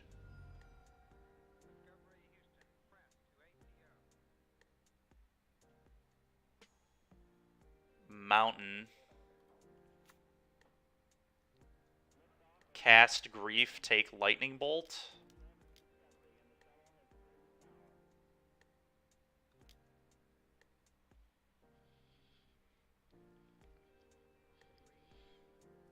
Interesting turn.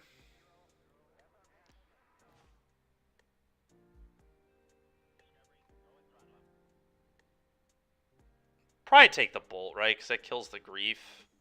Yeah, I mean, he has 2 persists, so really no reason to take one, I don't think.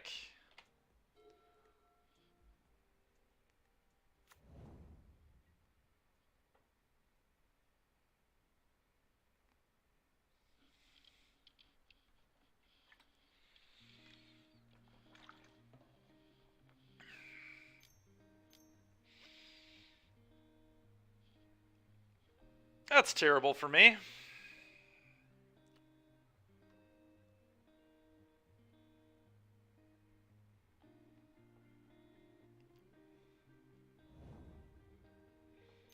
Alright, no bomb at least.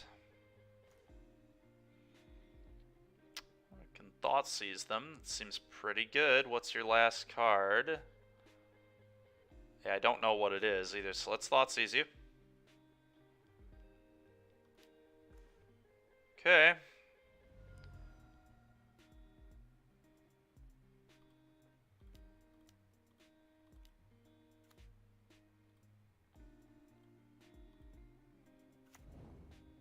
Combat. 3. Spirit Monger, nice. Okay, go. Yep.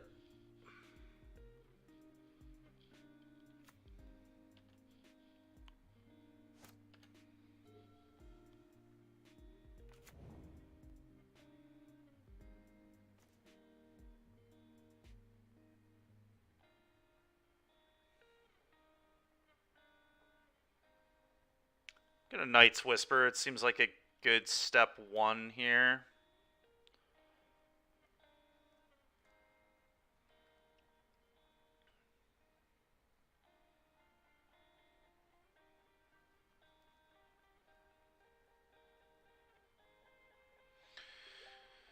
Oh boy.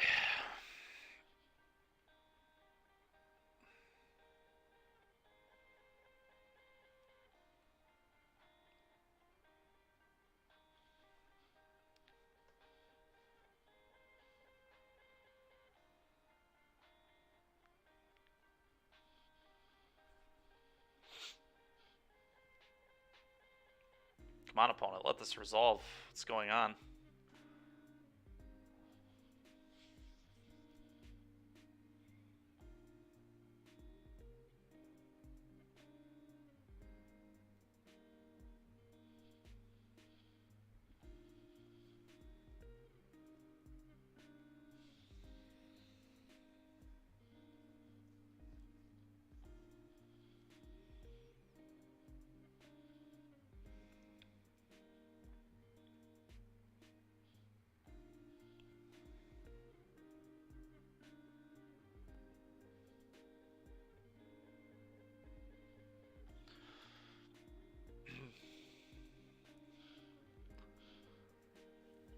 Knight's Whisper on the stack.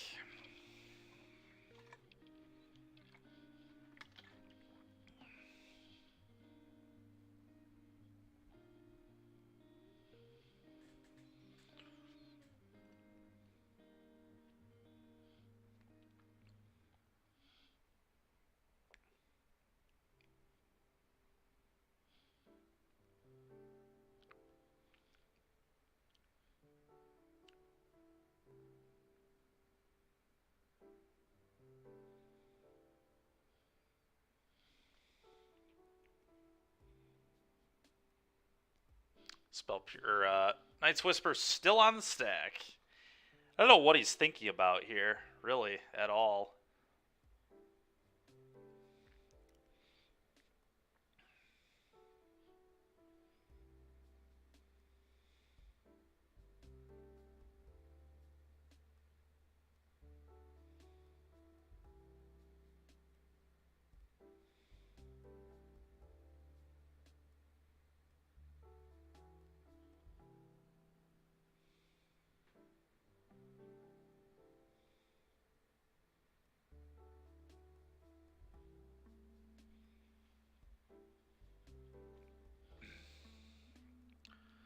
Oh, the way the day's gone, if he wants to leave and not play the rest of the match, I'm not opposed to getting the free second win in the league here.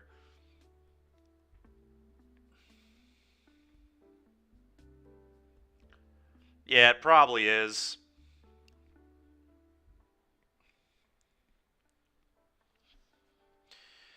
But we'll take it, I guess. Yup, lost connection. I'm sure they'll be back. I'm sure they'll be back and they'll fetch for a 1-1, pop their clue, draw their creativity, and kill us, so...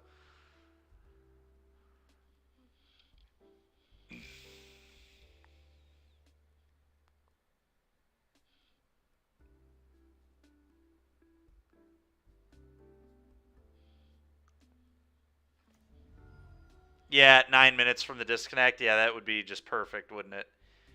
All right. Well, 1, 2, 3, 4, 5, 6, 7. If I Fury and kill those, I mean, I just Fury, right? An Undying Evil to Fury.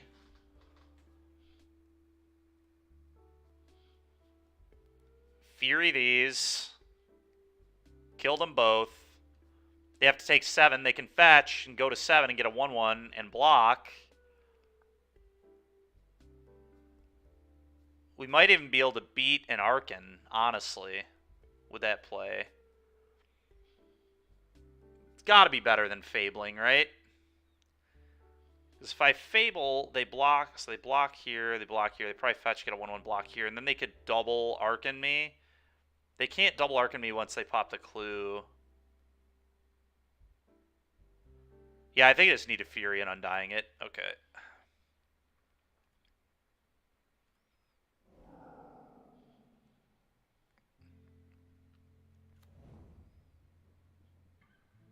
Honestly, it doesn't really matter what they have, but 3-1.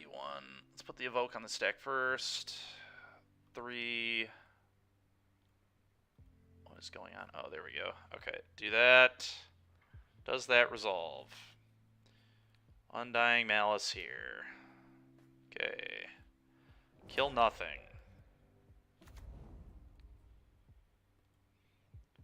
Combat.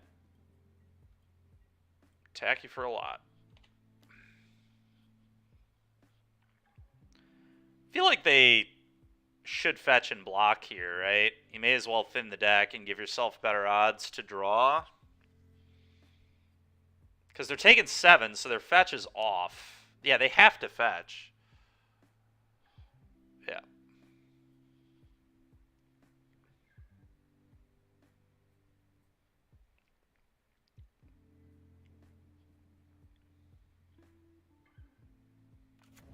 Yep. Trade to the 1-1. Take 6.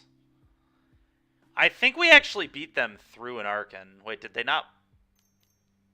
Oh, they're popping the clue first. Yeah, that makes sense. They can draw like a bolt or something. Okay, just conceding. That makes sense. All right.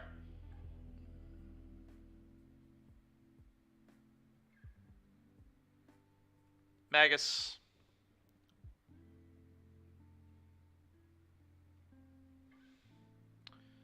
EE.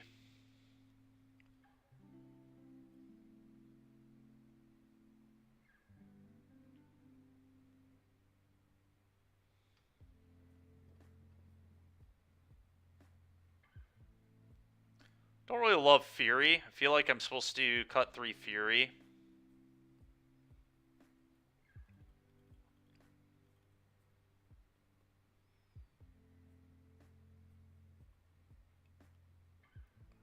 Like, Grief is just so much better than Fury here. We'll try this. I think I'm probably just going to mulligan to... I'm going to make sure I have, like, multiple hand hate effects. God dang it. This hand is so close.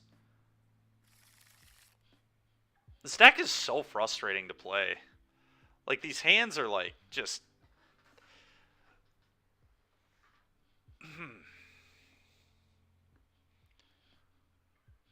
I've got a draw 2, which they may very well counter. I've got a Blood Moon, which is pretty good. EE's pretty good against them. If I draw a Grief, the hand goes from, like, fine to insane.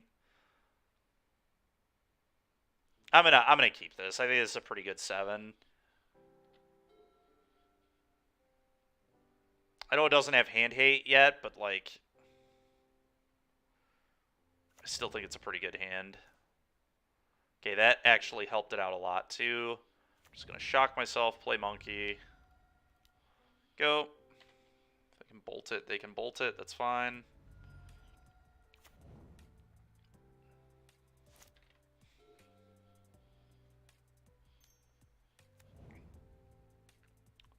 It's annoying.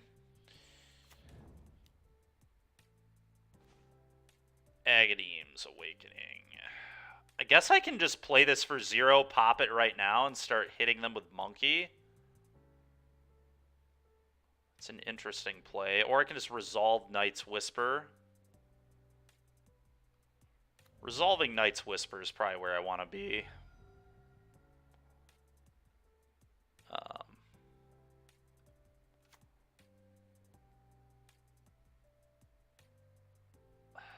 This play does just let me cast Blood Moon next turn, though, which is kind of interesting, too.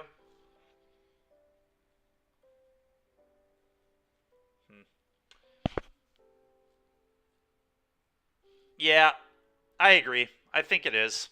Let's just roll with this.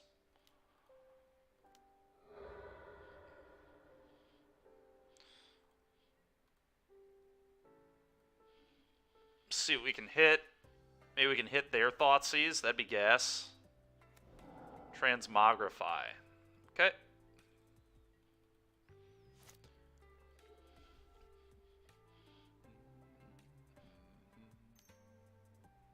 Thoughtseize me? Oh, Fatal Push. Do I Undying Malice this? I think I do, actually. I'm certainly going to Undying Malice this. Because if they fight here, then I'm just going to Blood Moon them.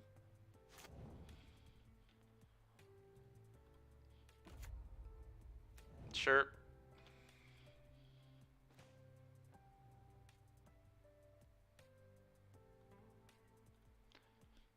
Well, I'm going to attack, and I'm probably still just going for Blood Moon. I think I just have to. Hopefully I can hit a Thoughtseize off the top of their deck. Aether Gust.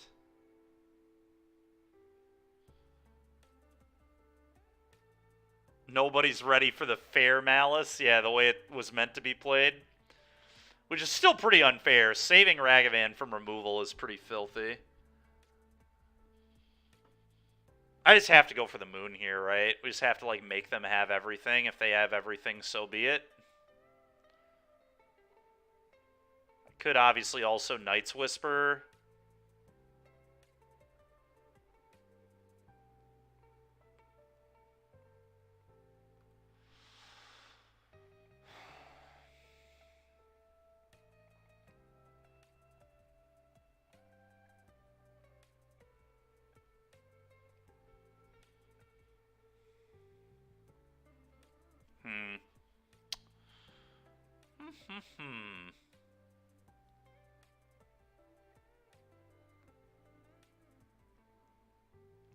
What I like about Whisper, though, is it kind of plays around the Spell Pierce a little bit.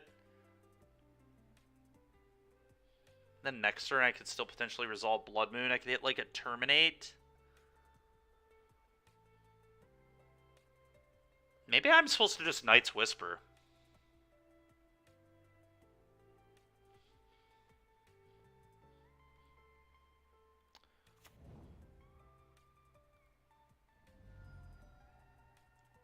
I'm actually going to Knight's Whisper, as weird as this is. Ooh, do they have nothing? Doesn't matter as much now, but... kind of F6'd right on through, so maybe they didn't have a counter here, I don't know.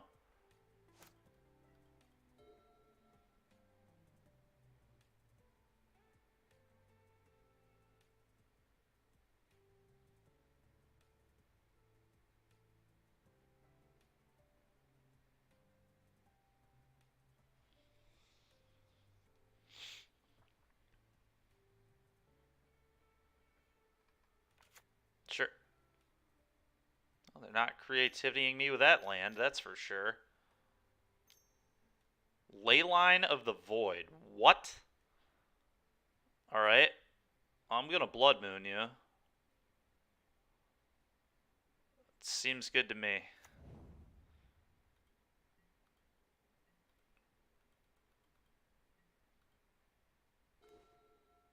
Man, people are really afraid of the grief thing. This is like the second person that's boarded this way.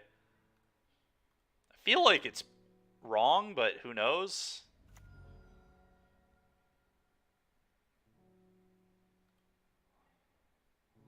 It's like, I cannot believe they just threw that into play. That's insane. Let's play this. And I could Fable, but I'd almost rather keep my... Well, Fabling here is just fine, right? It's just good. Yeah, let's just Fable. Go. Pretty free pitches in my hand now. The Undying Malice does actual nothing.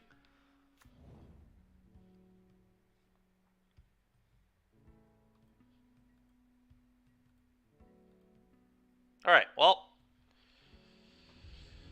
Can we get a 3-2? Just be an even 5-5 on the day with this deck. That'd be pretty funny.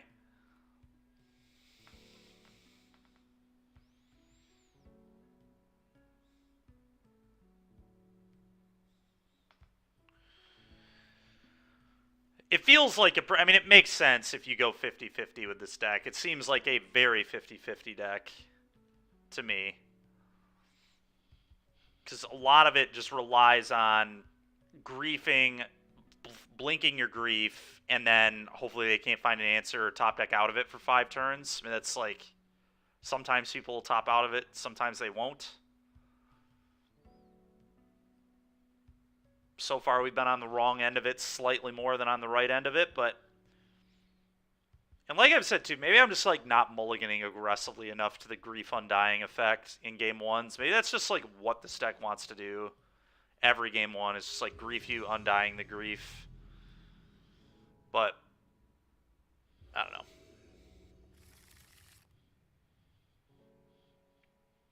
Problem is, though, you look at a hand like this, and there's just, like, there's no way I'm supposed to mulligan this, right? Not a chance.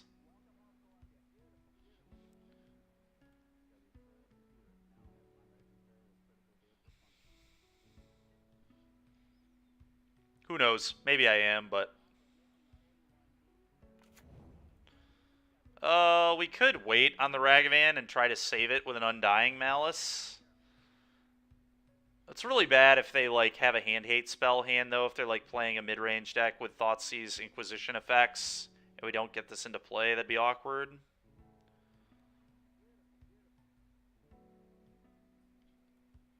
I'm gonna play it. We didn't keep this hand to not cast this on turn 1, that's for sure. Go.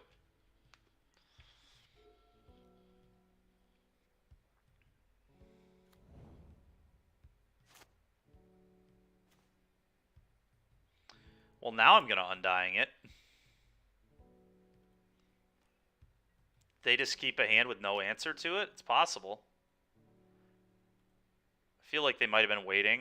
Okay. They just didn't have an answer. Insane. We hit their Otawara. That's good to know. Typically, they only play like one copy.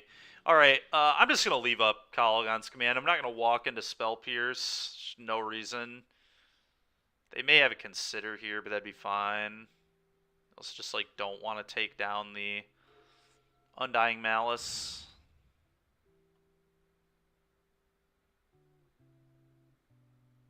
Really confused as to what in the world my opponent kept. The hand with like Counterspell and stuff in it. Oh, that's actually a good draw. Combat. Attack. What is going on in this game? So they must have like Archmage's Charm. Okay, there's a Misty. Okay, well now I can get around Spell Pierce, so playing Fable makes a lot of sense. Although they could just Counterspell. And they very clearly have Counterspell, so maybe I just... We're going to do that. I don't really want to play the Fable until probably next turn. Do I just keep doing nothing? I guess I just keep doing nothing.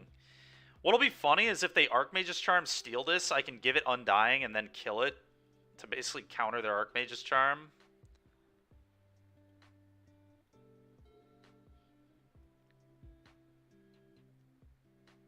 I could have maybe seen playing the Kroxa there, I guess. Playing Kroxa there was probably fine, but I think holding it's acceptable. Ledger Shredder, I see. Okay, yeah. It's annoying, but now I can resolve my stuff, so it's not the end of the world. Yep. It's fine.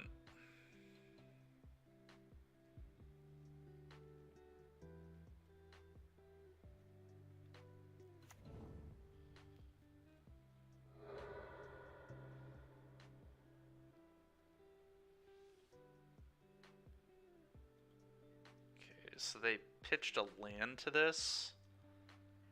Makes sense that their hand is horrible.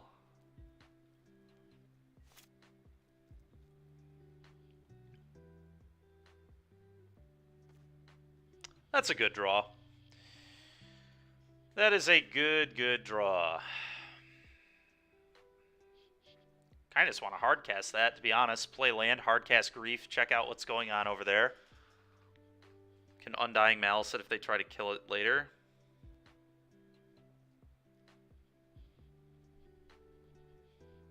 I think that makes sense.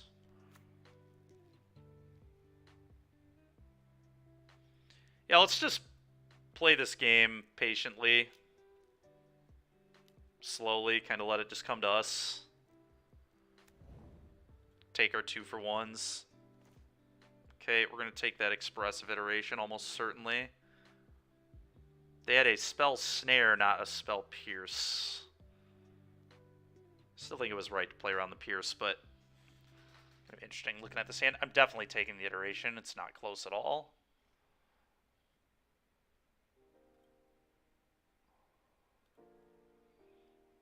I do have to, like, be worried about them maybe just, like, finding a Murktide region, but really saving the Consider. I guess they want to max the chances on this Ledger Shredder being good. Makes sense.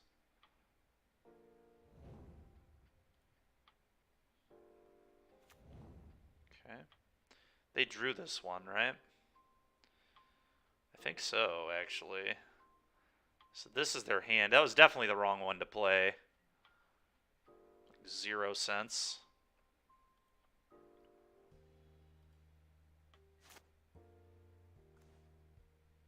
Thoughtseize is pretty gas here.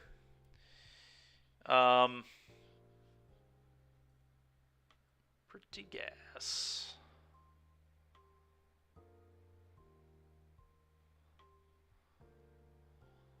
Let's go ahead and Thoughtseize and see what's going on.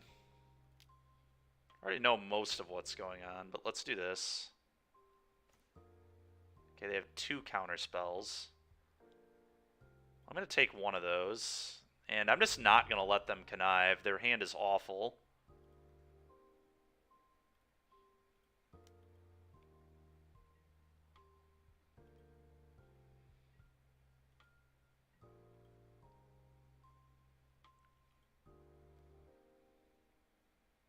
Sure.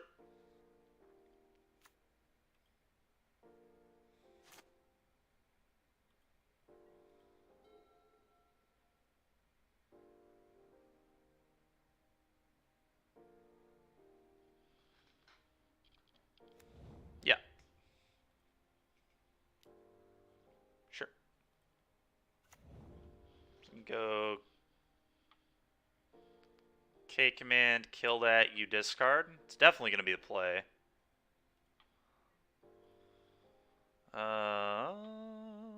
Discards card, 2 damage. You this.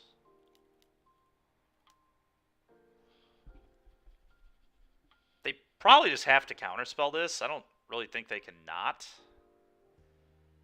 But that's fine for me. Yeah.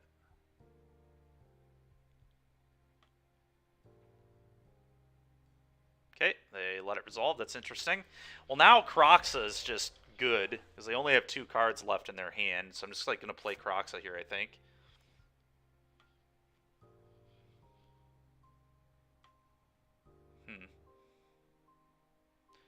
Could even maybe get away with just Undying Eviling the Kroxa, too. They just have to discard everything. They get to connive, but it doesn't matter, because they have to discard it. And then they have nothing. And then I can also resolve this. That's actually almost certainly the play. I would imagine that's the play.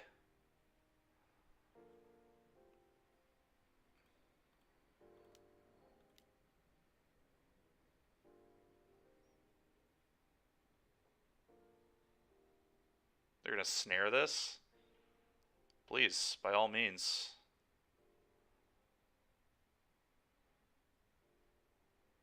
Sure. That is a deal to me. Combat.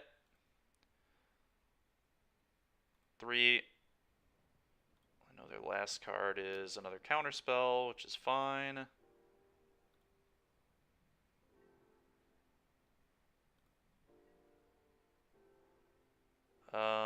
Go. I don't think I want to play this land.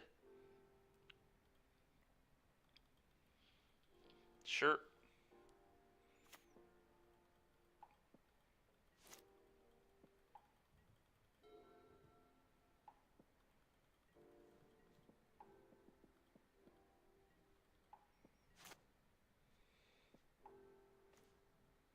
Fury's a nice draw.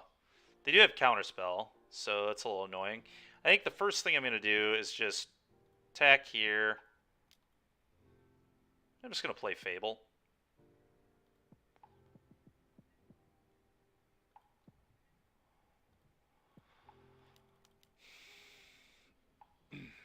They probably have to counter this. I don't think they can let that happen.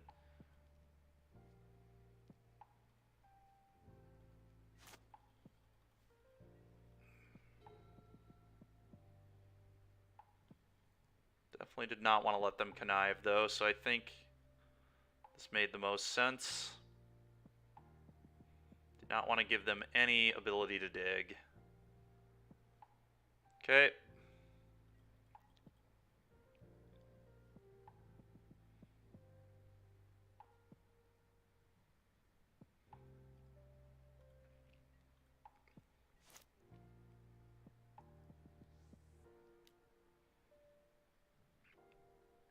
I'm going to Malice this.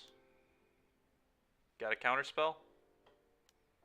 Okay, well, they're hellbent now, and now I just slam Fury and kill their guy. I'll also buy back Kroxa, actually. I don't know that that's possible to beat, but Fury's probably not possible for them to beat either, to be completely honest. Okay, he's dead.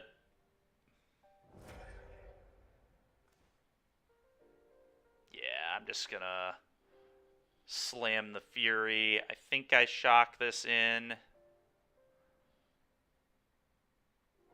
and then hit them with Monkey.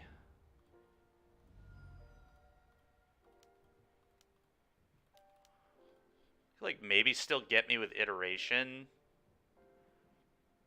Can Iteration beat a Croxa? In theory it could. Iteration could give them a chance. This is irrelevant.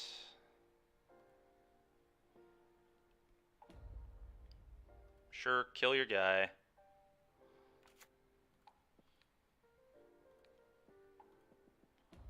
Attack you.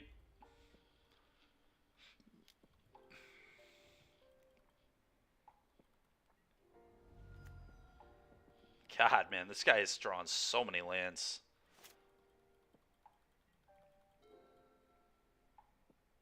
Iteration, I think, is the only out. Yep. And even then, even with an Iteration, it would have had to have been like Murktide plus Counterspell.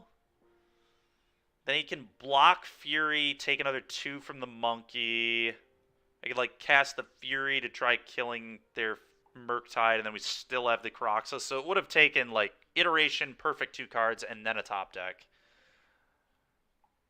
Alright, Hearses seem good. Is Hidatsugu good against them? Like, deals with their yard, which is nice. But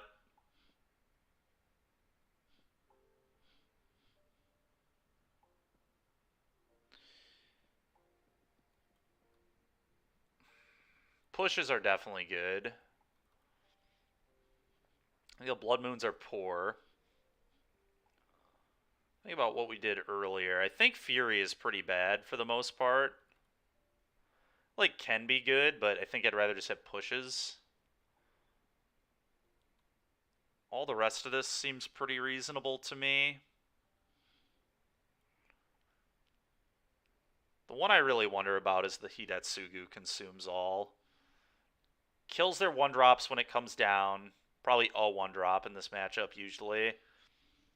And then the fact that it can eat their yard is like really nice. And then it does become a threat too.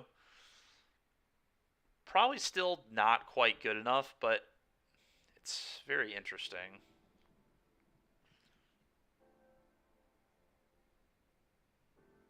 Try this.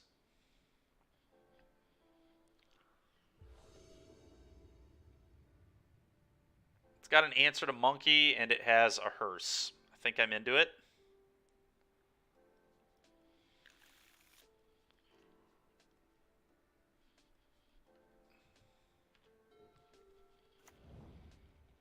Doesn't really do the scam thing very well, but it is a pretty reasonable hand, sure.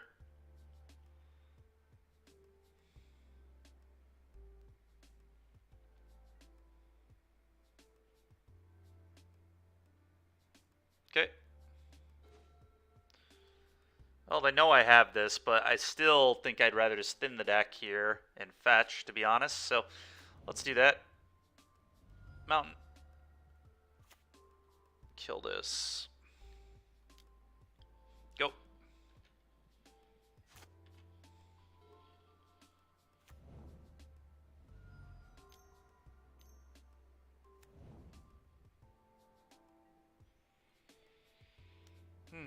Yep.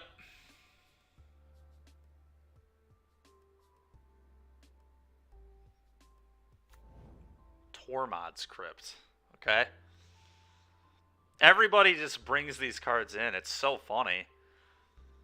No wonder the dude had so much success in the event he was playing. People probably boarded cards like this in all the time. Just do not seem very good.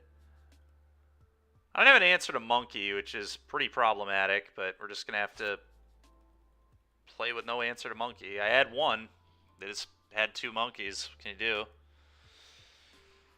Yeah, you got it.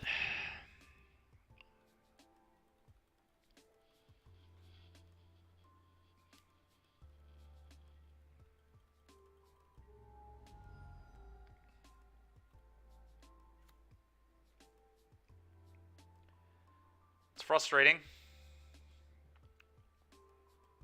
Very frustrating.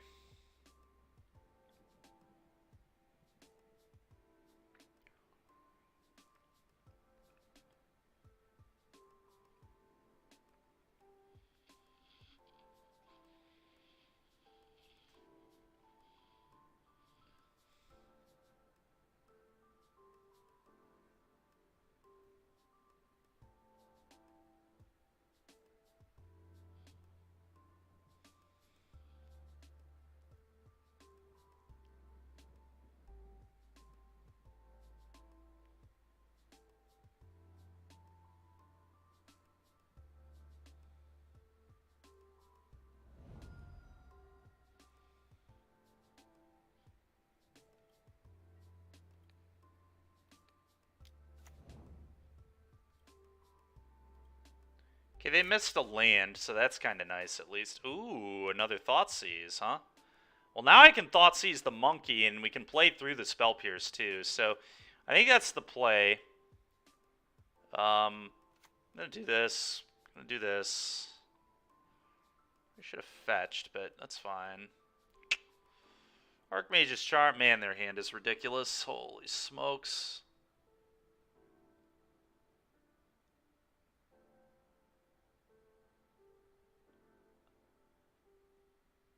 I mean, I have to take the Ragavan, right? There's just, like, no way that I can keep letting this hit me every single turn. But this is bad. Their hand is real good. The Murktide sucks, but the other 4 cards are all pretty correct.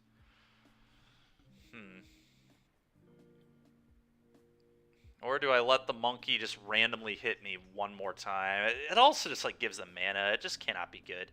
I'm going to take their monkey. Go ahead. Really worried about losing to the Ledger Shredder, but not very worried about the Murktide. But the Ledger Shredder, the iteration's going to hit a land for him. And then they... What in the world, man? 3rd copy of Ragavan? Get out of here.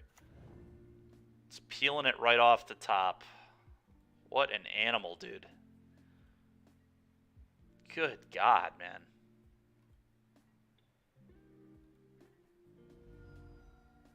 Could have maybe been worse, I guess, but... Alright, well, Fatal Push doesn't do anything, so that's the good news. Playing Ledger Shredder seems like a huge mistake here. I actually hope they do it. They should really keep their mana, but cutting themselves off Archmage's Charm could lose them the game for sure. No question.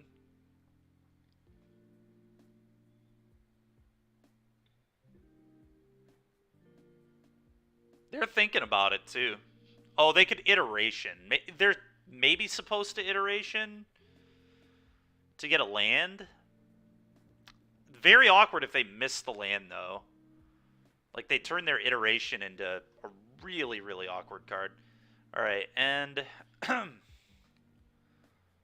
I'll eat your monkey. It's fine. Goodbye, Fatal Push. Would like to draw that. Well, Terminate's pretty good.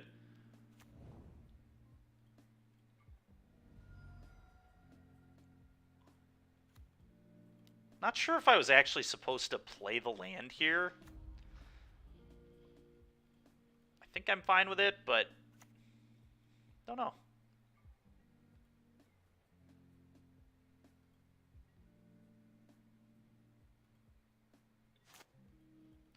But imagine now they iteration.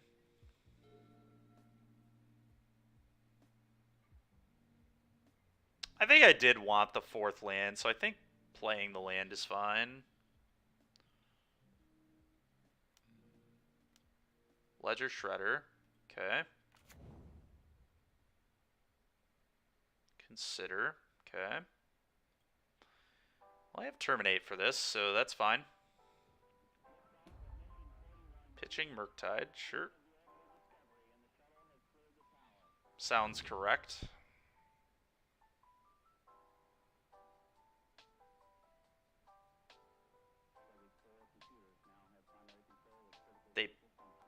They binned a land?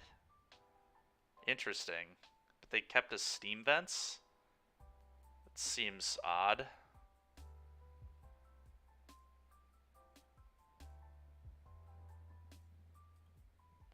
So I know those cards are in their hand for sure. The rest is not known.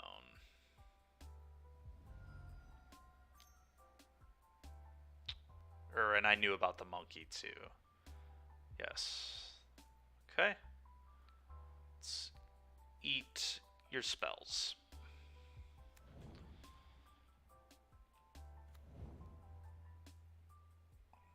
Okay. Ooh, Bolt is huge. I'm not discarding anything.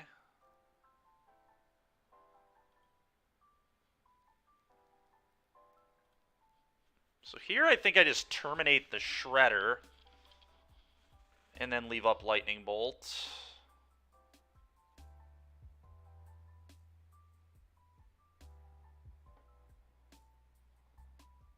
Makes sense to me. I guess I could also terminate this. The other thing about terminate is they could have Spell Snare, but it's their literal last card, so I think I'm going to go for this.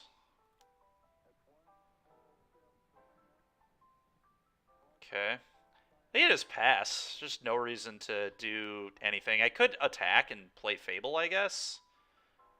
Is that a good play? That actually might be a good play.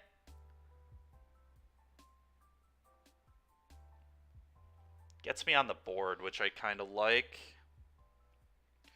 Really bad to Spell Pierce, though. Probably unnecessarily greedy, but the problem is they do just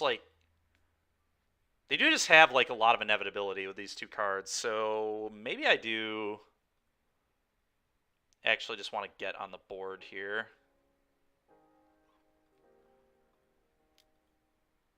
I think I'm fine with it, actually. Just need to hope their card is not Spell Pierce, but it just gets more likely that they're going to have Spell Pierce later.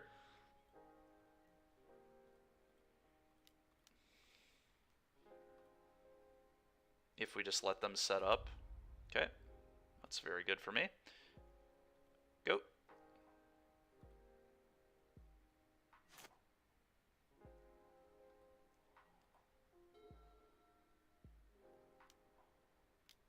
Yep.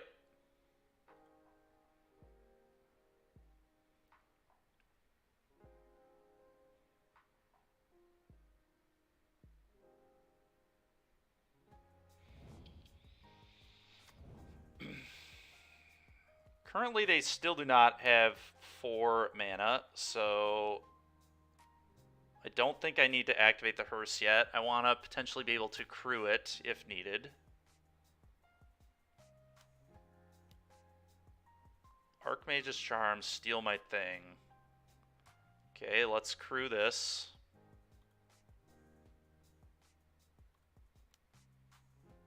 They've already played their land, so works good for me.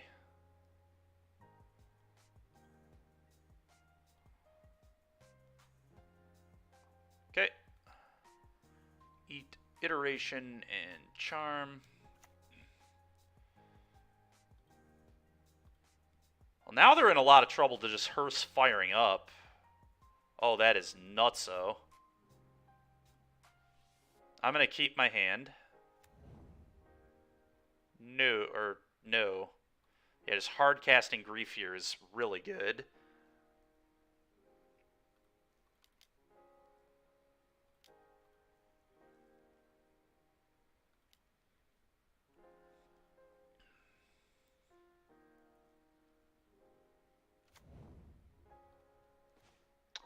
Okay, I'm going to take your Iteration.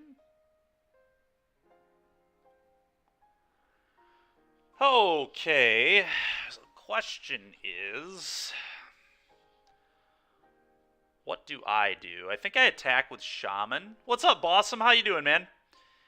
If I fire up Hearse and attack with both, that does force them to block. But then they can Murktide me, and I could maybe lose to that. So let's just not lose to that. Right now they could Murktide as a 4/4. I think I do attack. Attacking makes sense.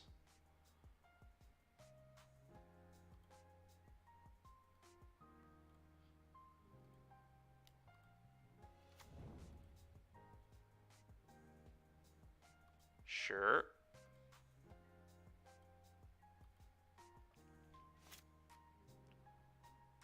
Yep.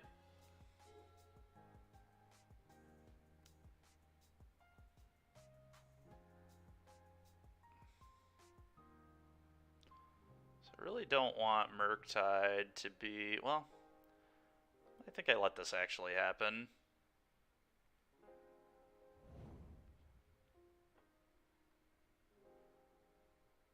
Now I don't have priority, but like this can still block, and I don't really care if they play like a 5/5 Murktide. Like I just have an 8/8 to attack them with. I also get to clone Grief, so I have two Menacers, and then I have Bolt that can go upstairs. So they're in huge trouble. Looks like they drew an Unholy Heat. Annoying.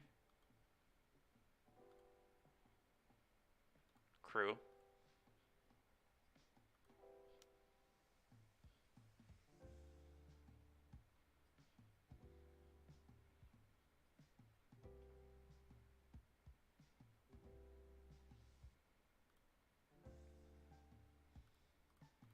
Could still technically Murktide me, but that's fine. Not gonna play Afraid.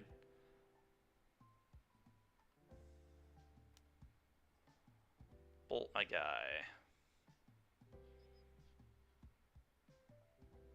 Okay. Yeah.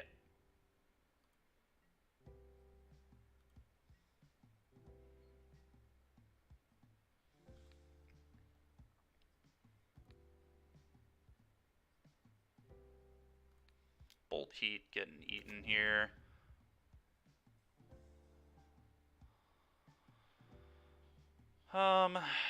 Okay.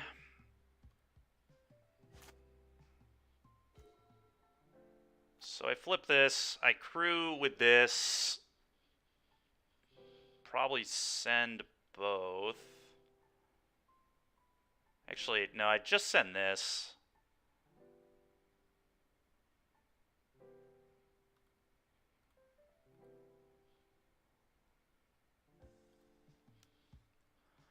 Attack you for 8.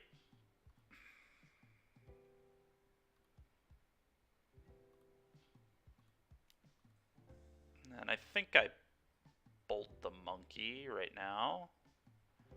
Now I definitely do.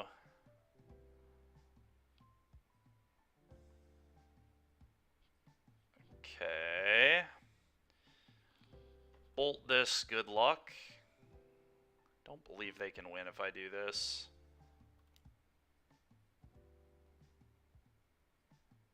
Sure.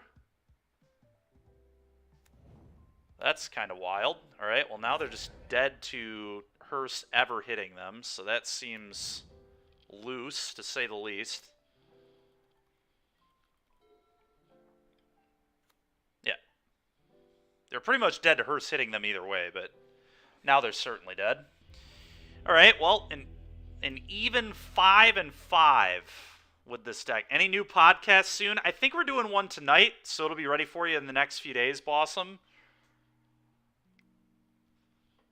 What a deck. That deck...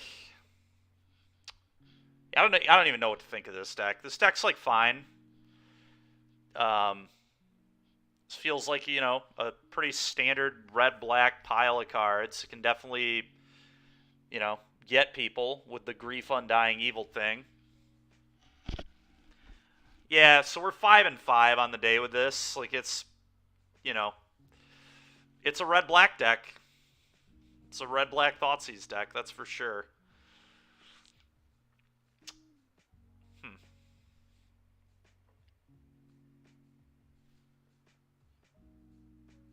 Yep.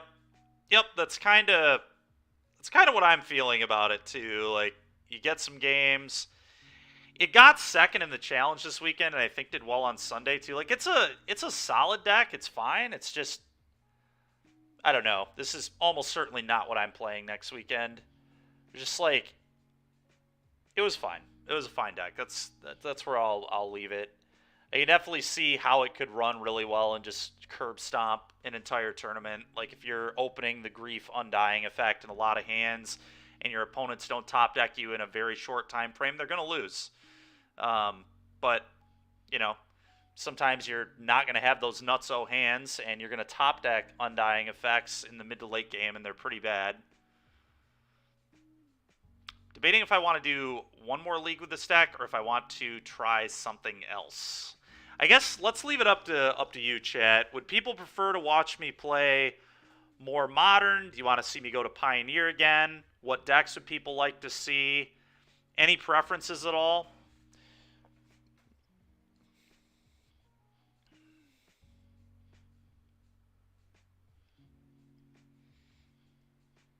One deck I kind of want to try. I'm not sure if I can finish games fast enough with this on Moto, and I also have to edit the mana base, but this is something I think I'm going to try in the very near future. This might be a deck that I need to test in paper type of deal. But I kind of want to try something like this. I'm not sure if Spell Snares are better than Spell Pierces in this format is one thing that I would need to think about more with this, but kind of a unique build of blue-white. But I actually think Shadow of Doubt is really well positioned in Modern right now, like obscenely well positioned. So many decks like rely on searching, like even the creativity deck. Like their deck is built around fetching that stupid land into play. So the turn they try to do that, you just shadow them, strip mine them, draw a card, basically counter their combo. It seems really good to me. I don't know. Maybe I'm wrong on that, but and Shadow of Doubting with Teferi in play is even more gas. They just can't even do anything about it.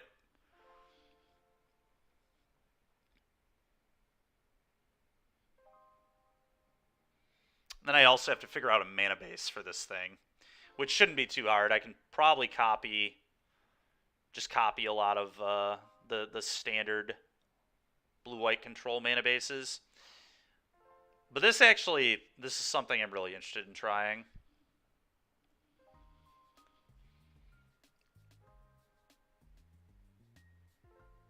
I'm just worried that I won't be able to finish my matches in time on Moto with this. Honestly, even in paper, it'll be sketch. But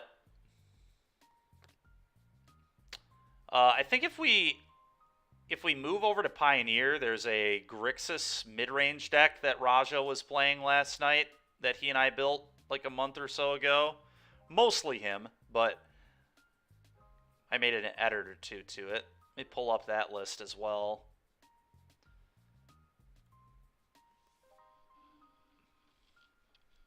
So we could move over to Pioneer and do this. What are people most interested in chat here? Anybody have preference? This might be what I do because I know that I'll be able to finish games with this deck. And I just think Pioneer is significantly more fun to play than Modern. I think this is what we're going to do next. We're going to move over to some Pioneer. I've had my fill of Modern for the day. Even 50%, that's a good place to leave it. Not a bad day, not a good day. Just very medium. Which is, I guess, what we get for playing Red-Black Scam. But nonetheless, let's go ahead, edit the stream info here. Change this to Pioneer Grixis Midrange.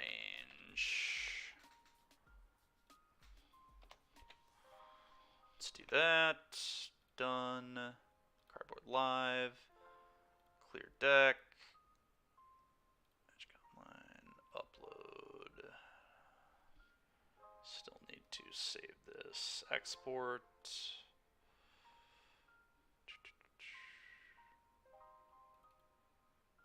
Okay, should be good to go there.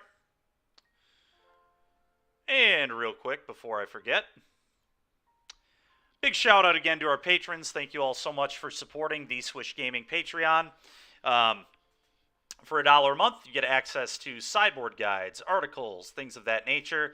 And then there are upper tiers that get access to exclusive, similar content, articles, videos, more in-depth sideboard guides, things like that. Really appreciate everybody who supports not only this Patreon, but obviously the stream in general. Greatly appreciate everybody who's hanging out and checking out the stream. So thank you all so much. All right, let's go back to this. Get my cards, return my cards, and we'll be good to roll. So let's clear this.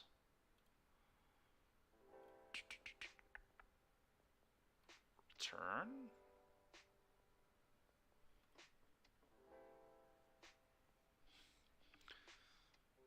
Deck Builder, upload, Grixis.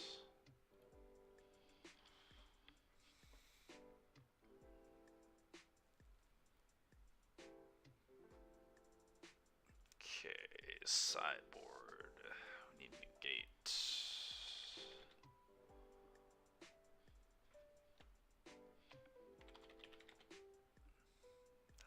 sideboard. 1, 2, 3, 4.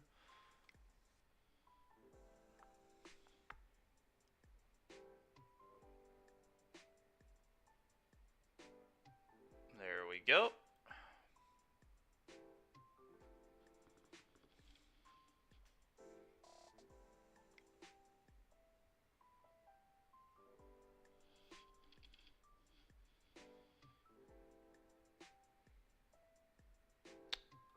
Okay, cards are returned. Let's get this deck.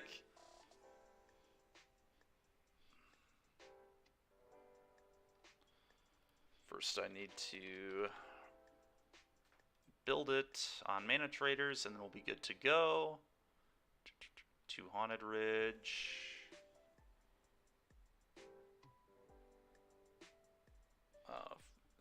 Xander's Lounge. Yep, it is. And probably Takenuma, right? Just always the Takenuma, sure. Takenuma. And then what spells are we missing? Oh, definitely the Dreadbores. 4 of those.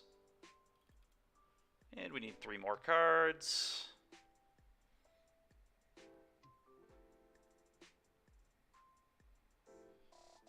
Alright, let's see.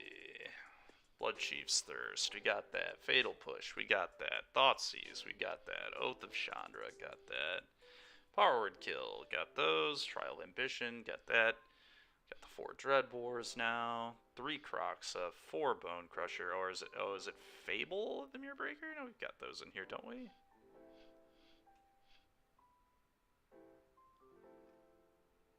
No, we don't. Of the Mirror Breaker.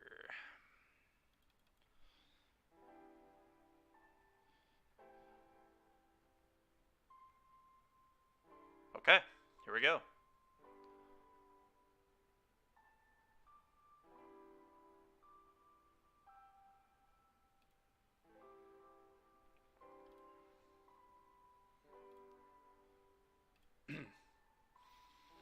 Yep, we get to watch more of this deck. Or in my case, play more of this deck. Yeah, this deck's sweet. Very cool deck. Very interesting. Probably not better than Red-Black midrange necessarily. You do get some real upgrades, though. Corpse Appraiser is nuts. This card is very, very good.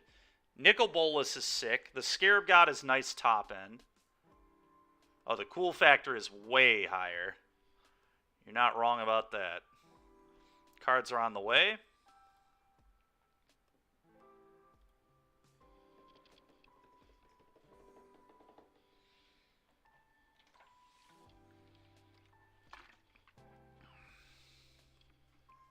All right.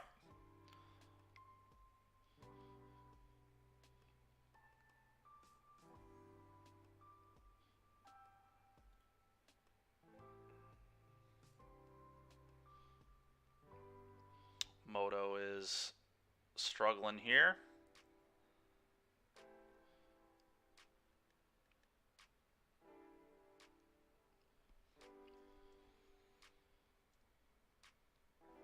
Come on, Moto. Come on now. All right. Yep. Oh, God. Do I have to redo the trade now? I might, too. That'll be pretty tilting.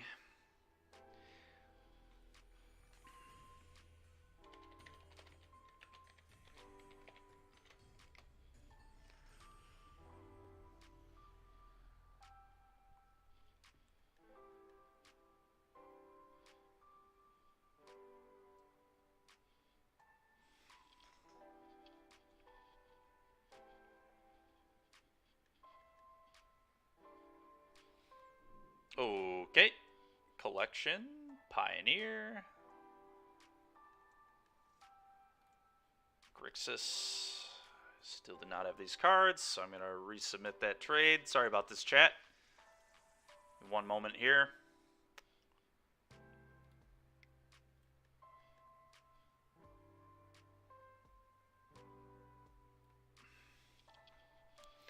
Trade should hopefully be on the way.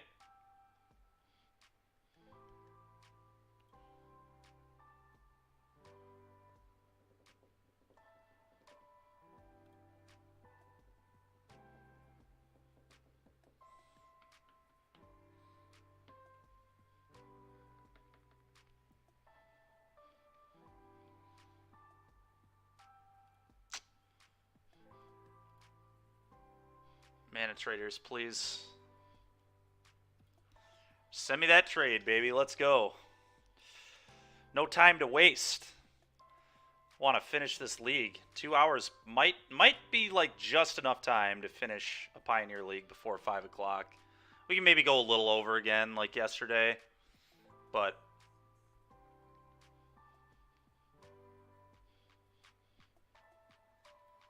let's do this. Let's refresh this. Let's go over here.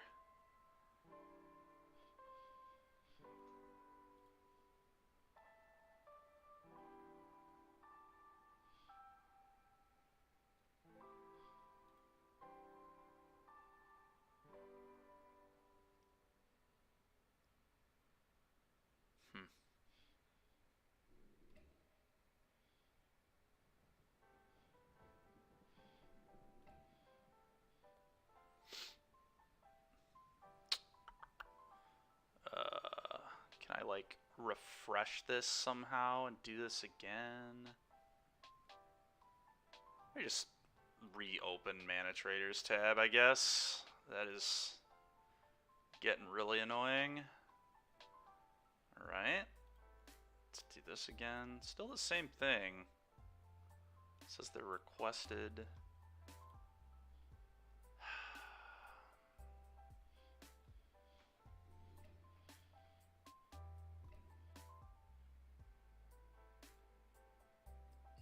Moto, please send me the trade. Killing me.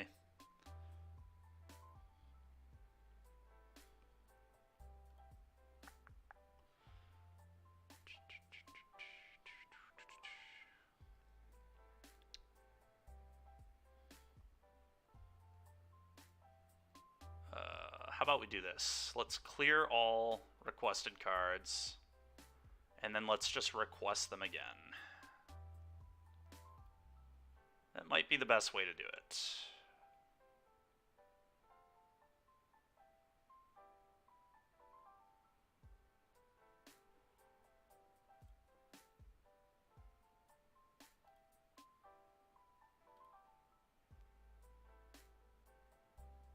There we go. All right. Trade request put back in. I'm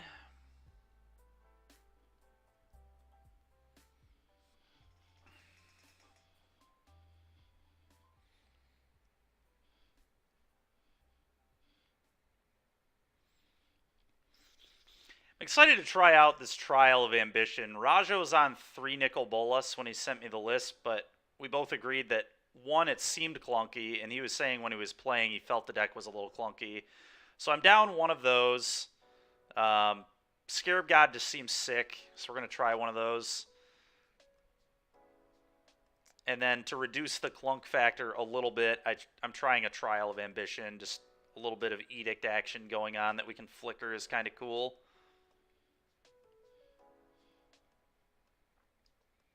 May just be better as a Liliana's Triumph, but we're a Yorion deck, so flickering this could have merit.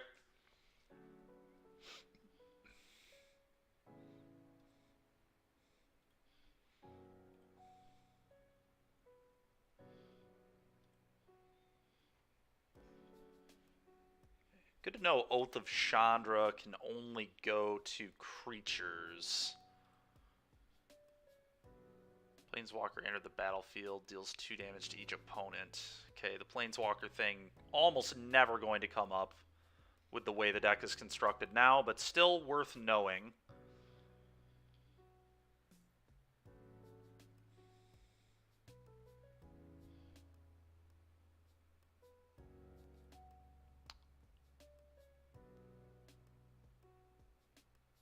Okay, 27% of our cards are ready, so we're about a quarter of the way there. Sorry this is taking so long, chat. The disconnecting when they sent us that trade was really, really annoying. Or it wasn't even a disconnect, it was just Moto, but Moto crashing on us. Very untimely Moto crash. Could have been worse, though. Could have been in the middle of a match, so I guess I'd prefer it happens now than in the middle of a match.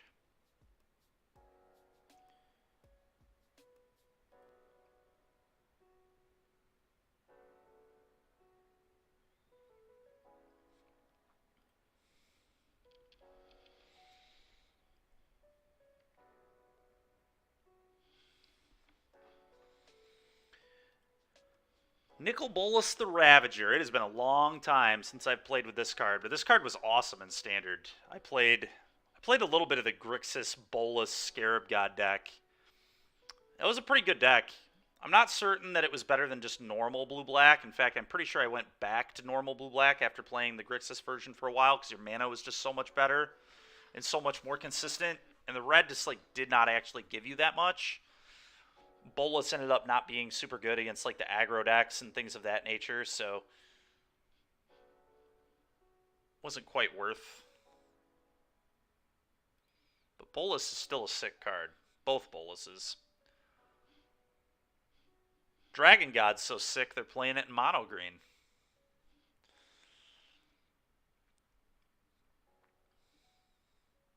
Who would have ever guessed that the most playable this card's probably ever been is in mono green Devotion.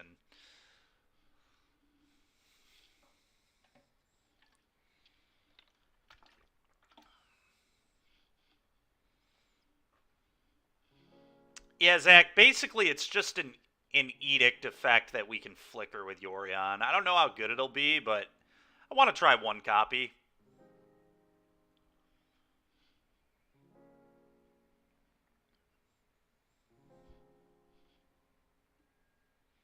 Oh yeah, here we go. Trade is here. We are ready to game.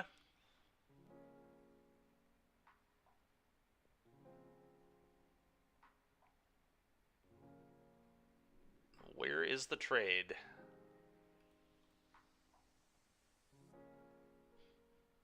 I did click yes on it, right? What is going on, Mana Traders? Just give me my cards, please.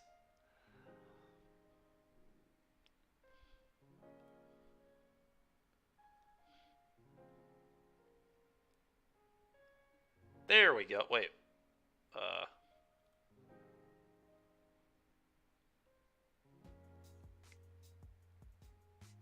Okay, finally. Here we go. All of these. Come on over. Let's quick get these cards before something goes wrong.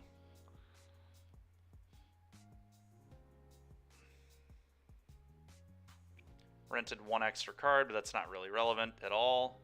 Confirm the trade. Point is that we got the 90 we needed, and I'm pretty sure we did. They'll be good to go. There we are. Close all this. Update with versions and collection. What am I missing? Did I not get Blood Tithes? Are you serious? Oh my god.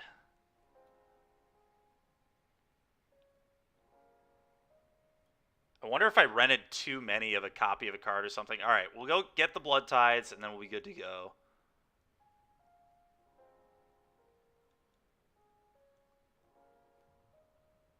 Yeah, I have no idea. Whatever. Blood Tithe Harvester, here we come.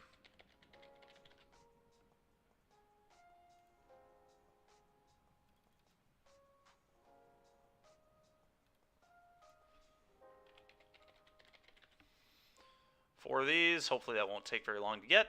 And we're good to go.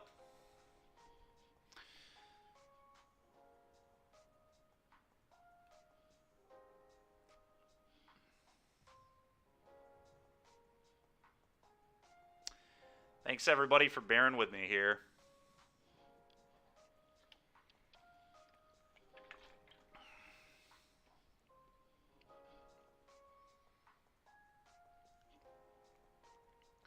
Pioneer by no means is the best format in the world. It's certainly not the best format I've ever played, that's for darn sure, but it's a hell of a lot better than Modern, in my opinion.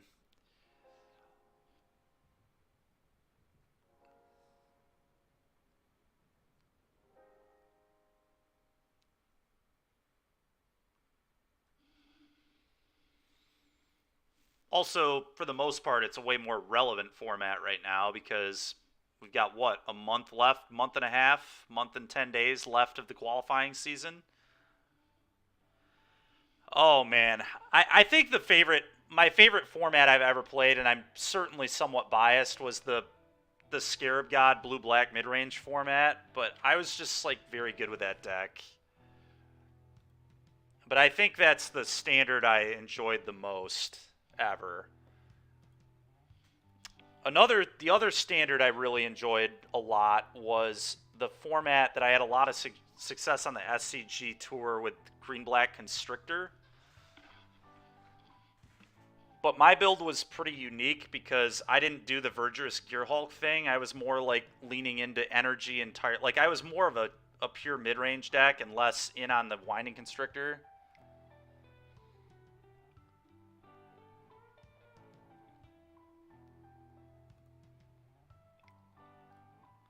But the way I built my deck was really, really good against Monument, and Monument was super popular in that standard.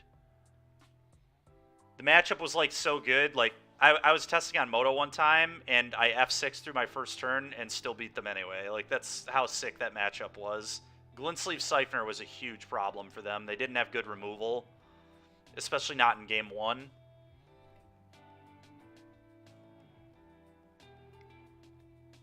And if you didn't walk into Spell Queller, you could usually crush them. But anyway, here we go. It's time. We are ready. Ready to game with Grixis midrange.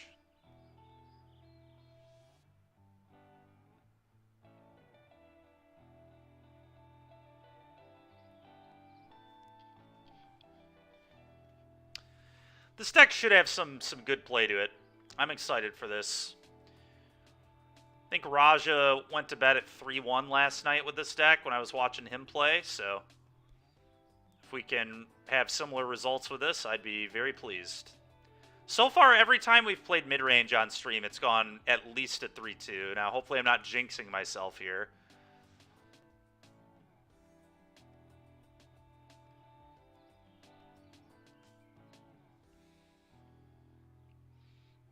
But I also edited the mana base a little bit. The Canyon Slows are my adding to this. I trimmed a Summit and cut the Hive of the Eye Tyrant because it was just a one of, and it just felt like it would do more harm than good to play the Hive to me. I think our deck has like an insane amount of mana sinks, to be completely honest. We have Yorion we can buy, so that's always an option. And then Scarab God obviously gives you mana sinks. Bolus is a mana sink. Fable is a mana sink when it flips. Kroxa is kind of a mana sink. I think we just have a lot of mana sinks, and I don't think the Manland is like 100% needed, and I would rather just have slightly better mana. And playing these also kind of gives us a mana sink in the mid to late game because we just cycle them for different cards. So for flooding, these are just new cards for 2 mana, which I think is fine.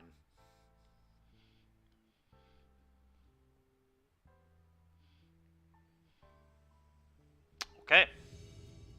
Let's rock and roll. Alright, we lost the die roll. Not the best start in the world, but that's fine. Reveal that Yorion. Alright, well, speaking of clunky, this hand is insanely clunky. I would never keep this. Alright, this one plays Magic. We're just going to get rid of a land. Probably the Fabled Passage. Yeah, I guess it's just got to be the Fabled Passage here. Alright. F6. Okay. Heroic with no companion, huh?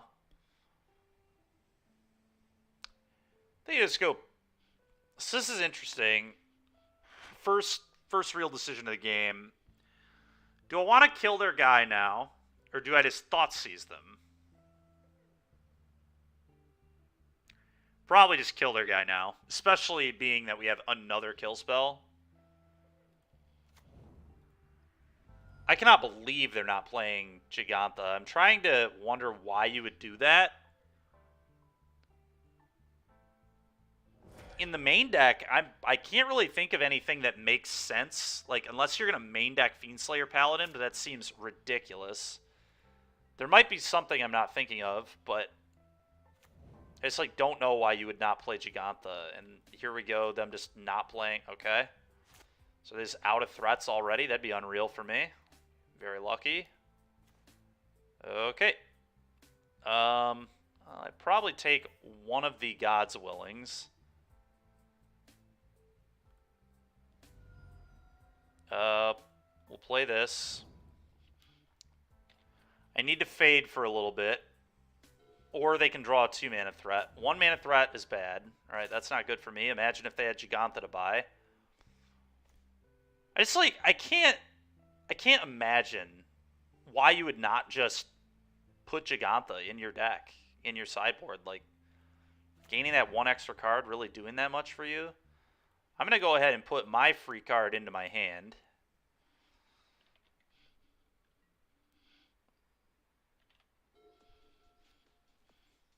Uh-oh.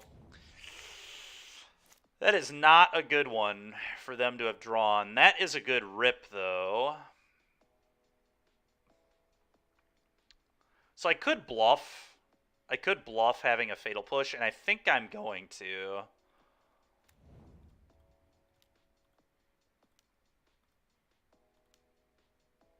Let's bluff having things. So they have Anger, Rage, Willing. I think it's 2 Angers, Rage, Willing, right? Yeah, that's their hand.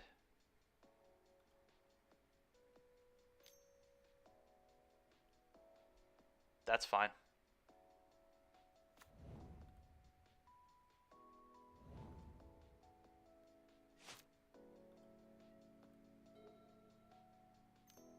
So they go Anger, Anger. Draw a bunch of cards. Yep.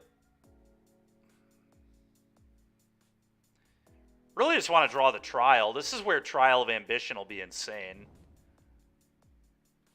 Really? They're not going to anger it again, huh? Okay. Well, this is why I played a untapped land here. I wonder if they drew another God's Willing. That'd be sickening. Well, I think I'm just going to pitch both of these lands. I don't really like lands here at all. Okay, Thoughtseize is insane. Now I get to see what the heck is going on, and then I also get to play a Kalitas, or kill their guy, depending. This is going to get a basic swamp, I believe. Yeah, I can cast Yorion. I've got 2 blue sources. So I think this makes sense. Let's go ahead and Thoughtseize. What's happening over here? Fight as 1. They're main decking Fight as 1. Oh, God.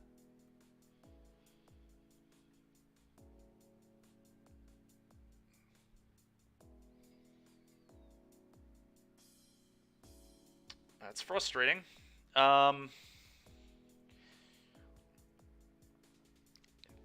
Think it's God's Willing. This is very difficult. The Anger is like a lot of damage too, and a redraw. I wonder if there's ever a world where I just take the Anger and leave them with the indestructible effects. I know it's like kind of odd, but Kalitas like lets me just kind of be at parity if I just take this. They may have to spew their God's Willing. I'm gonna take the Anger. It's like kind of odd, but with the way my hand is right now, beating the Anger is gonna be a lot harder. I just need them to not draw well off the top here.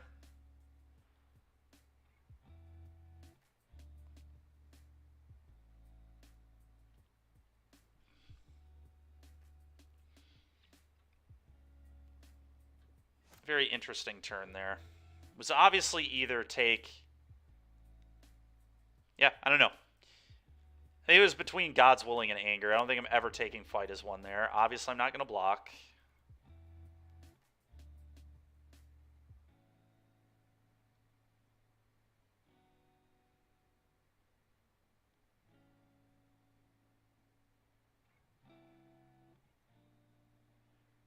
really would love to draw that Trial. Just imagine how good Trial of Ambition would be here.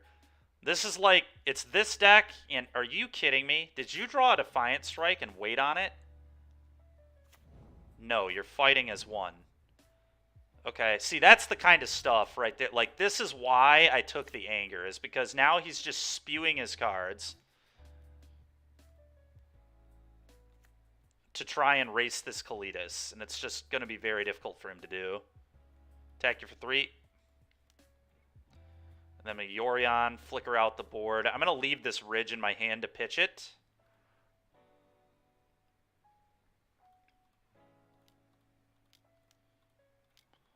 And I am flickering the Fable, obviously. Always yield. Boom, boom.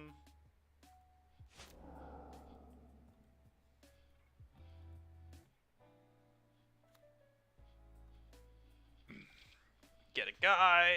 Go. Probably going to chump block with the 2-2 here, more than likely.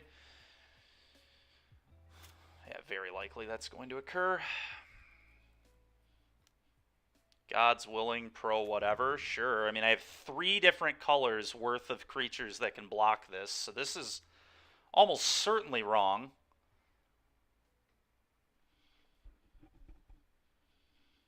It's going to be very difficult for them to get through Kalitas and the Goblin Shaman here. And then I still just have Dreadbore.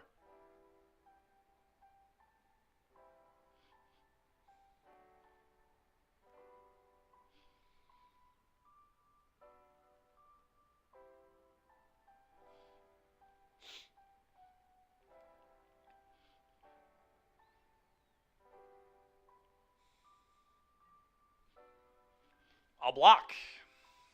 Goblin Shaman under the bus. Imagine using your God's Willing like that. Terrible. They must have another one. There's no way. Although they've already seen 3. Like, you're going to run out of them at some point. Reckless Rage? Sure.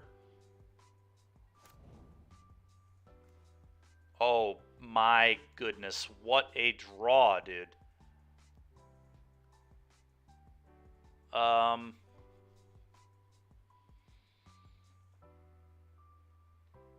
Okay. How do I want to play this? This is actually really interesting.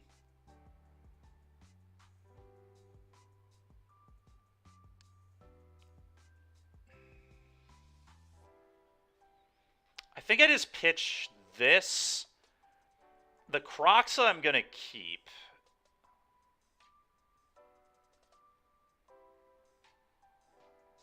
I think, because I don't really want to pitch this, because if I don't draw an untapped land, then I can't go Kroxa plus Dreadbore, which I think is pretty important here. So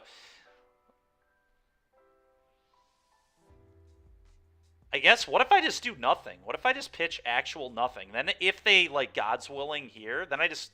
Yeah, you know what? I just don't need to pitch. I think Kroxa changed things here for me. Let's do this. Black, red, yeah. Do this. What you got, boss? I assume it's the 4th God's Willing, but we'll see. No, what was it? A mountain, huh? Alright, Dreadbore your guy. Attack you.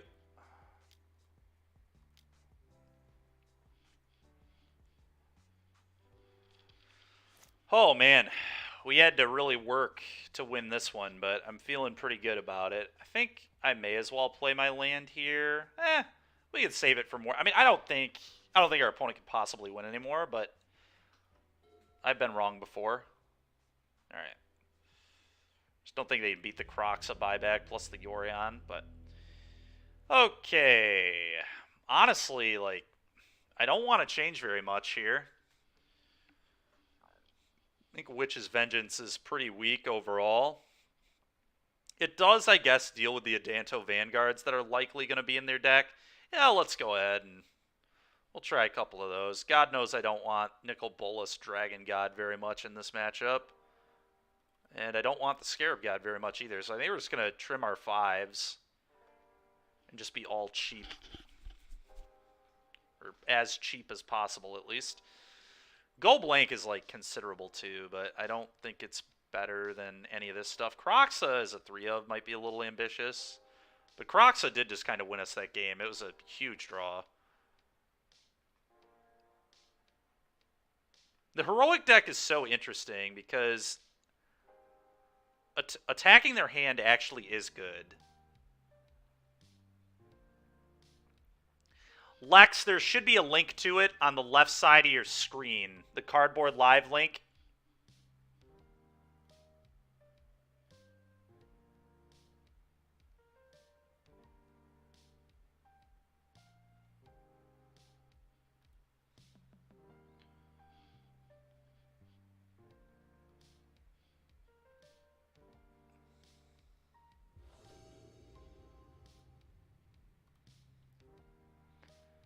What do I think of this hand?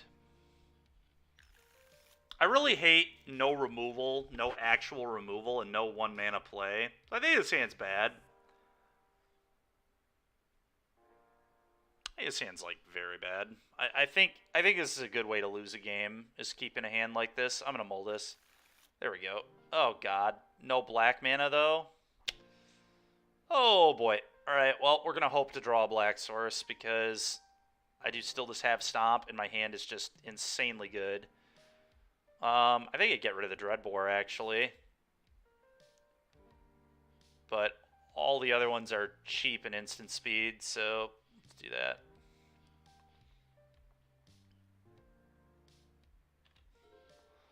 A little awkward that I can't beat Adanto Vanguard at all with this hand, but here we are. Well, that's another thing we can play at least. Adanto Vanguard is just going to clean house with me here, if they have one.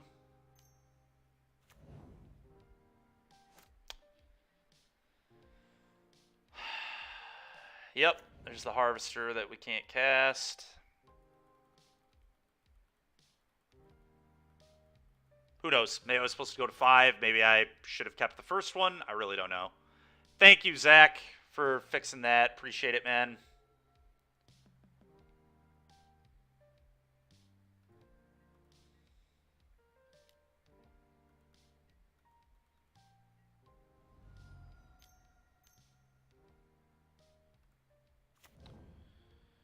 Good God. All right, stomp one of them. So we'll just have to attack his life total with these activations. It's just the only real thing I can do. Okay. It's indestructible. God, man.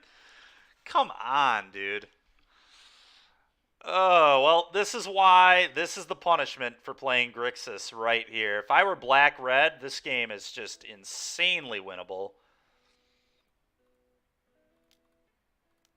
To be fair, though, Yorion was a big deal in our last game, so goes both ways, but man, honestly, maybe I just should have gone to 5, or I should have settled with the first hand, but the first hand was really loose, in my opinion.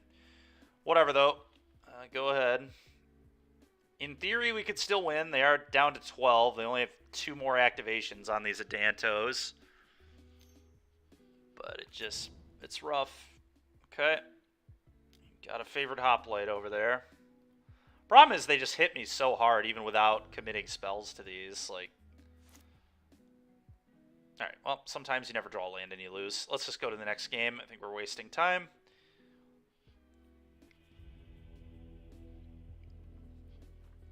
I'm going to run it back. Maybe I should have just kept the first hand, I guess. It just did not look good enough to me. It looked like we could do better, but here we go. This hand is absolutely excellent. I'm just going to play this on 1. We can Thoughtseize later. I don't need to Thoughtseize on 1 with this hand at all. My mana is absolutely beautiful this game if we just play the Lounge on 1. So let's just play the Lounge on 1. Okay. Thoughtseize you.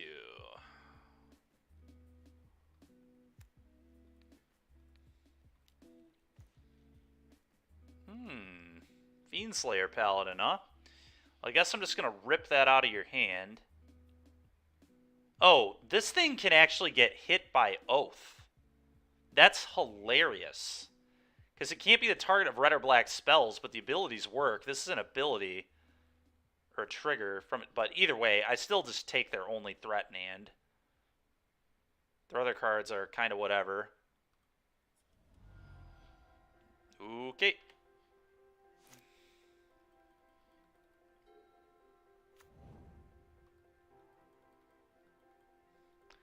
They're probably going to cycle Defiant Strikes on my Fable, I would imagine. Very likely.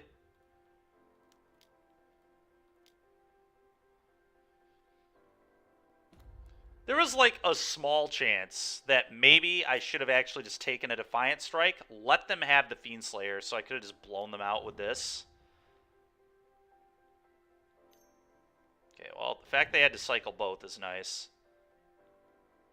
I don't know. I think there's certainly some argument for taking that Defiant Strike and leaving them with the Fiend Slayer. Hopefully they just drew another one. I'd be so happy here if they just played another Fiend Slayer Paladin. That's annoying.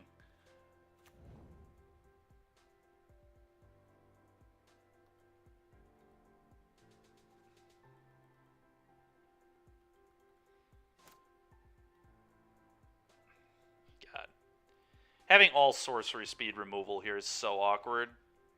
I am going to use this. I'm going to pitch Kalitas for sure. I'm not even remotely interested in this. With 2 Reckless Rages being in their hand.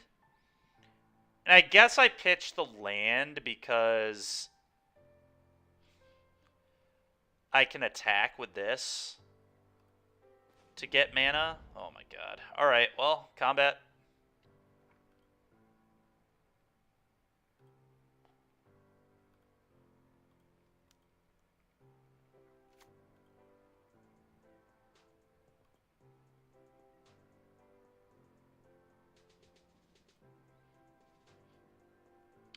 Okay, I'm going to try to...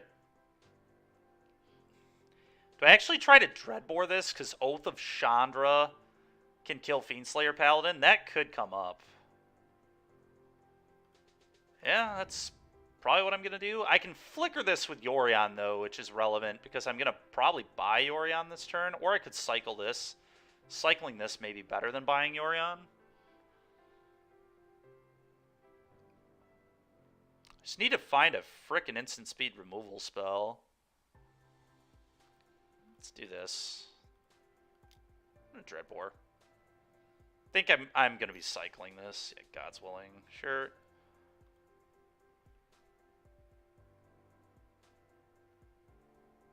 Please say black. Black would be such a stupid name here. Maybe I should have main phased the Dreadbore in the first main phase. Oh my goodness. Oh wait, no, he named the right one. No, he would have always named red if I would have done it at a different time. So this was still right to do it this way. Yorion to hand or cycling. I feel like I need to find an instant speed removal spell for this stupid thing.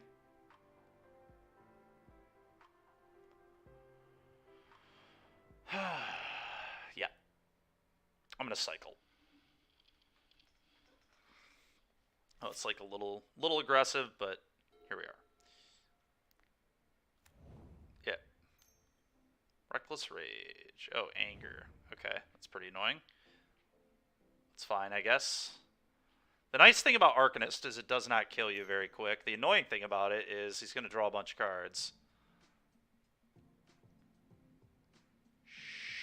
Sure. Now it's out of Oath range.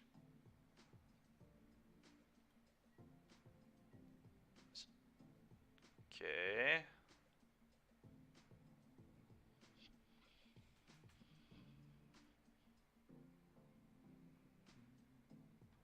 Okay.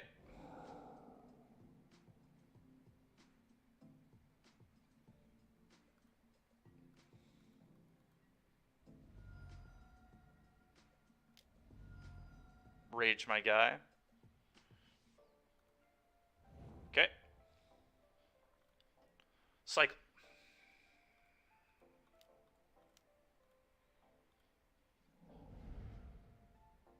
That's big. That's big. That is absolutely huge. Okay, that's a good way to deal with their nonsense after this is dealt with, too. Thought sees you.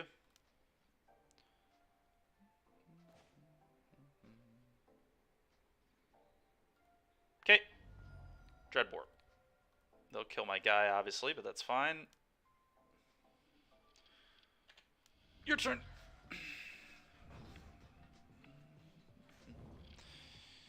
Alright, well, I like my odds.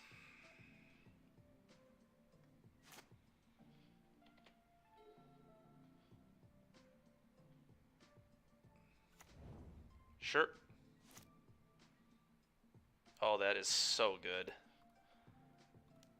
Kroxa, you nasty dude, you. Just absolutely filthy there. Absolutely filthy. Go ahead. We'll be buying that back next turn, almost certainly. Yep.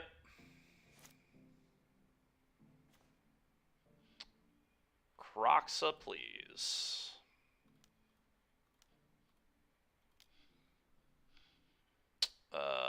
Yeah, literally does not matter.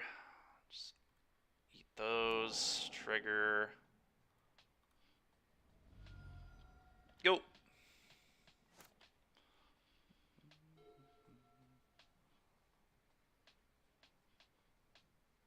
Nice. All right, well, 1-0.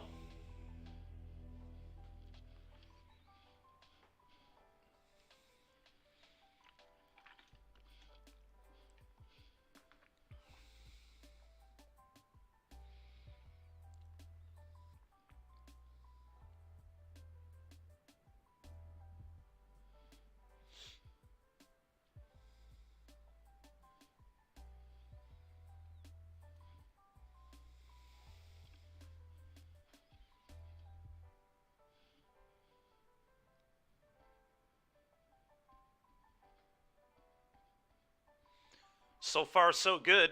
First round was nice. Game 2 was not nice, but the other games were pretty sick. Kroxa was awesome. Matchmaking failed. Come on. Come on, Moto.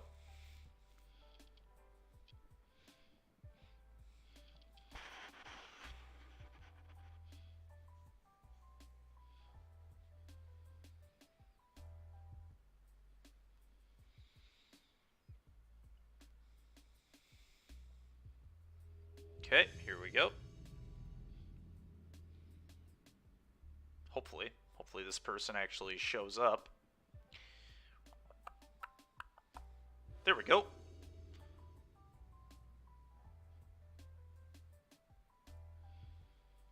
What would I like to play first? Yes. Reveal this. This hand looks absolutely... the mana's a little awkward, but we can make it work. I can go Haunted Ridge on 1.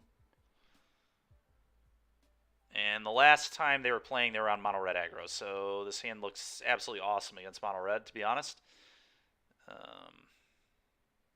Do I want to shock myself with these is the question. I'm going to have to like shock myself with both. Maybe it's worth not having Bone Crusher up on 1 because I'm just going to... I don't know. There's also no guarantee he's still on mono red. I'm just going to do this. Honestly, shocking twice is about worth killing a 1-drop anyway. And the second shock we don't even necessarily have to do. We get 2 draws before that matters, so... Any idea why MTG bot doesn't update when CBL updates? I have no idea, Zach. Not a clue. Not a clue, but that's something we should look into. Ooh, they're playing green-black. Oh, they're just playing mono-green. Okay, sure. Probably the splash. Shocking myself is fine. I'm just going to shock myself. Stomp your idiot. Thank God I left the option to stomp. Next turn I can Fable into Khalid. Oh, they're doing the fight rigging thing, aren't they? Well, maybe. Hard to know for sure. Alright, So they're just like a hard aggro deck. So I'm probably not going to have time to do this game in all reality. Let's just play this as a land. Fable of the Mirror Breaker. Go. Always yield. Your turn. The real question is, do I pitch the second Kalitas next turn? The answer is probably. They probably don't even have removal in game 1. Sure. I'll tell you one thing. This is getting pitched. I think I pitch a Kalitas. Especially because Fable synergizes with... I guess I could just pitch 2 lands, because I'm going to get to attack and get a mana from that, and then I'm probably going to play Kalitas, but that's probably a little aggressive. But I should maybe play around Kalitas getting killed. This is going for sure.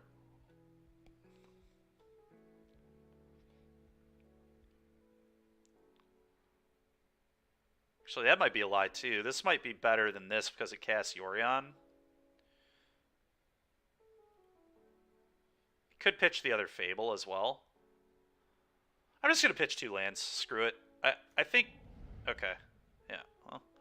That's why we pitched 2 lands, I guess. Combat, attack.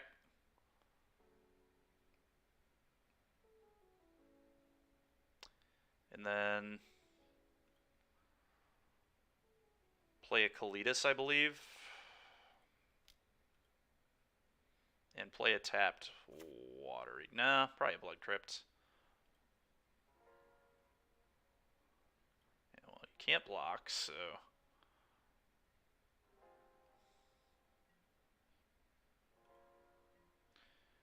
Kalitas.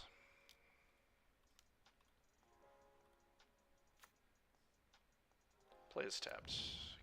Could want multiple red next turn. Maybe we won't get an attack with the Shaman. If they do have removal, you have to assume it would be like Abrupt Decay or Fatal Push.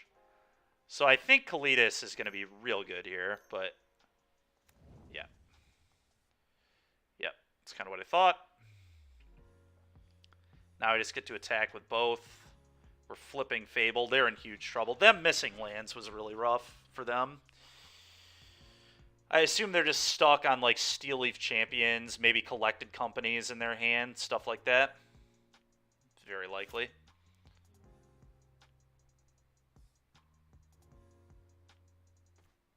Oh yeah. Oh yeah. Let's play this.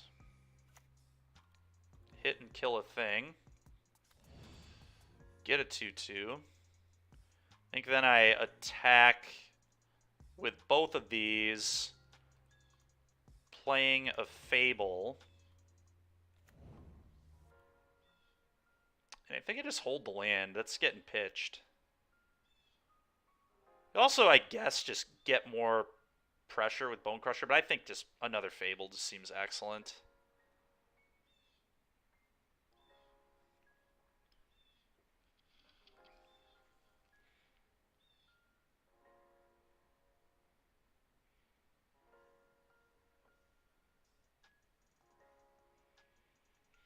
There's also a world where I just say, screw it, play this, shock myself.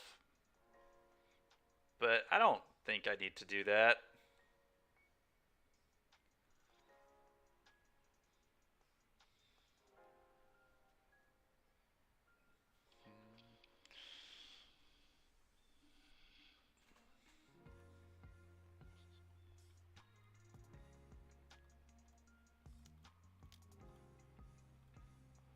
I'm going to leave this in my hand to pitch. Just go ahead. We'll say one thing about not playing this that's awkward is if they do have a Steel Leaf, this would have been significantly better. I just like attacking through it. Still think we're okay, though.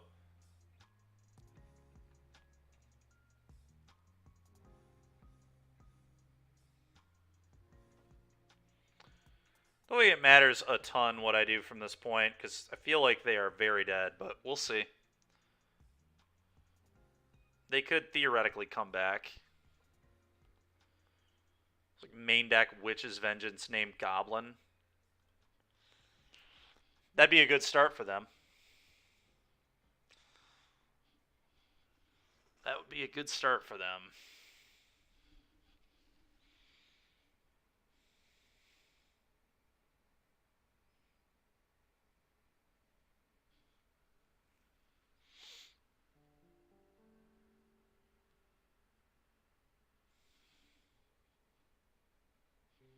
Okay. On to game 2. Witch's Vengeance, probably fine. Aether Gust, definitely going to be good against this deck. Okay, yet again, I just... the Scarab God's interesting to me, because this card will just completely shut the door on them. But it's still probably bad. Another thing I think is bad is Kroxa is not it here, because they'll have potential removal. Martin Lich King, thank you very much for the follow, man. Appreciate that. The real question is Witch's Vengeance good? It might not be, honestly. It's going to miss a lot of things, and they don't really have stuff that I need to kill with Vengeance. So why don't we just not bring these in and do this? Nil Bolas the Ravager is kind of medium too, but I think it's certainly better than Kroxa. Because they might have, like, Fatal Push or something post-board here.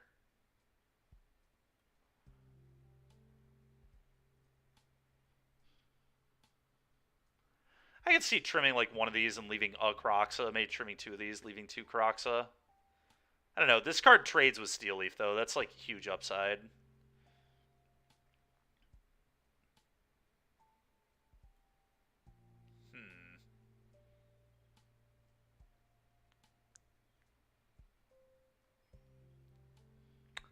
It's also way better with the Scarab God. But the Scarab God, like I said, is just going to kind of close the door if we get to it.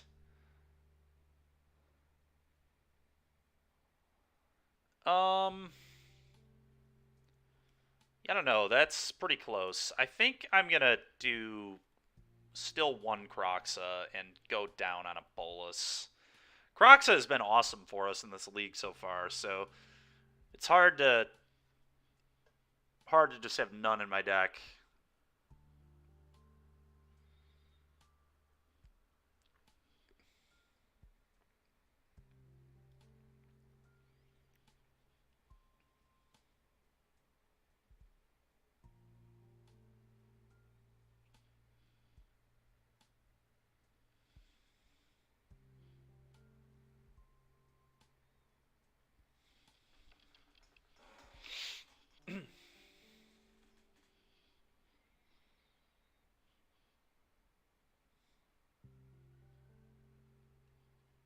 Opponent really just taking all the sideboard time here, huh? Doesn't know what to do against the Grixis deck. Honestly, it said he's double queuing, so he's probably just using the sideboard time to do his other event. Which is whatever, I guess.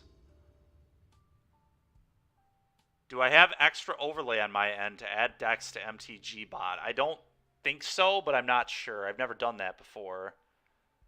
Ugh. This hand is very awkward. I think because the mana is so terrible in this hand, I need to mulligan this. Yet another, like, pretty frustrating mulligan. If this is black-red, we're probably able to keep this hand, but I don't think I can do this. It's too risky. Alright, well, this hand is good enough. I think the passage is pretty bad. Get rid of Fabled Passage, I think. Yeah, let's do that. Question is, do I Thoughtseize them on 1, or do I play a Xander's Lounge? I think I'd need to Thoughtseize them on 1. I can do this into probably this, but we'll see.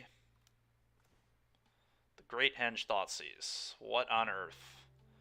I mean, I just let them keep the Thoughtseize, like, I think. I mean, the Great Henge isn't very good here either, to be fair. But it seems way more dangerous than them just getting a Thoughtseize. So, yeah.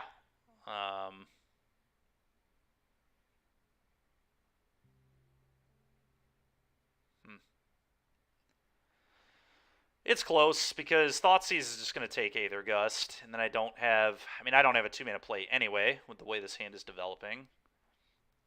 Taking this means they don't get information on me. The scary thing about leaving them with this, though, is if they top deck a huge idiot here, yeah, I just have to take the Henge. It's just too dangerous to leave them with that, I think. And Corpse Appraiser has to hit creatures from graveyard, so we'll be waiting on this. Fable will be the play on turn 3 if they allow it. Now, they might Thoughtseize it, though.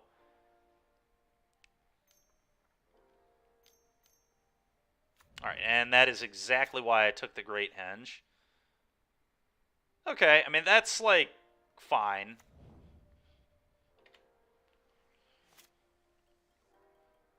I could, I guess, Fatal Push their Elf, but that just doesn't seem very good. I'd rather be able to Fatal Push this after... Yeah, I just have to save the Fatal Push, I think. I guess if I Fatal Push the Elf, I can play this instead of this and do the thing. What cards in your hand? Rest in the graveyard. I don't know. We'll see what my opponent does here. I mean, they're going to take the Aether Gust, so I guess maybe I'll kill the Elf. Who knows?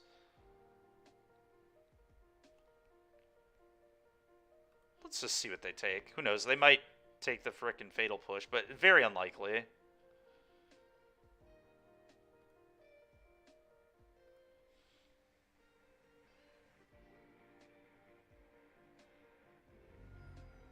Yeah.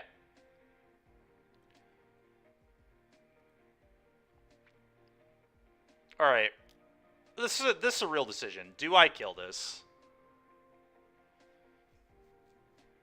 Thank you very much, Zach, for messing with that. So I kill this, I get to do this, and then I can try to find another kill spell.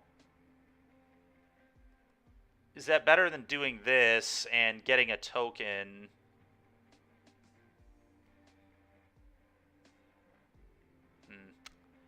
I think so. I think I'm going to not kill their elf.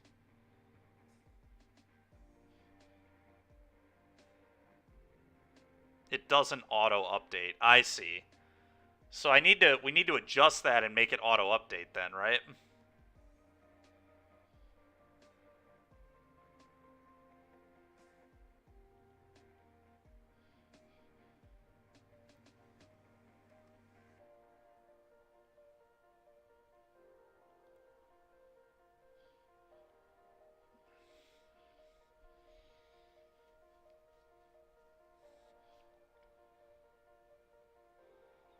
Okay, fair enough. Yeah, next turn we're going to Fable.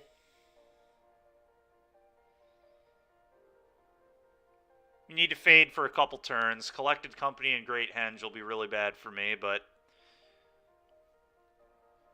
honestly, any of their huge idiots will be bad for me. Hopefully they can draw the lands or Mana Dork portion of their deck.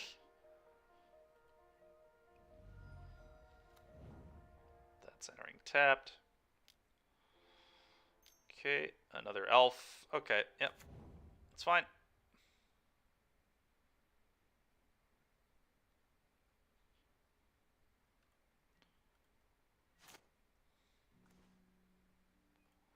Well, that's a free pitch to this, so that's cool.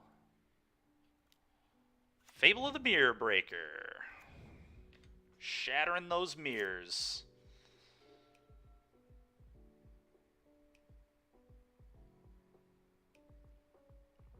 Alright, well, we get to put them in a really bad spot here if we can just untap. Get to kill their guy, play a Corpse Appraiser. Hey, they're going all in. All in, giving me those elves. Thank you, appreciate it. I get it. You want to be, like, hyper-aggressive here, so I do respect it, but... oh, come on, dude. Give me a break. Whatever. I mean, they get to take the push, which is frustrating, but... my hand is still, like, very good. Ooh, that's not very good. We'll loot that away. Really good time to draw it. Pitch these. Draw 2. Okay, that's really annoying. Let's play and fetch and get an island. Doesn't really matter. Could get a mountain too. Pretty irrelevant though, I think.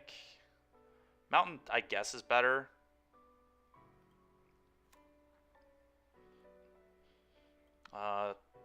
There is an elf in the yard now, so I can corpse appraise that.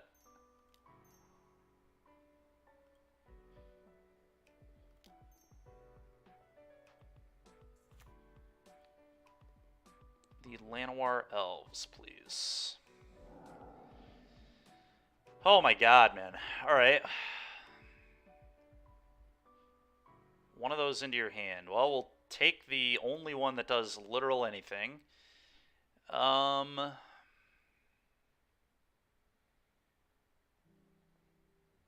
I attack with this? I mean, I probably do. I probably want the treasure, I guess. Oh, boy. If I leave it back, then this can't get in. I can't double block this. You can't block this with power 2 or less, so that's not an option I have. I don't really want to chump block. If I draw a kill spell, I die, but I'm basically dead if they draw a kill spell anyway. I think the mana acceleration is going to potentially be key here, so let's just do it.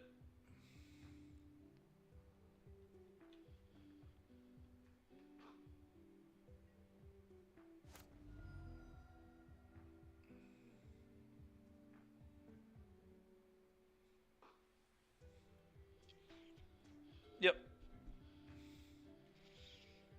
Okay. I assume they just send Steel Leaf. Sending the elf doesn't... Okay. I'm going to block your elf. Thanks.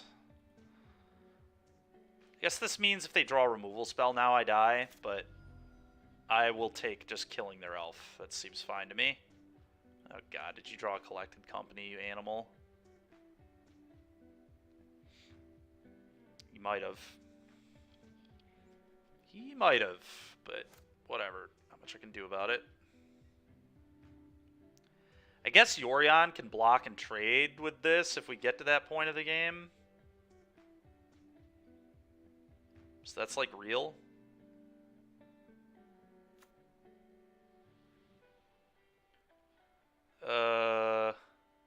Probably leave this in hand. Do I attack with this for the mana? I don't think he has anything here. Like, I can't play around the Collected Company. If he has the Collected Company, he did it. I cannot beat it, so whatever. Okay, I'd rather just get the mana here. Okay, he does not have it, I don't think. He probably has a land in hand. Second main. Play Fable. Actually, do I even... So how do I want to play this? This is like really interesting. So I definitely want to buy this. No question on that.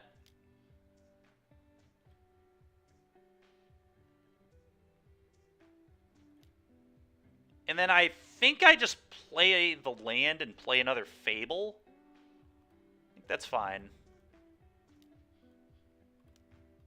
Getting the loot here seems pretty critical with a completely dead Thoughtseize in my hand. Well, now I have a block.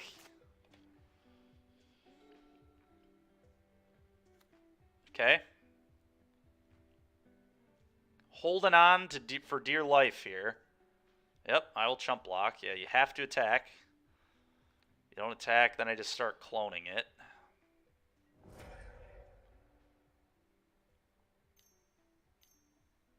Oh god, another one. Oh, Aronis? Wait.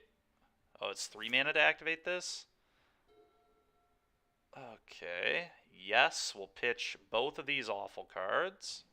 Jeez, dude. We have drawn so badly in this game. Holy smokes.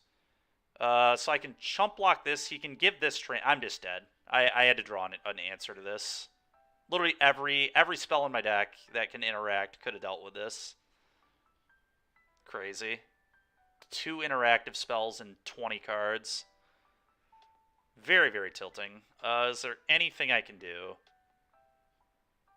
Flickering these, maybe just hope he doesn't see it. I guess that's all I have.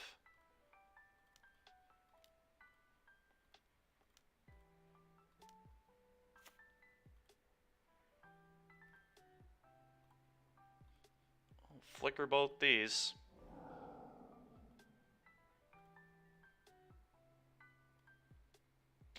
This can block, so really no reason to do that.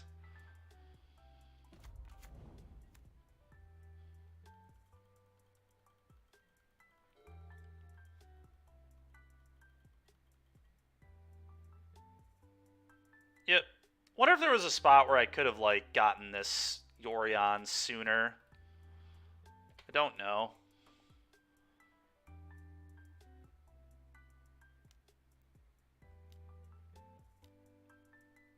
No, because I Corpse Appraiser the turn. Yeah. I think we did what we needed to do this game. We just drew very poorly. Maybe I was supposed to let him have the henge. But if I let him have the henge, then we just, like, die to those Llanowar Elves. Just could have gusted his 5/4 and just, like, replays it. I don't know. That was a tough game. Tough game. Tough one to swallow there. A frustrating loss for sure. Still think I'm going to run it back the same, though. I do think Thoughtseize is fine.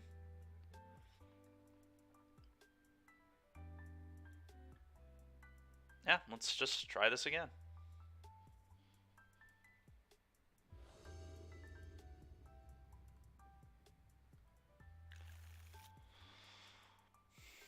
Play Xander's. Yeah, this hand is awesome. Keep.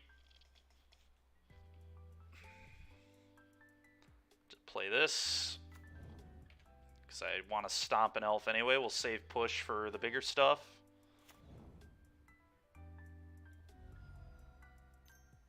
Elf. Dead. Dead, dead, dead. And that was a good draw as well. Go. I think here, though, I'm very likely going to Fable. Thoughtseize. Well, good luck with this. This hand is insanely good.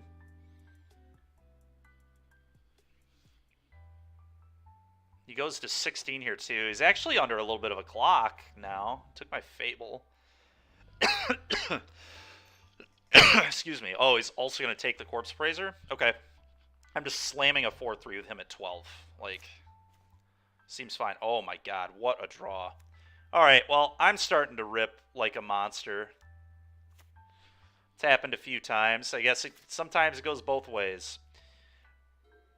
But they having to take 8 damage on their plays thus far is really awkward. So now they're just on a very real clock. Sure. I think I'm actually going to attack and then just see if they block. We'll see what I draw. Oh, well, I'm just going to play this, push their guy, attack them, and then also Kroxa them. That seems unreal. I know, is that better than just getting, why don't I can just attack and then get Bolas into play, and the next turn Kroxa push. The only problem is then they can henge me, which I don't love. I don't love giving them, well, maybe I just give them the option to trade. I don't know, is that good? Probably not. I probably just want to push and attack and play this. It's a little less mana efficient, but it doesn't get great henged, which I think is pretty critical.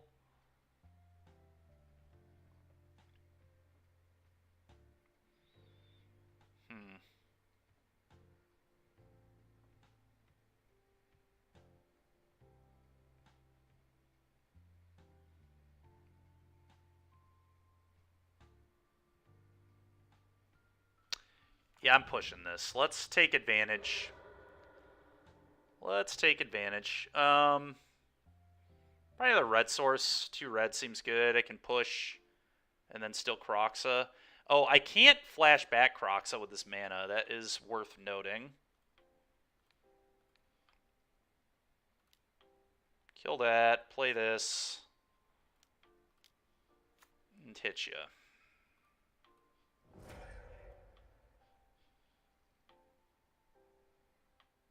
Elvish Mystic, sure. 4. So what? Their hand is probably like Land Collected Company. That's got to be worst possible here for me. It's not that. They're in big trouble. Sure. Scrap Heap ain't it. Combat for you. Play a Bolus. I'm just going to play Bolus first, I think. Trigger.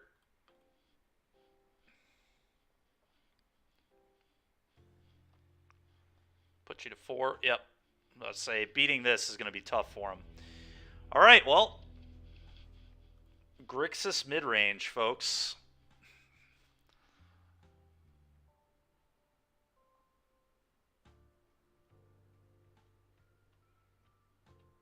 Not a bad start for us here. Already way better than both our modern leagues today.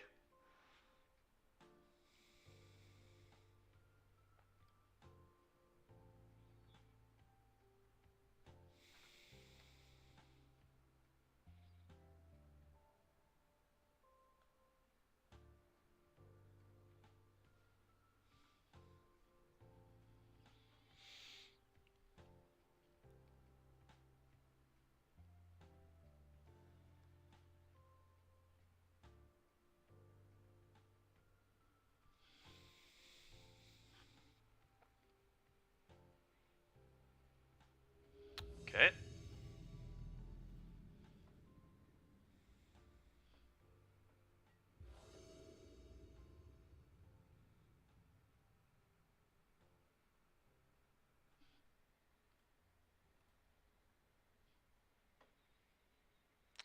What do I think of this hand? This one is actually good enough. I think I can keep this hand. Its mana is slightly awkward, but the cards in this one are very good. Got multiple removal spells, a hand hate spell, and a very good mid-range payoff. We're on the draw, so we should be able to find a blue source eventually is the hope. But I'm into this hand. Yeah. Do I kill that on turn 1? That's a real question. Is this dead on turn 1 or do I wait?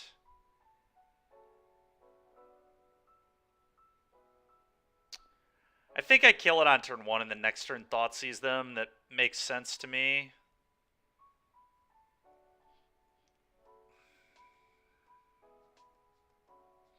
Yeah. Oop. I need a mana in play to cast that, huh? Let's do this. Kill your guy. Go.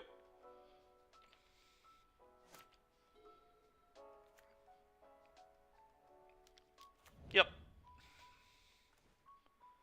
Okay, Thoughtseize.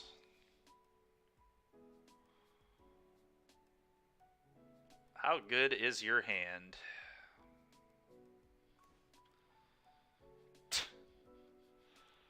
Holy shit. Alright, well, let's take a Karn. We can kill the other Karn with Dreadbore, so here we are.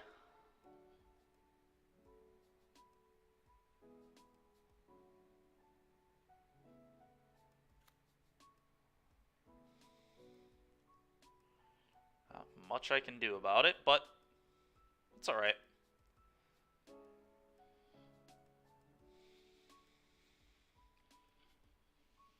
Would love to draw an untapped land. Untapped land here, by far best draw on the deck. I have a lot of misses, though, unfortunately.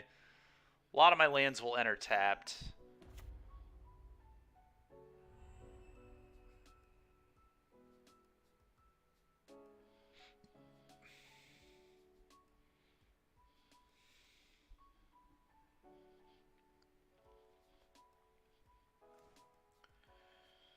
Oh, wow, that one enters untapped. That's huge. Thoughtseize you.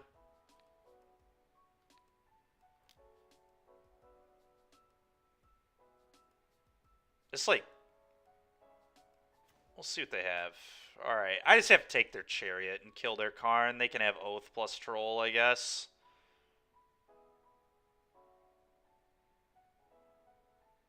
The Chariot's just, like, way too good.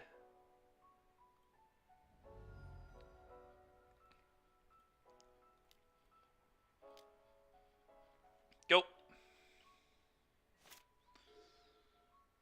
Love a blue source off the top. That would be nuts.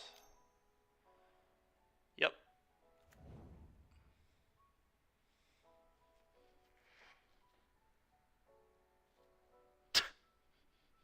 Third copy of Karn. No kidding.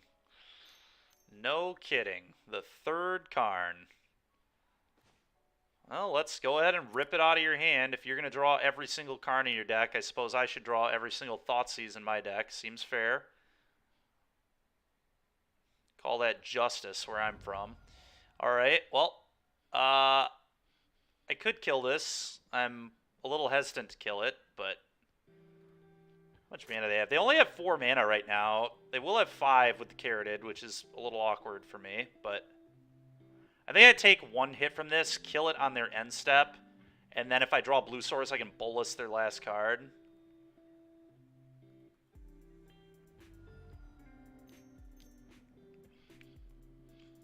Man, dude. Okay, well, they would have been able to deploy their whole hand, so I guess it is how it is. Been a game of top decks here. I've top decked pretty well too, so it's hard to be that angry, but the opponent's hand was kind of unbelievable. They've seen 3 Karns in their top 12 cards.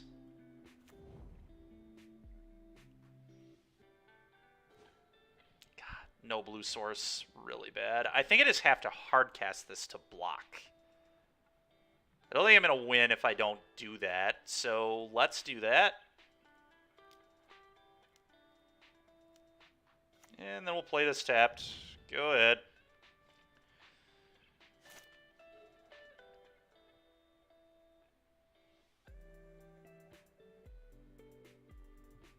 Yorion also just nowhere near castable right now. Yeah, we'll block, obviously. We're committed to it at this point. Just have to do it. It's a really awkward play, but I will die to these if I don't make this play.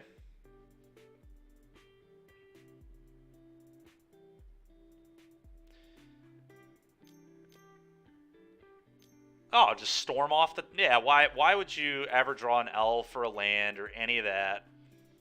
It's so ridiculous, dude. Crazy. Alright, well now he hits one, I guess.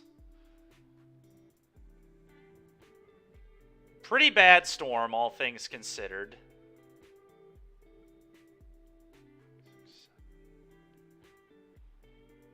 Still in pretty reasonable shape if I draw a Blue Source.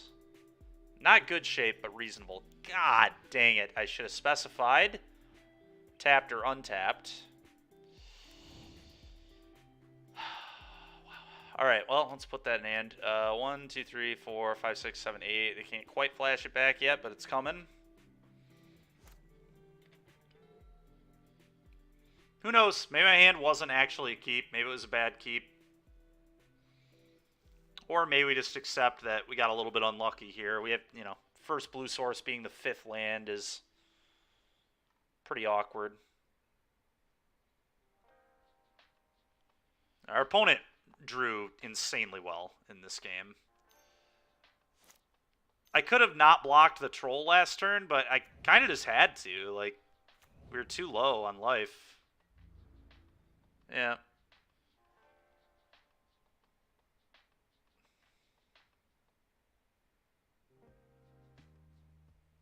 And this is just the easiest... Yeah, I was about to say, easiest do nothing of all time, right?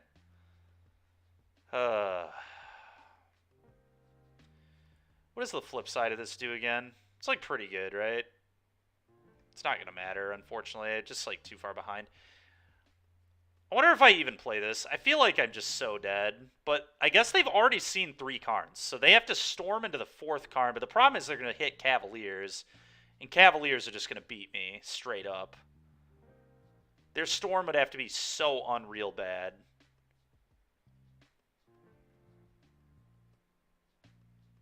Whatever, we'll keep playing, but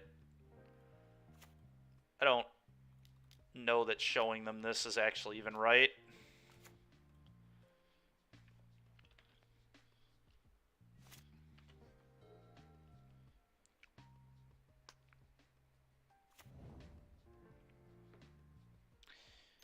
Yeah, I just need their Storm to be awful. They have infinity mana. The problem is with how much mana they have now, they can also just like pop a troll off even if they miss. It's like probably a pretty easy play for them to make, but I'm sure they'll hit good enough here where we can just go to the next game. I'm sure they'll hit the 4th Karn. Why wouldn't they? Just be fitting. Well, they're tanking on it, so maybe it's not that good. Or maybe it's so good they have to decide what good cards to take. Who knows? Okay, it was really bad.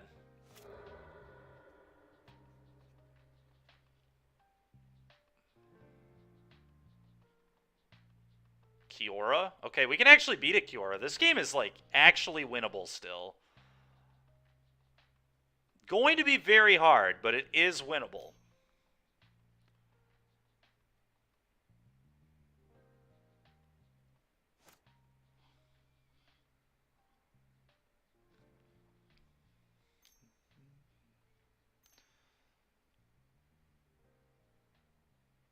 Oh, you know what the problem is, though? Kiora, those tokens from the old growth trolls will trigger Kiora, which is just ridiculous.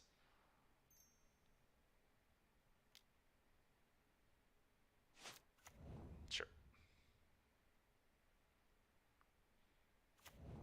Is that the 4th copy? Or is it the 3rd? 3rd, I guess.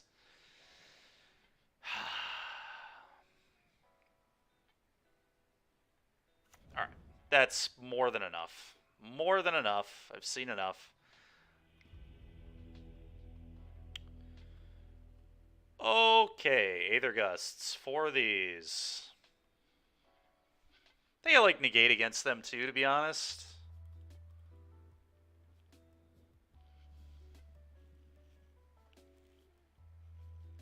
Fable's pretty bad against mono green because of Karn. Karn makes it just really awkward, I think.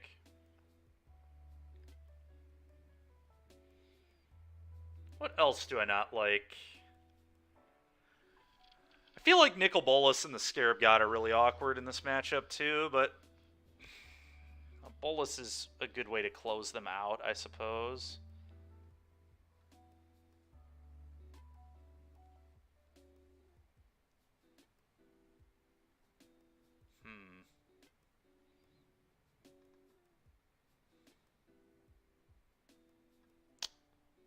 This is where things get tough.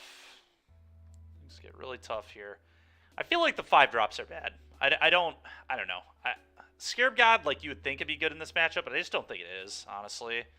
And Bolas, I think, is just too much mana. I really do. I feel like we'll just play it and it'll die.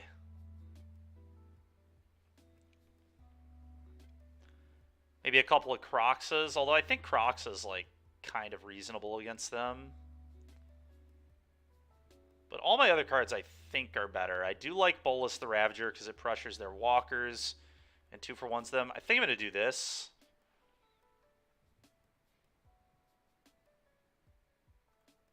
I'm going to try this.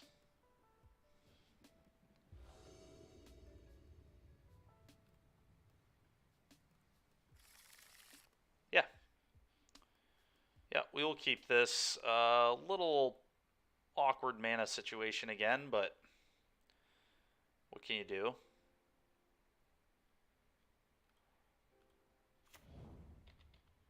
Really need them to either not have a turn 1 elf, or I top deck an answer to the turn 1 elf.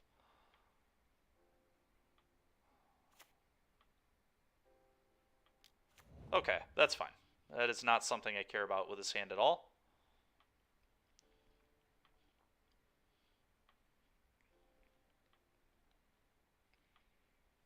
Old Growth Troll, sure.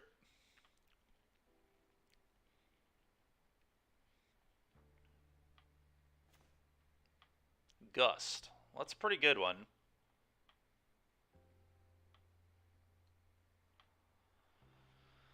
I think I'm just supposed to leave up Aether Gust here, gust their play, and then Thoughtseize them on the following turn plus Kroxa, but that may be not right. I think it is, though. I don't know. Yeah, I think it's right. Let's just gust whatever their play is here. Makes sense to me. Gust into Thoughtseize Kroxa into Bolus seems strong.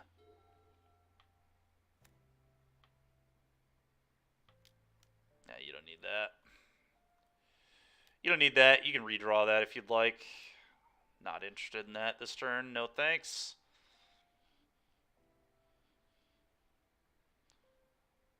What did they do with it? What did they do with it? Bottom.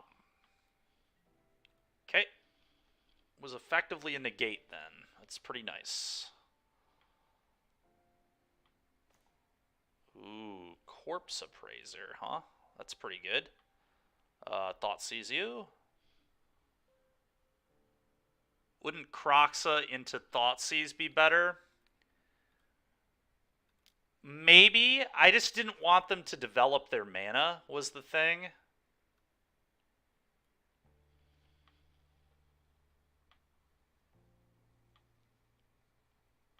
I think I'd take the Old Growth Troll, but this is interesting. Really worried about Oath just like hitting an elf and then them casting Cavalier. Maybe I just leave this alone. This is one of their worst cards against me. Even though it did win them last game, it's largely because they drew 3 Karns, and I had to deal with all of those. But, like, this card is just so much better than this one at actually killing me.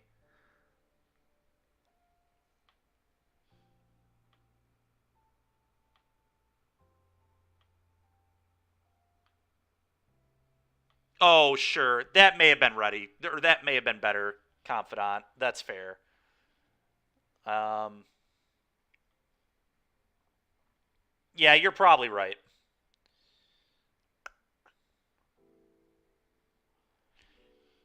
This is actually a very close call, because if Oath hits a Mana Dork, I would just be in a lot of trouble. But Oath doesn't really want to hit a Mana Dork. That's like all they're doing if they do that, right? They just like, this turning into a Mana Dork means this is the only card I have to beat.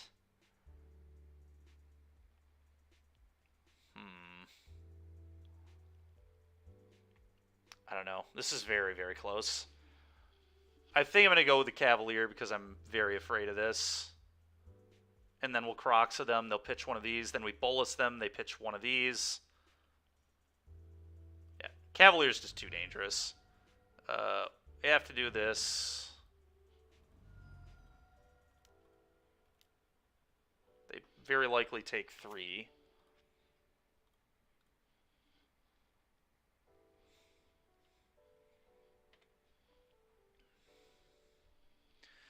The good news, Confidant, is with their hand, they would have just pitched a Forest anyway. Yep.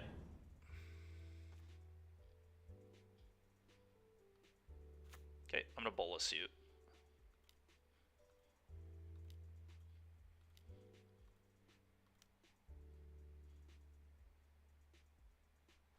They likely pitch another Forest.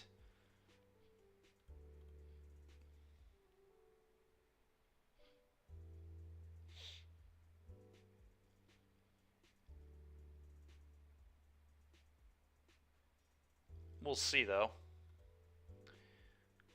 They did. So their hand is Lair Oath. Alright. It doesn't end up mattering in this case, but you are correct, Confidant. I think your line is actually better, so I should have done that.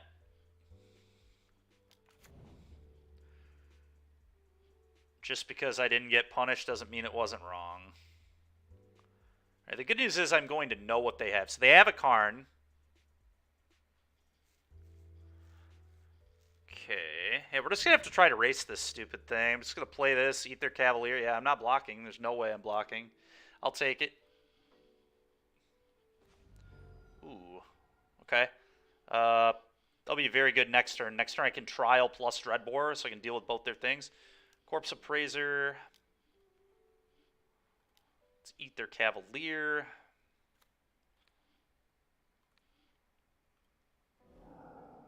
Another Corpse Appraiser versus a land drop. Land drop is kind of interesting. But Corpse Appraiser is just, like, so good.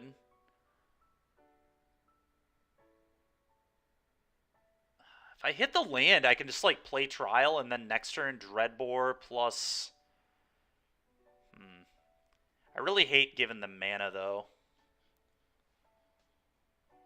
But maybe I'm supposed to do that. Just take land, Trial you, and hope that their draws were not the nuts. Land also gets me closer to flipping this. And then I've got a very good board to Yorion, too. Yeah, I'm just going to take a land, thinking about this more. Do I actually take the Urborg? That lets me flashback Kroxa more easily. Does giving them black matter? Very close here on which land. It might actually be the Urborg. I'm going to take the Urborg.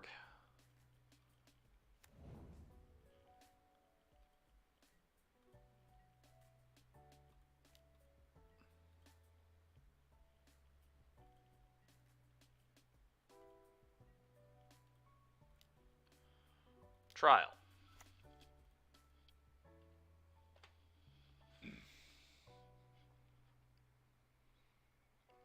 Next turn, we'll Dreadbore Karn more than likely, and then put Yorion in our hand and have a very good board to flicker. I have 5 mana now. 6 mana. We know they have Karn in hand, so they have 1 unknown, and of course it's a Storm the Festival, dude. Are you serious right now? Unbelievable, man. Wow, dude. Unreal. At least it was bad, but god dang, man. Stop drawing perfectly, please. What did they hit off this? Cavalier? Alright, that's perfectly beatable. I'm just going to attack with both, play this, put Yorion in hand, say go. They got 1, 2, 3, 4, 5, 6, 7 mana. So he should be in fine shape here. Oh, boy. All right. Got to gather myself here, but that was just very frustrating. It was the most frustrating because the Trial play, like, I thought about not even doing it for that exact reason. But whatever. I think we're going to be okay. Yorion to hand, please. Unless they just top deck another Storm the Festival. Problem is they can Cavalier into Nykthos. And then do, like, everything. So we need to dodge the Nykthos off the Cavalier. We could still maybe beat it, but would be difficult. 3, 4, 5, 6, 7, 8. It'll be 8 mana, so they can't flash back a Storm with it. They'll be 1 mana short of flashing back a Storm, but they could Karn and get Sky Sovereign.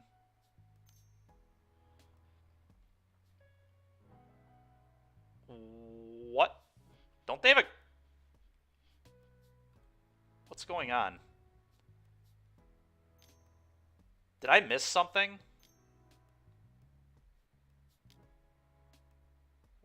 Why is there a Cavalier revealed? I'm very confused now. Alright, I think we're good.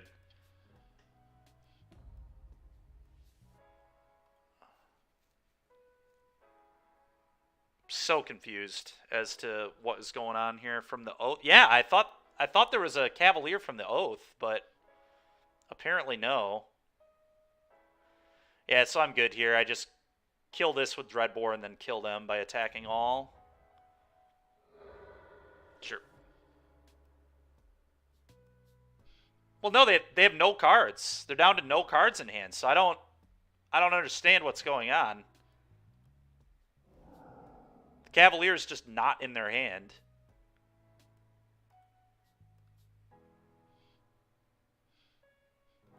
Because they have nothing in hand, so where'd the Cavalier go? Yeah, that's what I'm saying. I am too. That's what I'm saying. Where did it go? Like, I don't know. Did Oath not reveal that? Like, I'm not gonna really. I guess we have time. I need to. I want to know what's happening. All right, so they put Old Growth Troll into their hand from the abilities, so they never had a Cavalier. I don't know. I don't get why there's a Cavalier revealed here. I'm confused. But regardless, kill this and kill you.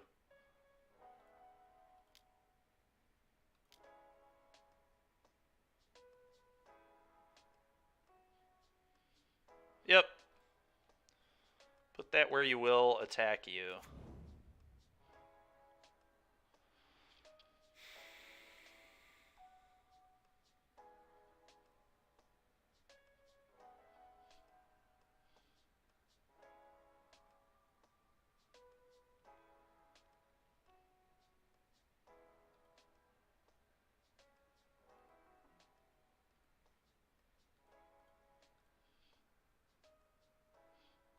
Oh, I see. Okay, that makes sense. All of these at my opponent. Yep, we win. All right, cool. On to the next game we go.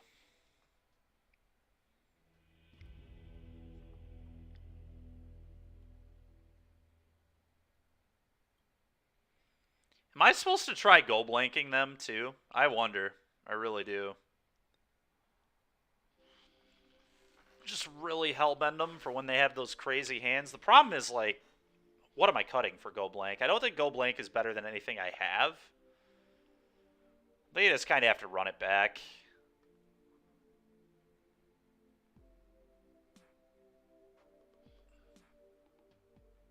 Oh, it is super fun. We're going to game 3 in our 2-0 in this league, and the buddy of mine who like built this is 3-1 in the league currently. He had to finish up before totally finishing the league last night, but it's honestly pretty sweet. And there have been lists like this that have 5-0'd, but the only ones I remember seeing were when iteration was still legal.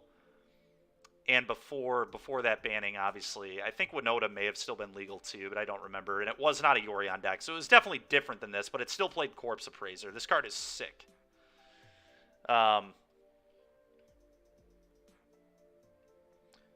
What if I just board out the Kroxa for a go blank now that I'm on the draw? Is that a real play? Real plan? I think here's what I'm going to do. I'm going to board one of those out. And I'm going to board one of these out, I think. And I'm going to bring in 2 go blank.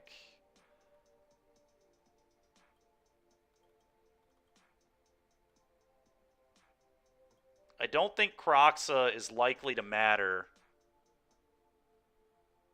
Oh, well, fair enough. So, yeah. So it was before the banning, I should say. I think we're going to try this.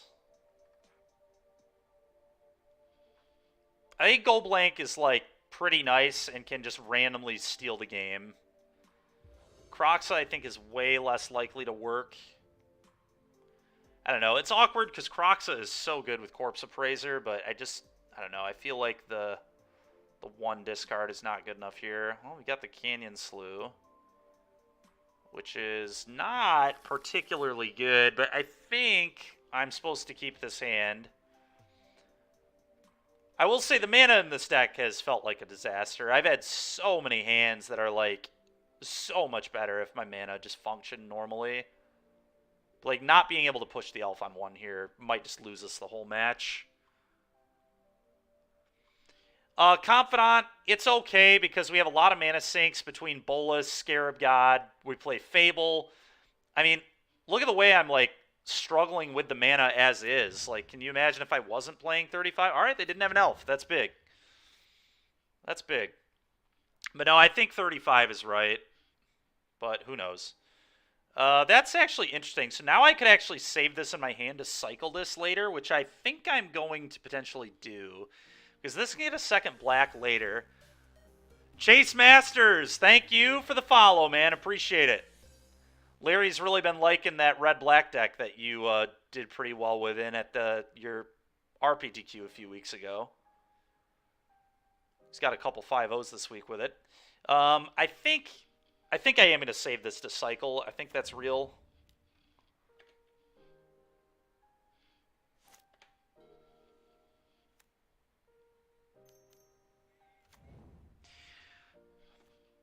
I will say, though, Confidant, Raja and I are both really similar in our approaches to kind of what we do. We both really, me even more so than him, honestly. Just like, I really want my mana to work in my decks. Like, I hate losing games to my mana base. It's like nothing worse than that. I'll tell you what, this is very awkward. Our hand did not line up well with this, but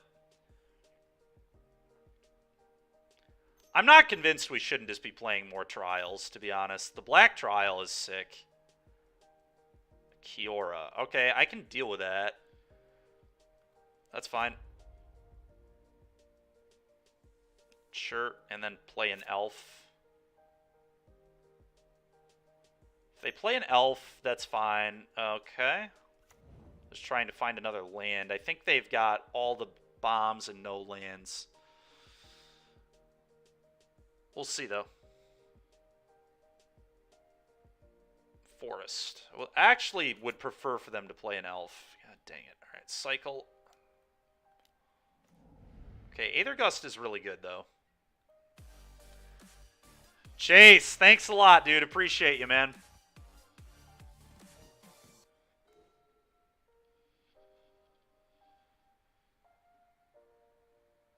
Yeah, I agree, Confidant. I do too. There really should be. There's not much of an excuse for there to not be.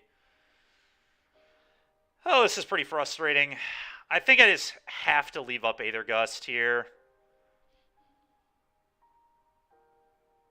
This Grixis deck is fake good. Oh, God. I just have to leave up Gust. I can Gust Cavalier. The only... Yeah, just killing... I don't think killing this does enough with Dreadbore. They just, like, play land to just kill me with Cavalier. But the problem is Cavalier is going to be really bad for me either way. So let's draw it again. Maybe I just hope... Maybe I just hope they don't have it. I just hope they don't have a land. It's, like, possible. They found a forest off this, so it's, like, very plausible that they just don't have a land for the Cavalier.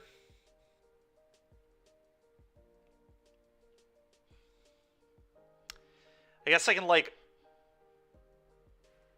Oh, an Edict would be unreal here, yeah.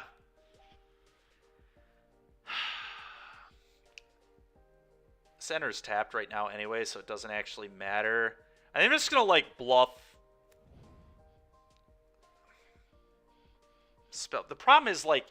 So if they have the land Cavalier, I just Gust it, and they just draw it again. Like, I'm not getting anywhere.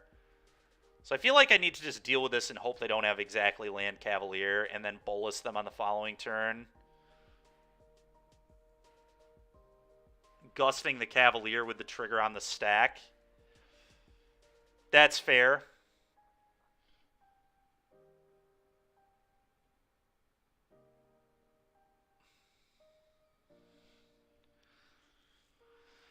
Yeah, that's a way to approach it too. I kind of have the read they don't have a land, as weird as that is. Yeah, that's too expensive, I think, Confidant. I could maybe see it over the Bolus. The 5-mana Bolus. Or the Scarab God, I guess. I don't know. I think I'm going to go with this, Chase, although I agree that your line makes sense too. But I just, like... I don't know. I feel like they need to top deck the land. I just kind of feel like they were choked on mana this game. We'll see. It's just the read I have. I don't know if it's right, but I just feel if we're letting them get a trigger off, getting 2 triggers off Cavalier, I don't think I'm winning that game. All right, they are missing lands. That's what I thought. Yep. It's hard to beat this, but we can beat it.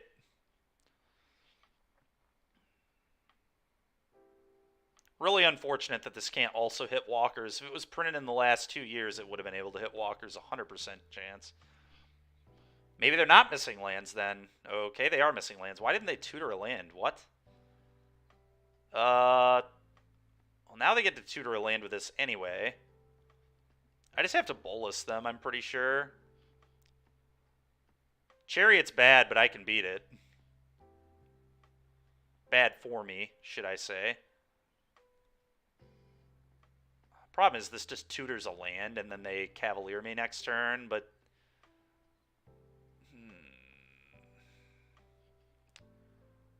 Problem is, if I do nothing, they just play Chariot. They don't even, like, need Cavalier. Ugh, God.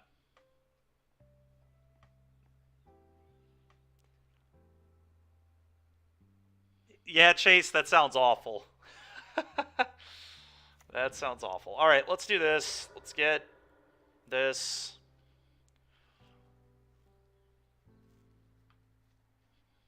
Yeah, I don't know. I don't think I win this game if I don't play a Bolus, so let's just do this.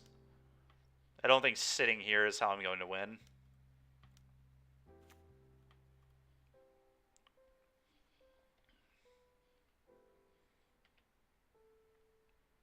Their hand is likely Cavalier, Asika's Chariot, yeah, apparently Old Growth Troll. Yep, get your land. Yep.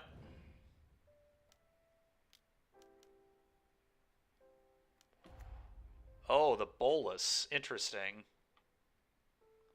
That's going to kill my Bolus.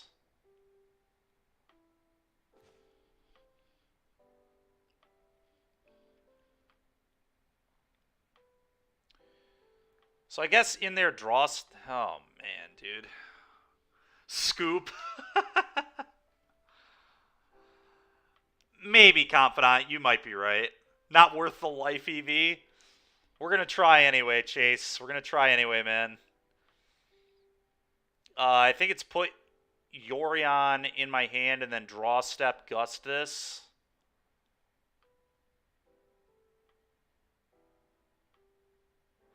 The reason I did not do that, Deathrite, is I already know one of them is going to have to kill Lair at some point.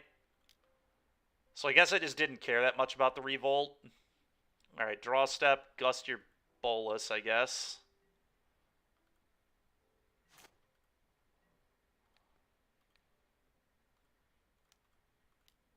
But Chase is almost 100% right. There's like no way I'm winning this game.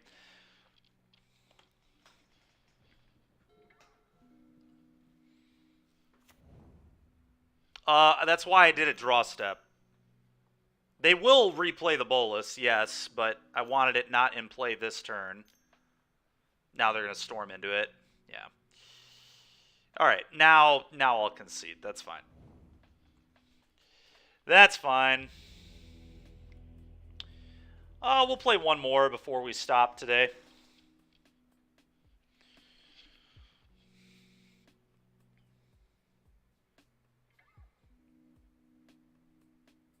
You gross. Yeah, I agree. Honestly, I feel like Oath of Chandra should just be trial in this format. I don't... Yeah. Yeah, Mono Green's messed up.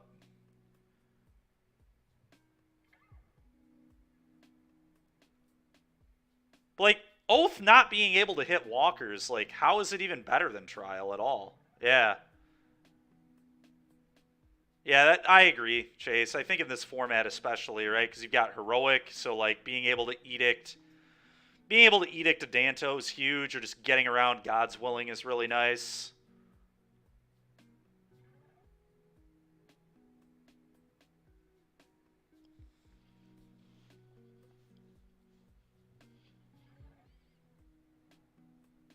Yep, yeah, exactly. I've been playing, actually, copies of Liliana's Triumph in, like, all my mid-range lists recently just because of Trespasser. Not only because of Trespasser, but, like, that's a large reason I'm doing it. Heroic's another reason. Like, Oath of Chandra not being able to hit walkers is just horrendous. It's just so bad. Like, if it could hit walkers, then I'd be down, but I'll have to ask Raja what his reasoning was. It's also legendary and Trial isn't, which could matter too.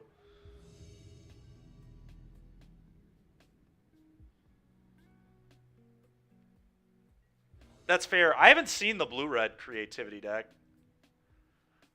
But Raja Esper really clowns. That's fair.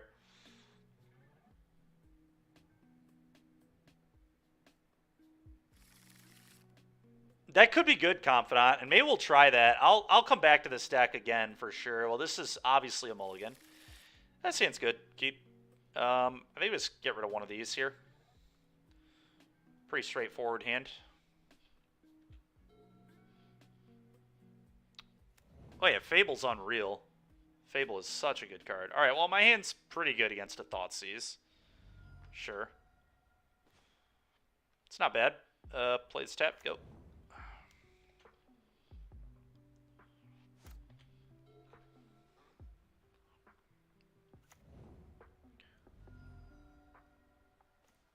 Okay, well, they obviously have a Stomp, so I'm just not playing this. Play this, go. A little sad I don't also have a Stomp, but...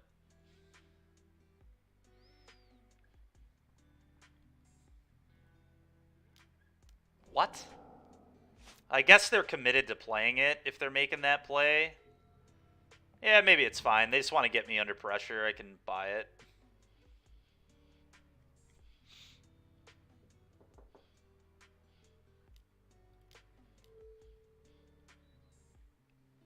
Impulse, Spell Pierce. I see. So... Oh yeah, you get Dig Through Time in this deck too. That's nice. Hullbreaker Horror is a nice juke too.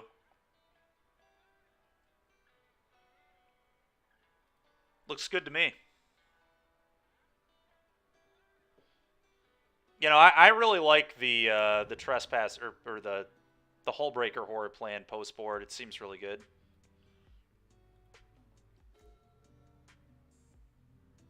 Yeah, that's the problem. We don't want 3 mana plays. We want 2 mana plays. I think this needs to be Trial of Ambition. Fatal Push was like an interesting draw, I guess. So now I can like play this and push this if they do something annoying, which I think is going to be my play. Could obviously Dreadbore this too, but I want to save the Dreadbores for the walkers that I likely am going to have to beat.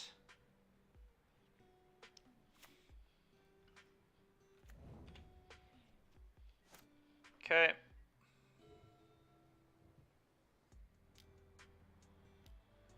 Sure. That's fine.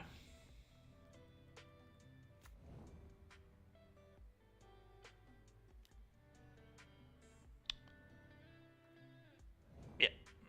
Just gonna push your Bone Crusher now.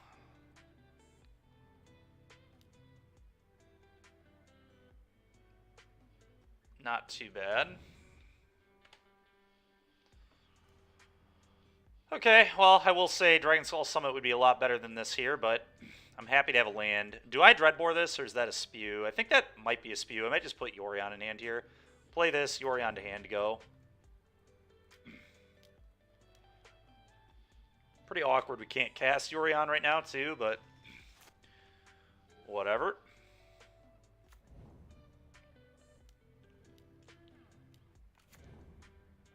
Sure. That seems very good, Chase, for sure.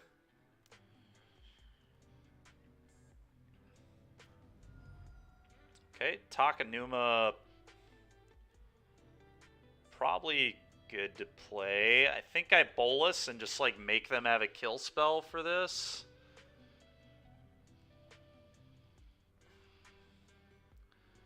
I guess another line to not fall super behind on board is just like kill guy, kill guy. You like Bolus?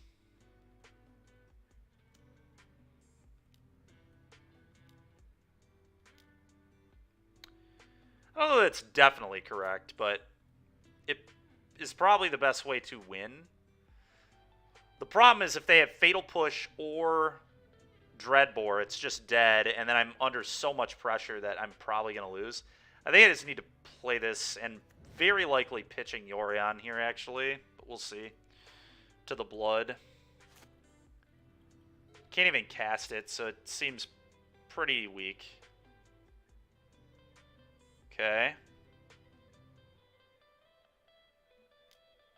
Okay, I will block.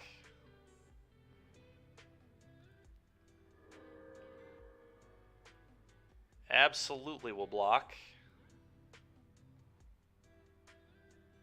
Don't care if they have a stomp or not. This is totally fine with me.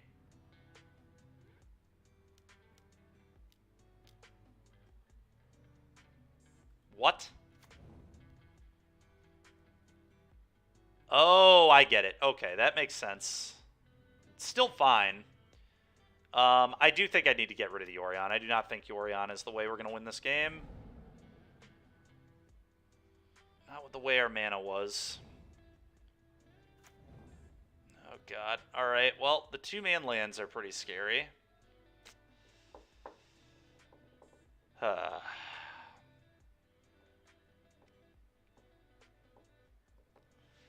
Maybe I got a little greedy on pitching the Yorion. Don't know. Definitely punished for it.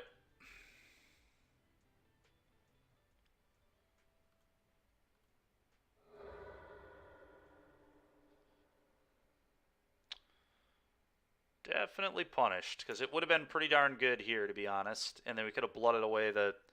We wouldn't have seen this yet, though. We wouldn't have known we had this, but either way. Yorion was a good way to potentially beat their man lands.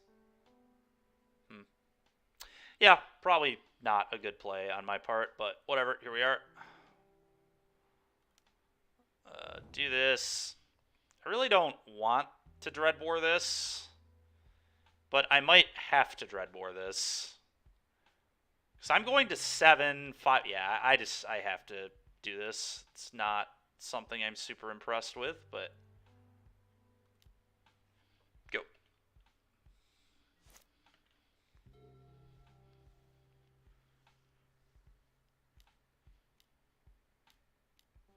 Yep. Need like a Corpse Appraiser or something. That'd be pretty nuts. How about a Drowned Catacomb? I was in trouble here anyway, but being able to loot this away, I'm curious what the next card is. Yeah, we probably had a really real chance here if I wouldn't have thrown away the Yorion, but here we are. As it is, I'm just going to bring Go Blanks in and cut all of the Thoughtseizes. And that's all I'm going to do here.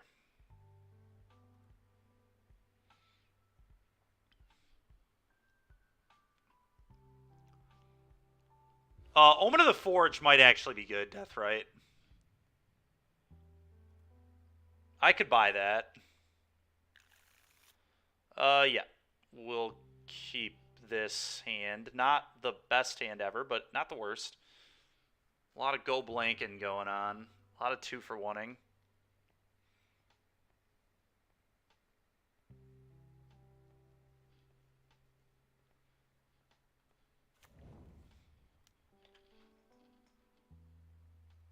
Ooh, Dark Dwellers would be pretty cool. That might just be better than Bolas, maybe. Because then we can clone it with Fable, too. Yeah, that seems sweet.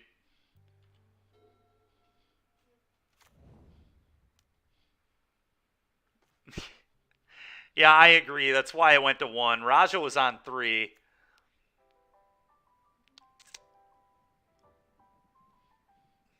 I supposed to play this, or is playing this bad? Playing this just, like, gives them a thing they can stomp. So I kind of hate it, to be honest. I'm just not going to play it. Go.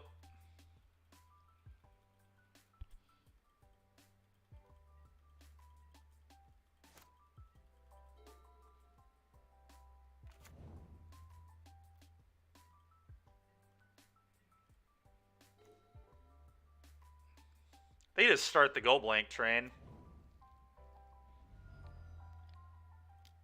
Let's just try running him out of resources. Could have obviously put Yorion in hand too, but I think this is better.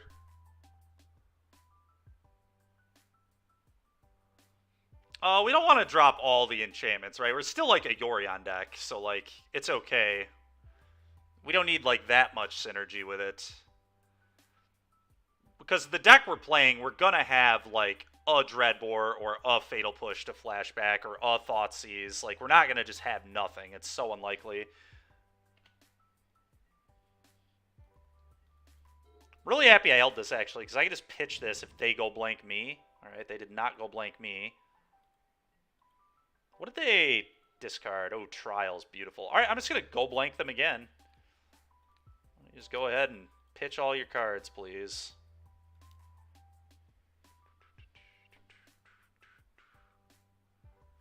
Sure, one Champion of Wits, maybe. Stomp me, okay. Sure.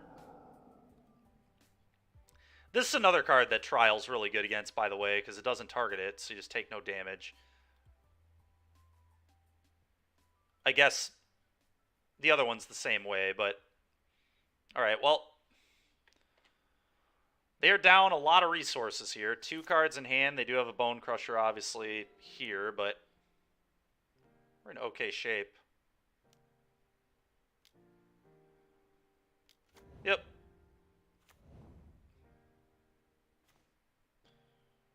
Takenuma. Sure. So, I think I'm just going to go Blood Tithe Harvester Trial. Seems good to me.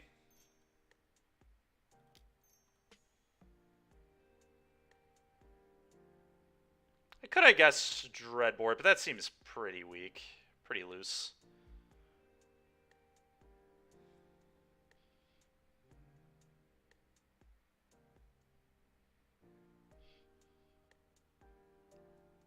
Oh yeah, obviously Champion of Wits is nuts with Scarab God. We played some blue-black mid-range last Friday, I think it was.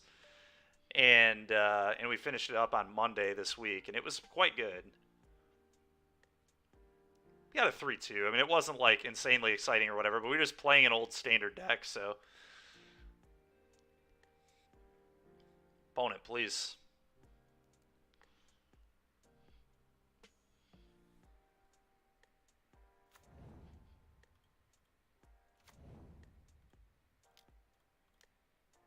Trial, always yield.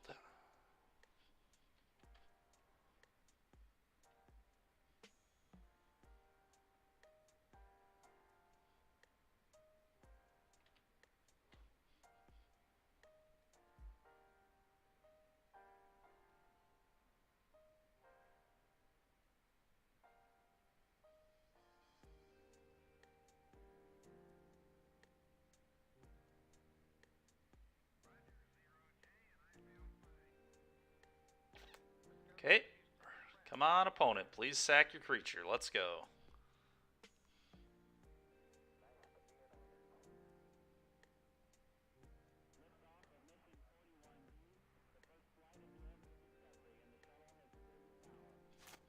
Okay. Figured out how to sack their creature. Stomp again. Ooh, no stomp. Okay. Alright, that's getting Dreadboard. And I'm going to shock and put Yorion in my hand, which I cannot cast right now. I think I do need to Dreadbore because I want to save Fatal Push for Manlands later.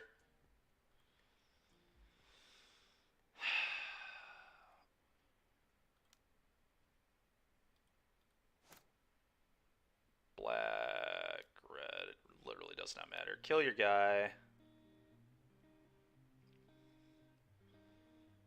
Shock this in. It's really awkward to have to shock that in, but I think I do. And put the Yorion in hand. I think putting Yorion in hand is right, but it's just awkward that I can't cast this stupid thing. Yet again, our mana coming up pretty awkward, but what are you going to do? That's beautiful. That's such a good draw. I get to eat probably their Bone Crusher. I don't really care if they rebuy Kalidas and play it again at some point, so let's do this. This card is nuts. Corpse Appraiser is so sick.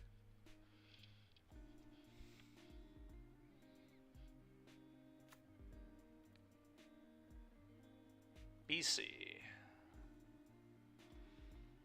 Question is, if I see blue source versus spell, what do I do? It probably just takes spell. We'll find a blue source eventually. Oh my god, Kroxa? Let's put the Kroxa in hand, play Kroxa, and then Kroxa them again next turn. That's unreal.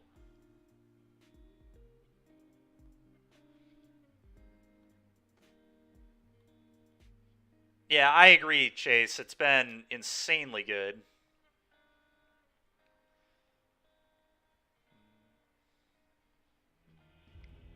Okay. Yep. Let's run it right back.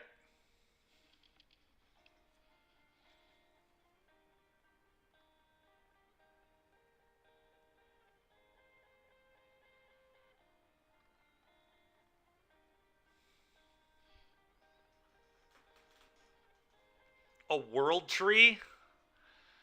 What's up, Ill Will? How you doing, man? Just finishing up the stream here. Got one more game.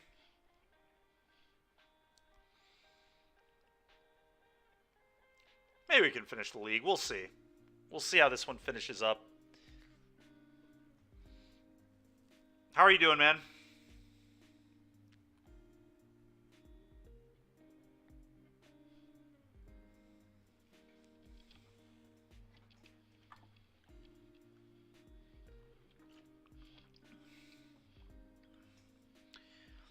Yeah, Zach, it's good, and we've been talking about ways that it could probably be improved too. So,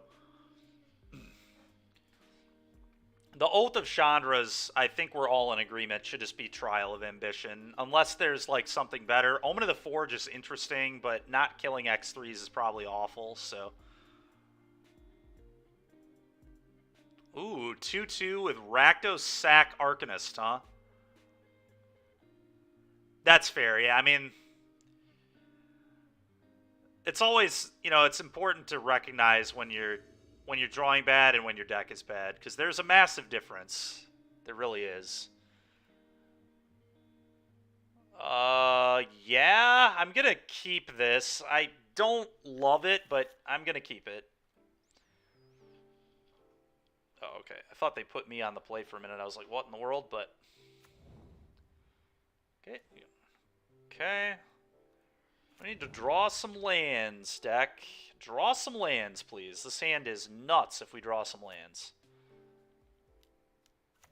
Okay. Oh, that's dead. Getting stomped. Getting stomped.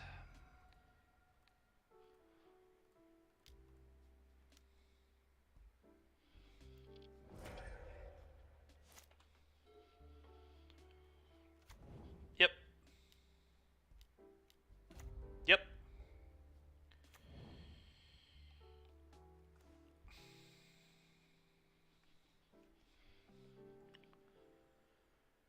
Well, I have to kill this, and I think I have to be inefficient, so let's do this, but I am already not liking where this is going. Just a awful, awful turn for me. Missing lands. Classic. Classic. Should have some kind of counter on this stream for how many games I just lose to missing land drops. It seems to just be by far the majority of how I lose games.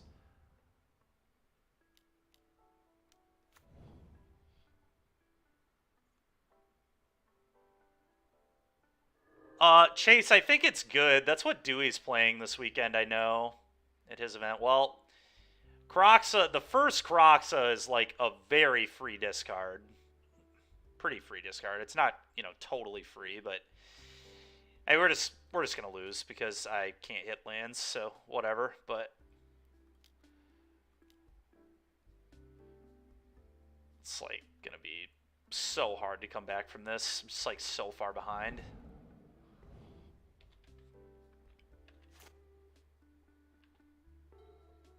even if they have, like, literal nothing, it's still going to be tough. Like, if I top deck lands and they have actual nothing, maybe, but the Hive's an issue, the Reflection's an issue. Just issues all over the place. Yep.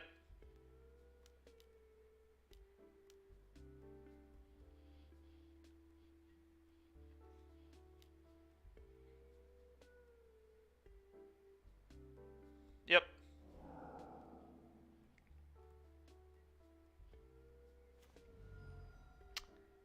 Well, if I was going to draw something, I guess that was pretty good.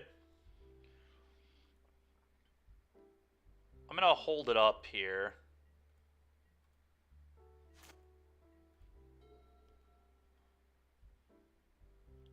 If they fire off high, okay. Okay, so maybe they're drawing bad, who knows. If they put a good creature on the stack, I'll stomp their Reflection. Alright, well, they're flooding really bad. That's what this is a sign of. I'm going to stomp this. Can I please draw a land deck? Can you draw an untapped land? I'm going to be specific with my request here. I'd like an untapped land right now. In fact, I'd like 3 in a row. 3 untapped lands in a row, please. Thank you. You just hate me, don't you, deck? Really hates me. Wow. Alright. Go. What a disgusting game. Just absolutely disgusting.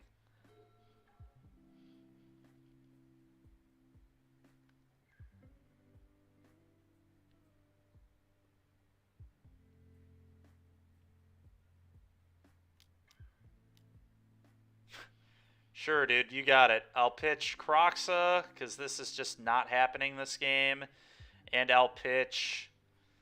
Oh, I don't know. I need to keep the Fatal Push. I think I just get rid of Dreadbore, but it's a little awkward.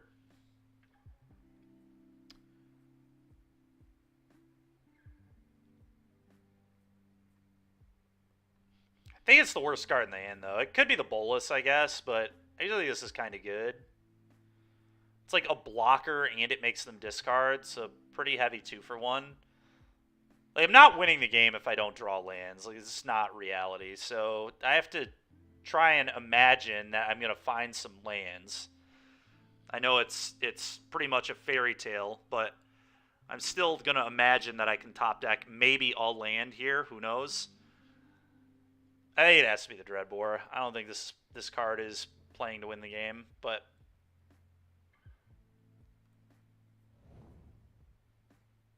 Let's do that.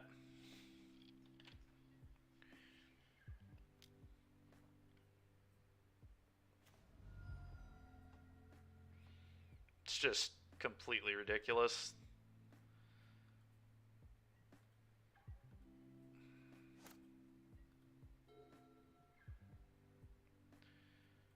So stupid. It's completely insane.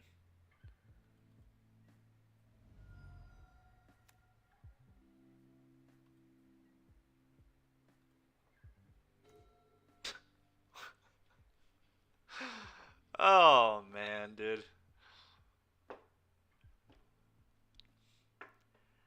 I mean, yeah, I probably should pick him up, but we're just gonna keep playing. We'll just keep watching my deck never give me a land. Just very, very classic stuff here.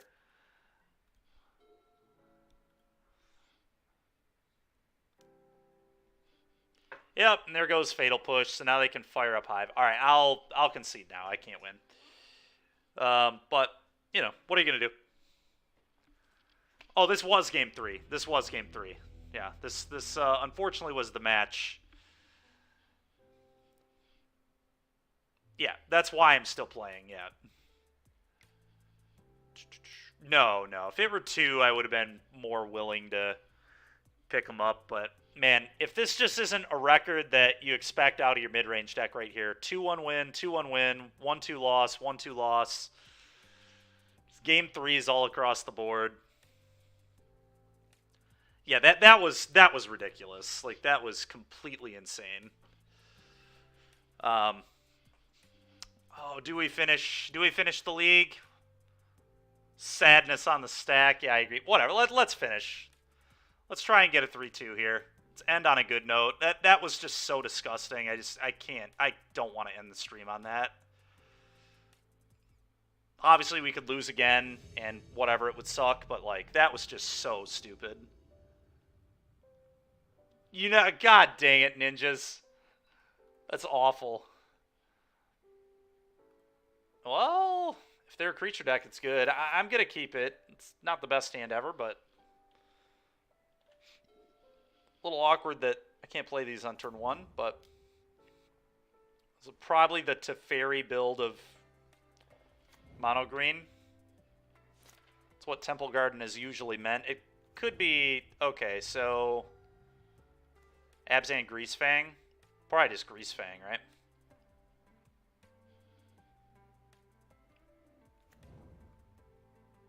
Fatal Push doesn't really do anything, so I just need to play this. If they do the thing, they do the thing. There's very little I can do about it.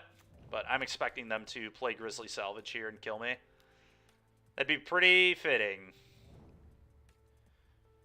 Alright, they hit an Asika's Chariot, which is really stupid, and they bend a Greasefang, which just means they have one in their hand. What did they take off this?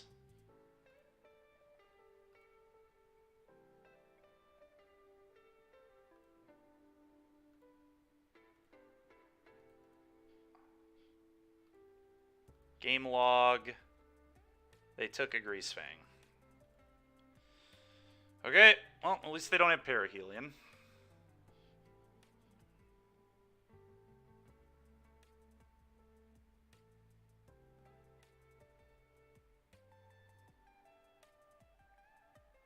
They just, like, not have a land or something? It's like, dude, give me a break. What are you waiting for? Play your cards. Come on. It's just absolutely zero decisions to make. None.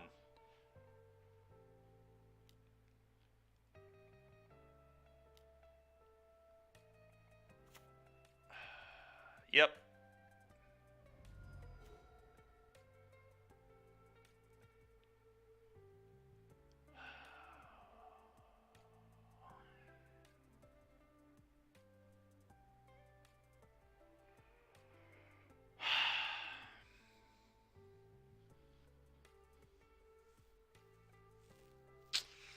Well, what do I want to do here? Probably popping Blood, pitching Mountain, pushing Greasefang. Can do that later, though, I guess. But I could always draw something good, like a Thoughtseize, maybe.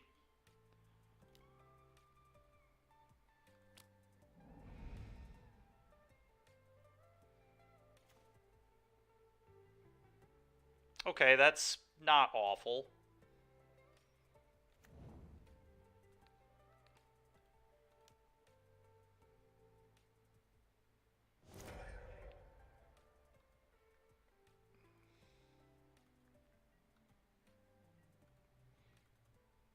Probably just have to, like, block with the Blood Tithe here.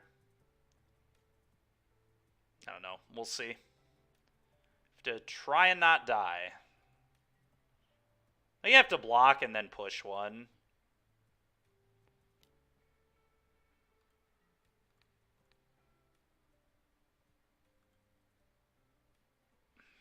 Yeah, wait on the push.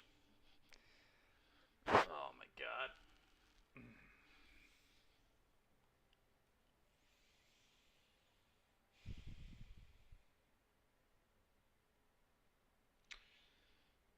Push one, play this, and that can, like, block these. It might just be hard cat. I think I am just pushing. Just have to try and not die in this game. It's the name of the game is get to Scarab God and hope that that can steal it. Yep. Corpse Appraiser's interesting, actually. That's not really better than hard casting this, because this trades here, which could matter.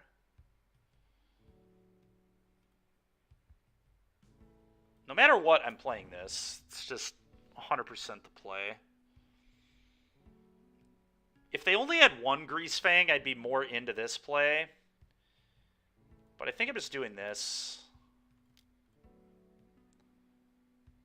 Reason being is it gives me the option to block the Chariot if I decide that that's what I want to do. Did someone say Scarab God? Yeah, I did. Thoughtseize me? God dang it, man. Oh, they Thoughtseize themselves? Oh my god.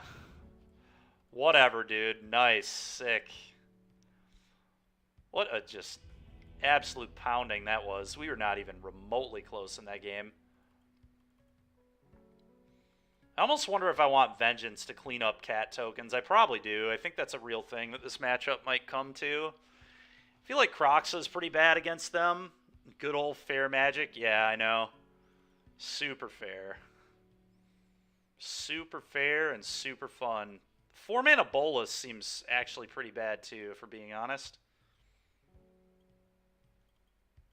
I just don't want them to have blind discards. Yeah, Go Blank, obviously really good. I think I'm just going to bring in a 1 of Aether Gust. And we'll just try this. Alright, let's get this over with. This has been rough. This is like the one matchup where Trial of Ambition is probably worse than the red card, but... Well, no... Yeah, I'm not mulliganing a Go Blank Fable hand.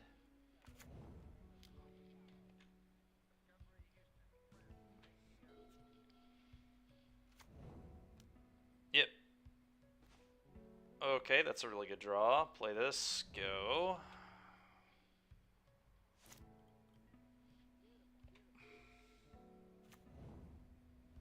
Okay, you can't Grizzly Salvage with that mana, thank God. Okay, Chariot, Decay, Thoughtseize. Do I Go Blank them or do I Fable first? Go Blank gets rid of the Chariot.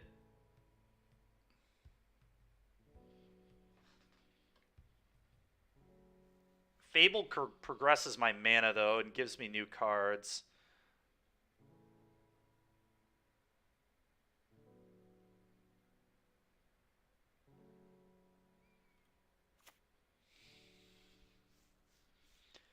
So I've got some stinkers here. Dreadbore is pretty awful. Oh, boy.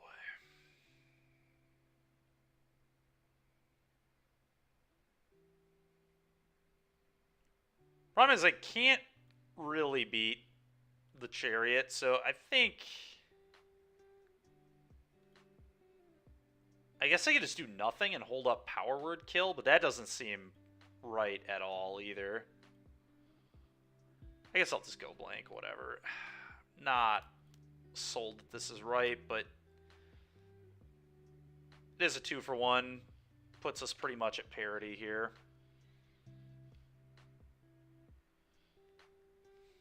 Mm-hmm.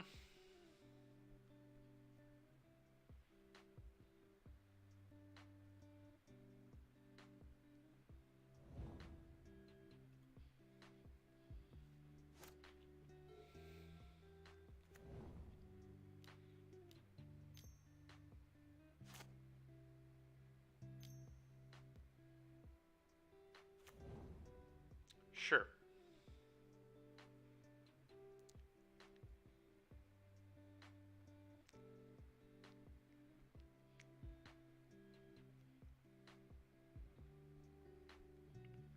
It's annoying, but fine.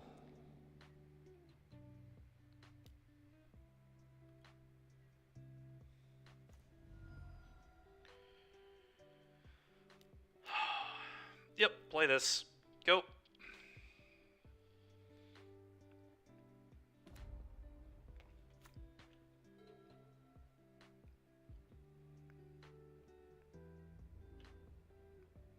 I'll take it.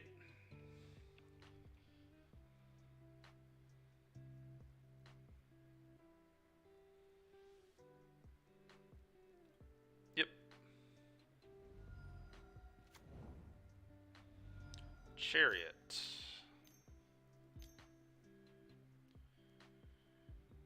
Yep.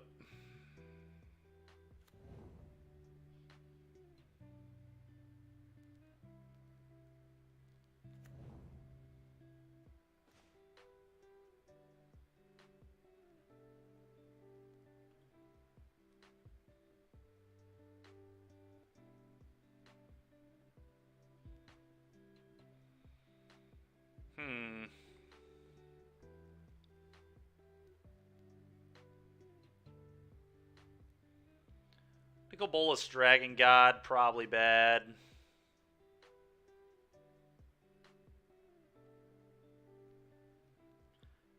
I know, it's interesting. I definitely want the land. Harvester and Push are not. Harvester and Dreadbore, rather, are probably the worst. Dreadbore sucks. I don't want this. I know that.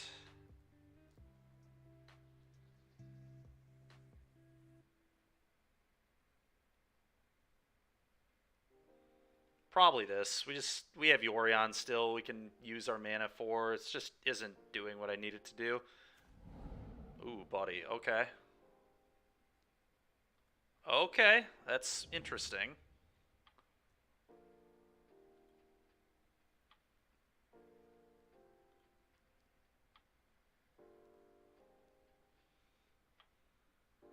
Attack.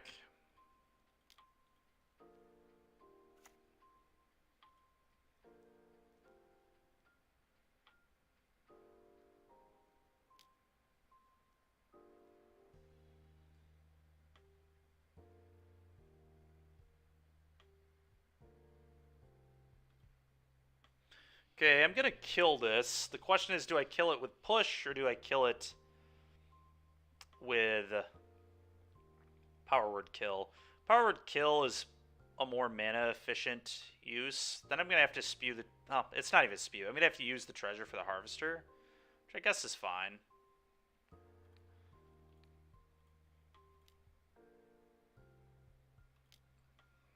Kill that. Play this. Go.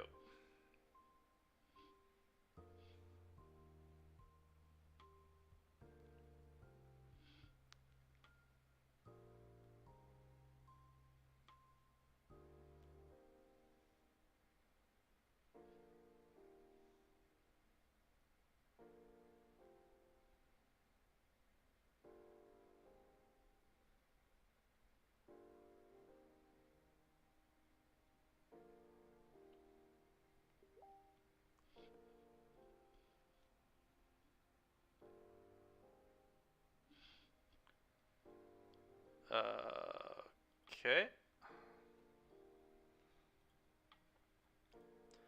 Blood Tithe here is nice because it'll trade with the Harvester. Hopefully.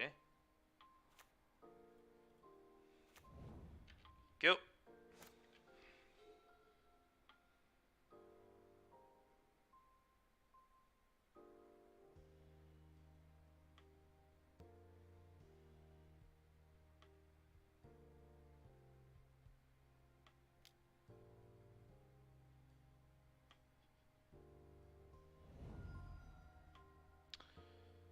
There goes the Scarab God again. Pretty annoying. Maybe I honestly leave this in play. Because, yeah, I'm definitely not blocking a cat. I'll tell you that much. Cat is not getting blocked today. Interesting. Yeah, no blocks. That's fine. At least his mana this game has kind of been a disaster. That's nice for me. I see they're leaving this back so they can block. Okay.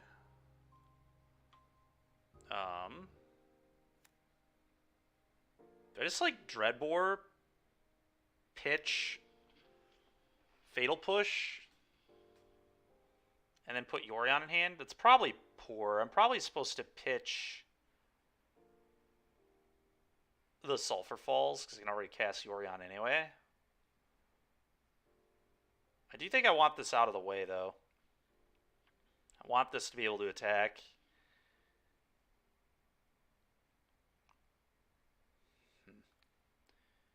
think so. I think this is right.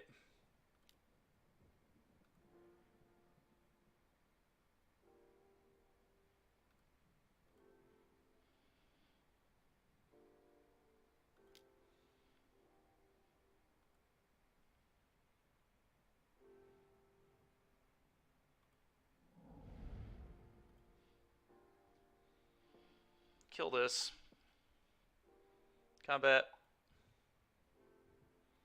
Send just the 2/2. Trigger.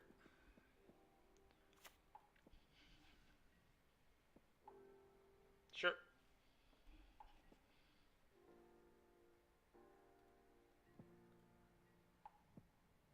Go.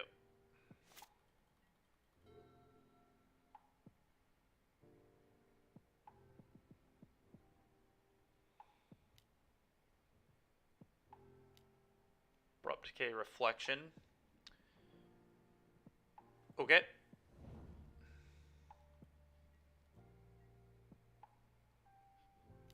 Wow, attacking. Okay.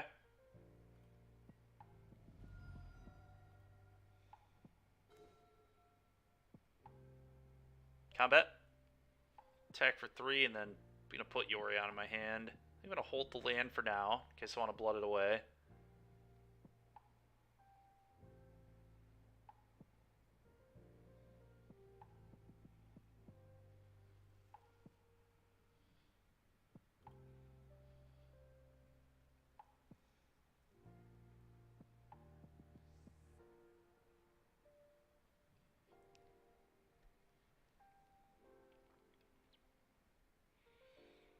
Blooding it away right now might actually make sense.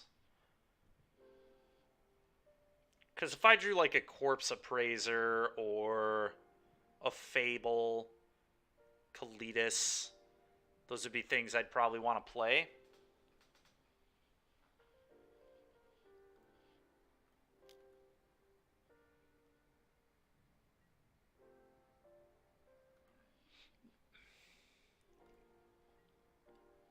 I'm going to do it now.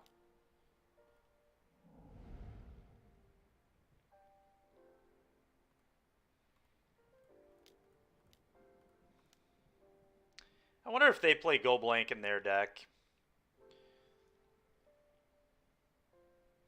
I think I can afford to hold this. It does give up my treasure, though.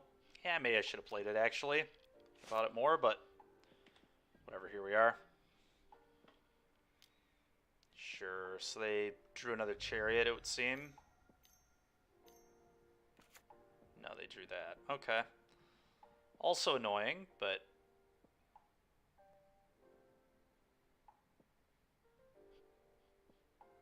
when did it become night? Either way, pretty annoying stuff there.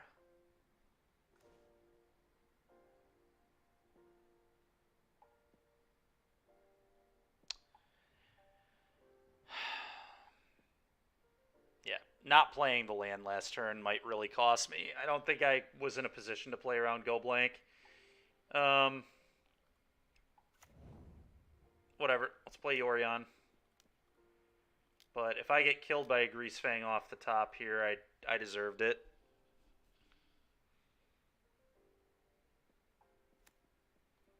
But we definitely just have to do this.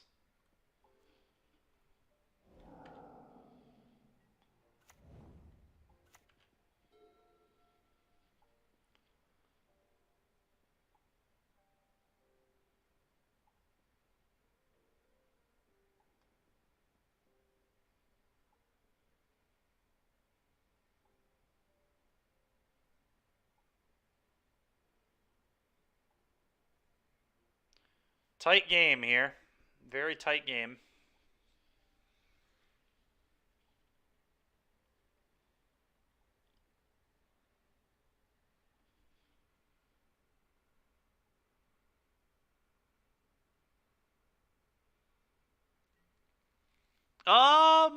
Maybe? Then we can't play Kalitas, right? It's a little awkward. Or the Goblin Dark Dwellers that we talked about putting in the deck. It's probably bad. This is so awkward. I like need to leave the blood for Revolt, probably.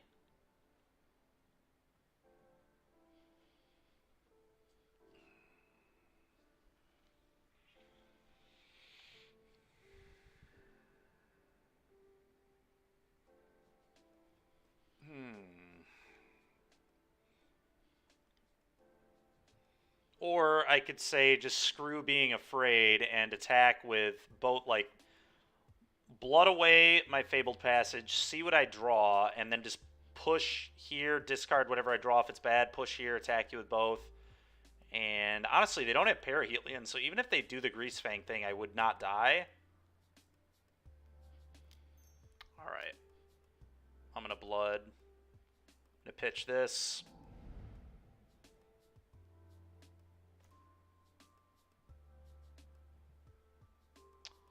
Okay.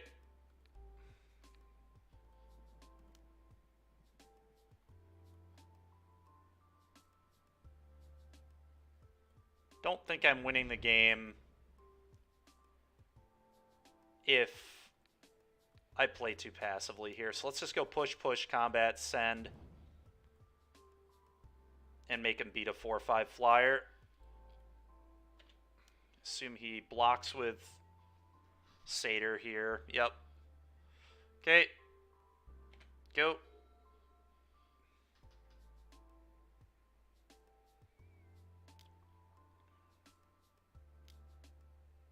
Sure.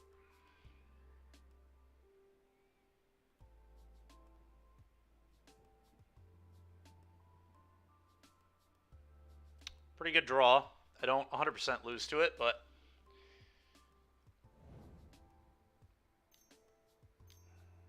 sure. Perihelion in yard, sure. So this is what they took. It's unbelievable, dude. Completely unbelievable. Oh, man.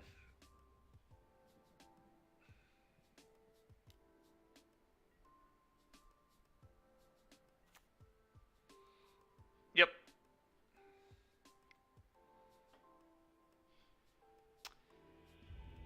Whoa, Ginger. Hey, thanks, man. Really appreciate it, dude. Funny enough, I'm pretty much hopping off right now myself, so I'll send everybody here somewhere else. But thanks a lot, man. Really appreciate the raid.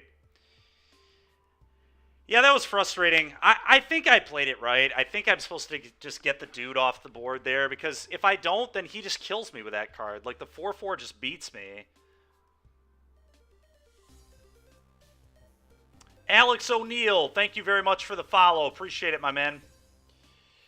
But anyway, I mean, this deck was cool. It sucks that we couldn't get a 3-2 out of it, but I think we, again, kind of, like, the game where we lost to Rakdos and just didn't draw a land in Game 3 was ridiculous. But what are you going to do? You know, not the best day today, unfortunately. A little bit under 50-50, but sometimes you play Thoughtseize decks and you don't win. I don't think we played that badly. Like, I don't feel like I was making too many egregious mistakes or anything. It just, a lot of people were top decking us, and a lot of misled. To be fair, this deck's mana base was pretty freaking awkward, and I was worried about that when I played it. I tried to, like, mitigate it a little bit by adding the Sloths instead of Hive of the Eye Tyrant, but and then one of the Dragon Skull summits, but it was still just a train wreck, honestly.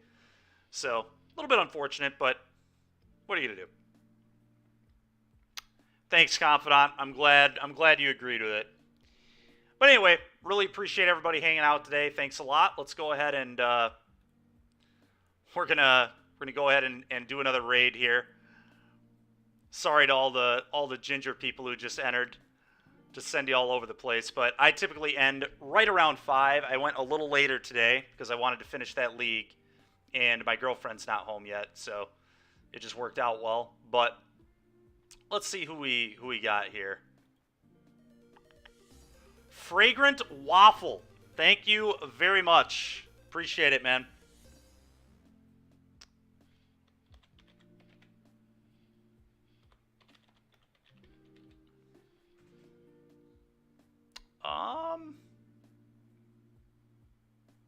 So we got Doomwake. Why don't we hit up Doomwake? I don't raid Doomwake very often. And he's actually... Oh, okay. Looks like he's playing mono green. He was yesterday streaming a deck that I top forward NRG Milwaukee with slight updates. So that was pretty cool. But anyway, let's hit him up.